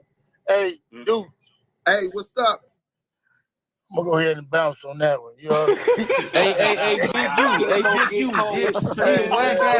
Hey, Big U. Hey, go ahead. Real quick, draws before you shake, right? Real quick before you shake. Let them know about the upcoming podcast so they can be looking for that and what we got going on positivity, because obviously this negative bullshit ain't even beneficial to our community. Let them know about Right. We got, like I said, I think I said it earlier, we in the process of finishing the deal with World Star and this the TV production company got. So we got Laquan, Deuce Sims, and Yael. We got podcasts and shows that's coming out with them. We just really gonna start the podcasts and build those up. But all positive information, man. We ain't trying to, if we was on that, we could go back to the hood. Exactly. We ain't for to concentrate on the negativity.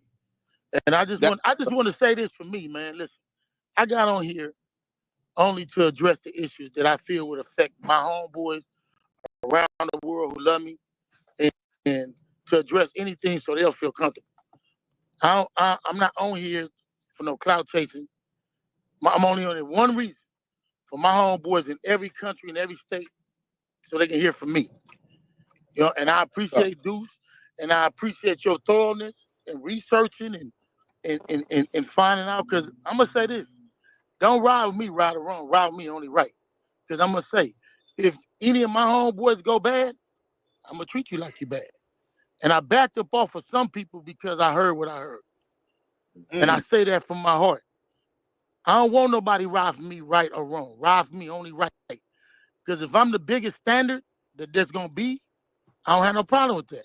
That's the reason why I ain't never said nothing. I don't come out and say nothing. Because I feel like you should be able to, as a man, look at the man's character and see where he is too. If you can't look at that and see what I stand on, then you ain't the person that need to be looking at me, period. Right. Well, listen, I know you got that flight too, man. Thank you for coming. Can we get a drop before you go for Damu Kiwe Conversations real quick? Damu Kiwe Conversation, the only place you gonna get it is the only place you gonna get Big U. Hey, nigga, put that on 6-0. You ain't send me Nipsey work, and it ain't in my phone right now. Put that on 6-0. You ain't got the BlackBerry. We don't want to talk to you. Down. This ain't about you. Hold on, wait, y'all. Hold on. Why you laughing? Bro, bro, I was anticipating, bro. He waited for that moment. He like, oh, he about to leave. I gotta make a grand entrance. I put that on 6-0. You didn't send me Nipsey work, nigga. You did all. Any other time he pops on the scene like Jack in the Box. He gotta be heard. He did that strategically with his narrative spinning ass. Hey, we got a super chat too. Oh, let me read that super chat. We got Deacon Weezo with the $1.99 super chat. Red Lobster Biscuit Face Wacky 100. Hey man, listen. Anything and everything that's given to the Damu Kiwe Conversation is highly appreciated. Blessings to you, your family, and your tribe. But bro, he strategically did that, bro. He strategically did that, bro. You brought him up, nigga. You don't act like you don't remember you brought him up. Tell him what was the plan. Hey, we was gonna bring y'all know we move. Y'all know we move strategically, right? So we know that. Hey, you know I move with phases. This is me, my guy. Hashtag thinkers. Hey, I brought his ass up so he could get flamed, and he was hot. Shut your bitch ass up and sit in the grill. He was hot. I brought him up for that little smidget of a second, and then everybody was like, "Y'all brought him up. Yeah, no, he thought that he was going to send a message that Yael brought him up, which was the truth, so that we could be upset at him like we didn't want him brought up. But I had already told Yael, hey, look, that bitch ass nigga, we got Big U coming on. That nigga is obsessed with Big U. You know he ain't gonna be able to stop from coming in. He can't help himself, right? This nigga got Big U dick so far down his throat. He gonna want to come up. We gonna make him sit down there. He doesn't deserve a voice in our community. He doesn't deserve a voice amongst real niggas. So Yael was like, hey, you think I should bring him up and then you can shoot him down? And I said, oh, that's perfect. Nigga, that nigga Yael let that nigga up, nigga. I shot that nigga down so fast.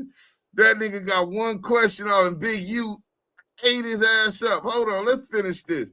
This is a classic. Up off for some people because I heard what I heard. And I say that from my heart. I don't want nobody ride for me right or wrong. Ride for me only right. Because if I'm the biggest standard that there's going to be, I don't have no problem with that. That's the reason why I ain't never said nothing. I don't come out and say nothing.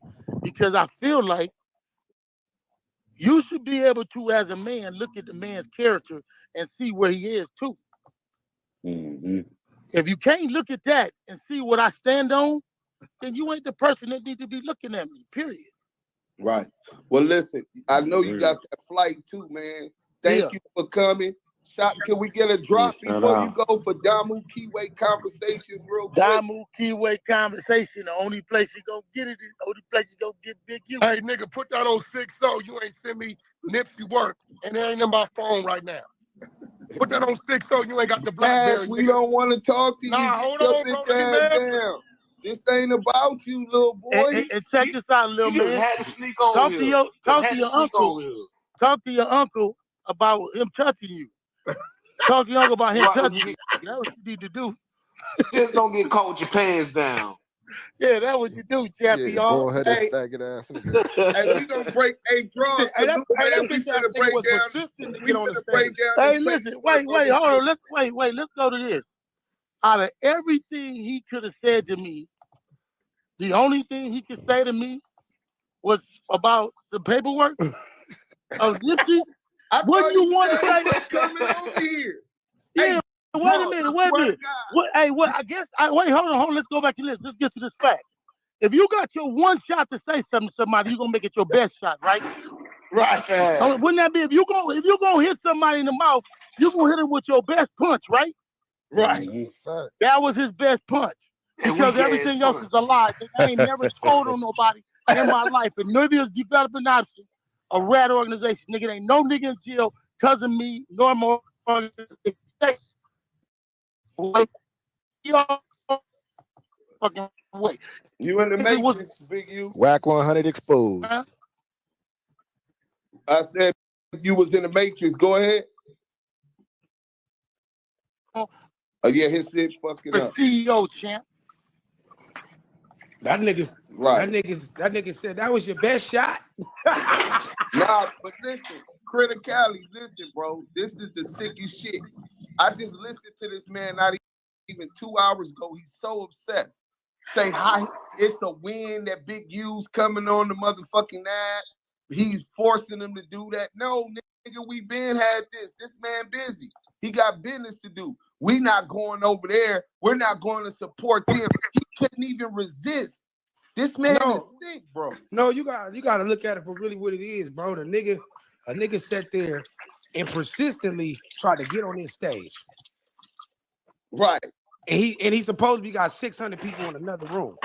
So it is what it is, bro. Typing like a motherfucker. Hey, nah, Critter, I think it's deeper than that, right? This is the same man that just took loose lip booty Cannon on No Jumper and had him incriminate Big Draws this man for implicating him in the murder of Nipsey Hussle, Cap, implicate him in extortion of Meek Mills, extortion of Rick Ross and Marley Marr, Cap, and then implicate him in supplying guns to the Rolling 60 Crip. That's that nigga ain't in here. Listen, hold on, bro. My God. Tell Loose Cannon to tell the truth on how I socked him out. Hey, real quick. Everybody mic up because everybody needs to hear this part, bro. That man is up in here because he wants to provoke him to incriminate himself, bro. This nigga working. And if y'all don't believe that, man, let me get into this motherfucking content, man. Hold on. We finna end that right here. But check this out. We finna end the live period. What did I say then, bro? What the fuck did I say then? Paid him in extortion of Meek Mills, extortion of Rick Ross and Marley Marr, Cap, and then it implicate him in supplying guns to the Rolling 60 Crip. That nigga ain't in here. Listen, hold on, bro. My God. Tell Loose Cannon to tell the truth on how I socked him out. Hey, real quick. Everybody mic up because everybody needs to hear this part, bro. That man is up in here because he wants to provoke him to incriminate himself, bro. This nigga working. And if y'all don't believe that, let me get into this motherfucking content, man. That nigga came in here to try to provoke Big U into incriminating himself because this nigga WACK100 is working. I said that shit 2 years ago. And now we got this indictment. And WACK100 name is in there as a victim and a witness. In the indictment and in the complaint, they cited the Loose Cannon statements on academics and No Jumper. This is nasty work, bro. Nasty work. That was a surprise. Haha. You was done real shit, though. But look, before we get up out of here, and we got to go in there, Same dude who was secretly in love with his Paru homie. Oh, yeah, Purada. This nigga came out the bushes. Put that on 6-0. KG, then they got her on recording call. Yeah, KG, we going to have to send you the thing so you can catch up. So what was going on, Danny, who used to be 100 ENT, she's one of the main people over there in District 13. It's her. Phoenix J was over there. My boy Stand on It Media was over there. And when they came together, and shout out to Hell's Kitchen, which is the Discord on Discord, Hell's Kitchen, right? When that team formulated together and went against WACK100, his dominance on Clubhouse was over. This was the end. And Danny, because of her relationship with R&B, was privy to situations. And one of the situations was WACK100 was talking to a lady who I guess he got some kind of video footage of her. She was married. And he's trying to tell her to leave her husband. And that he sold her a dream that she would be sister-wise with R&B in Africa. But she would have to sacrifice her daughter. And he wasn't talking about her daughter that went to college. He was talking about an 8-year-old daughter. And he said that the daughter could sleep in the bed with him. This is what WACK100 said. And then he called R&B, allegedly to tell R&B, oh, it's crazy. This girl willing to sacrifice her daughter, like he's running it by her or getting her open to that conversation. And Danny was able to record R&B and this talk about it. And it took a while for Danny to bring all the receipts because for whatever reason, she wasn't trying to do it. Come to find out, she reported that to the FBI. So those allegations were reported to the FBI and an investigation. You know what I'm saying? And the investigation of that, I don't know how WACK100, well, I know how. He got some kind of immunity. And this investigation in the Big U is more than likely that. Good job hitting them likes. Cheeseburger Chuck got Wack on stage that day. No, he didn't. Wack had Cheeseburger Chuck over here speaking and asking questions he wanted asked. And I got Yael to bring the nigga up. Well, Yael he couldn't wait. He really wanted it too. Selena, they own Selena in the chat. Let me see. Skippy, Chunky, Peanut Butter Head, Media, but damn. Mike B, good Lord, this why I hate the government. You're going to keep them free being selfish. It's cold. Yeah, I hate the government also. This government as structured. But it's what we make it, right? We got to make sure we remember that the people are the power. We got to figure out how to snatch that back. I got a call from Munchie B, the mayor. I'm going to call him back. Hold on. Can I call you later? I'm going to call Munchie B back. But we finna get up out of here. Hey, God, salute to you. I see you in the texting me. We finna get up off of this. Thanks everybody for hanging out 4 hours and 40 minutes with a sore throat. And I didn't feel it until now. So thank y'all. Really appreciate it. You know what I'm saying? He was trying to groom the little girl. The little girl mom said he told her that he wanted the little girl in bed with them while they smash. So when he make his move, she'll be comfortable with it. Yeah, some sick ass shit like that. You know what I'm saying? Hey, it's so sinister listening to the idiot laughing while she's talking about it. Yeah, it was nasty. So he said, talk to your uncle. Yeah, that's crazy. Yeah. Is that you live? Yeah, Big U was live with us. R&B fucked up too. Like, how do you deal with a man who does that? Is disgusting. I'm with you, 205 KK. I'm 100% with you. Hey, nigga, put that on 6-0 that I'm CS2 back. He definitely need to sit down with his uncle and talk about it on Paul Rue. There's so much shit about him that people have no idea. He's a vile human being. agreed. On Crep, Wack for show working while having his extortions and other known crimes ever been questioned by the Johnny. Well, they're turning their head. They owe him one. Remember? Selena, I think you're beautiful. That's all. I know what you mean. They're both twisted. Knuckle. Lisa reported to the authorities. I'm 100% sure that Miss Lisa Headshot over here jumping in my fantasy right now. No lie. Hey, Kid the Barber, why you on Miss Lisa? I was so worried about that. Nina laughing at Critter. Wack pissed off right now with his BB gun tucked in his waistline. Where's the ATF when you need him? That gatekeeper is the funniest kid.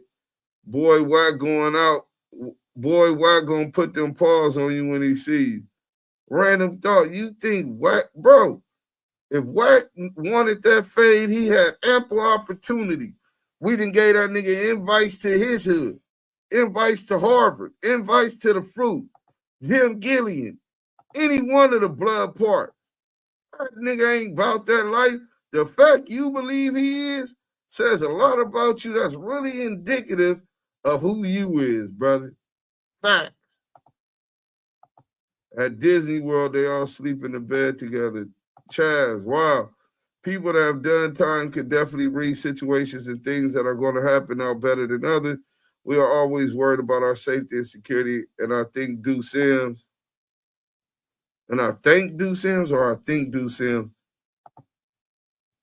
Chuck, a busted too, who lives in his mama basement, dick sucking cat. You right about that, Yoko Bagley has above common knowledge of those type of things. Yeah, I see what you were saying now. You was finishing the statement. Ashley Don said, what the WTF? So maybe that's why Gene Deal said Dave Fez was going to get him soon enough. I'm going to be honest with you. Normally, because of the laws and how they go, CS2 Back would have been incarcerated for all of the crimes that he brags about online. If the feds wanted him, they would have got him. Obviously, they don't want him in jail. Obviously, he has some level of immunity for the information he's been providing over the years. I thought that he didn't have total immunity, but I'm starting to believe, especially when I see that the witness that is beefing with Big U, meaning that he's a witness, means that he's no longer a 137 informant, that whatever to clean his slate, and he's going all out, and they're more than likely going to offer him protective custody, meaning that he'll be moved to witness protection in Europe or Africa or somewhere across the world where he won't be recognized for the rest of his life. WACK100 exposed Big Truck for not being from Chicago, and he riding with him. Yeah, and took his company. He was talking about going to the Congo with the little girl too. Yeah, I got people in Chicago just came from out there. Nolans do not know him at all on 6-0. Yeah, that's a fact. Big Back 100. You know what I'm saying? She fine, dude. Now I think dude's gonna fire off like Cowboy did Loose. That's why 600 went to the hearing. He was trying to provoke Big U to say something to him. Whack reputation. He said he was there for the court, to support the court. When the lady who said she was Big U family said, what is you doing here, to testify? He said he's here to support. They said, support who? He said the court. I knew Wack was woke. He wanted the torch. Wow. He's done. He's gone. He gotta move to the boonies like Henry. Wack was absolutely scared of Brick Baby. No, you stay free and keep working as long as you can. You get a conviction. Send Wack to the Congo with his diapers. I'm gonna call y'all back. Big U was act like Loose when he seen Eddie Boy. Hey, look, I gotta go. Maria calling. Y'all hit that like button on y'all way in, on y'all way out. Tomorrow, tap in. We'll be back with some more content. You know what I'm saying?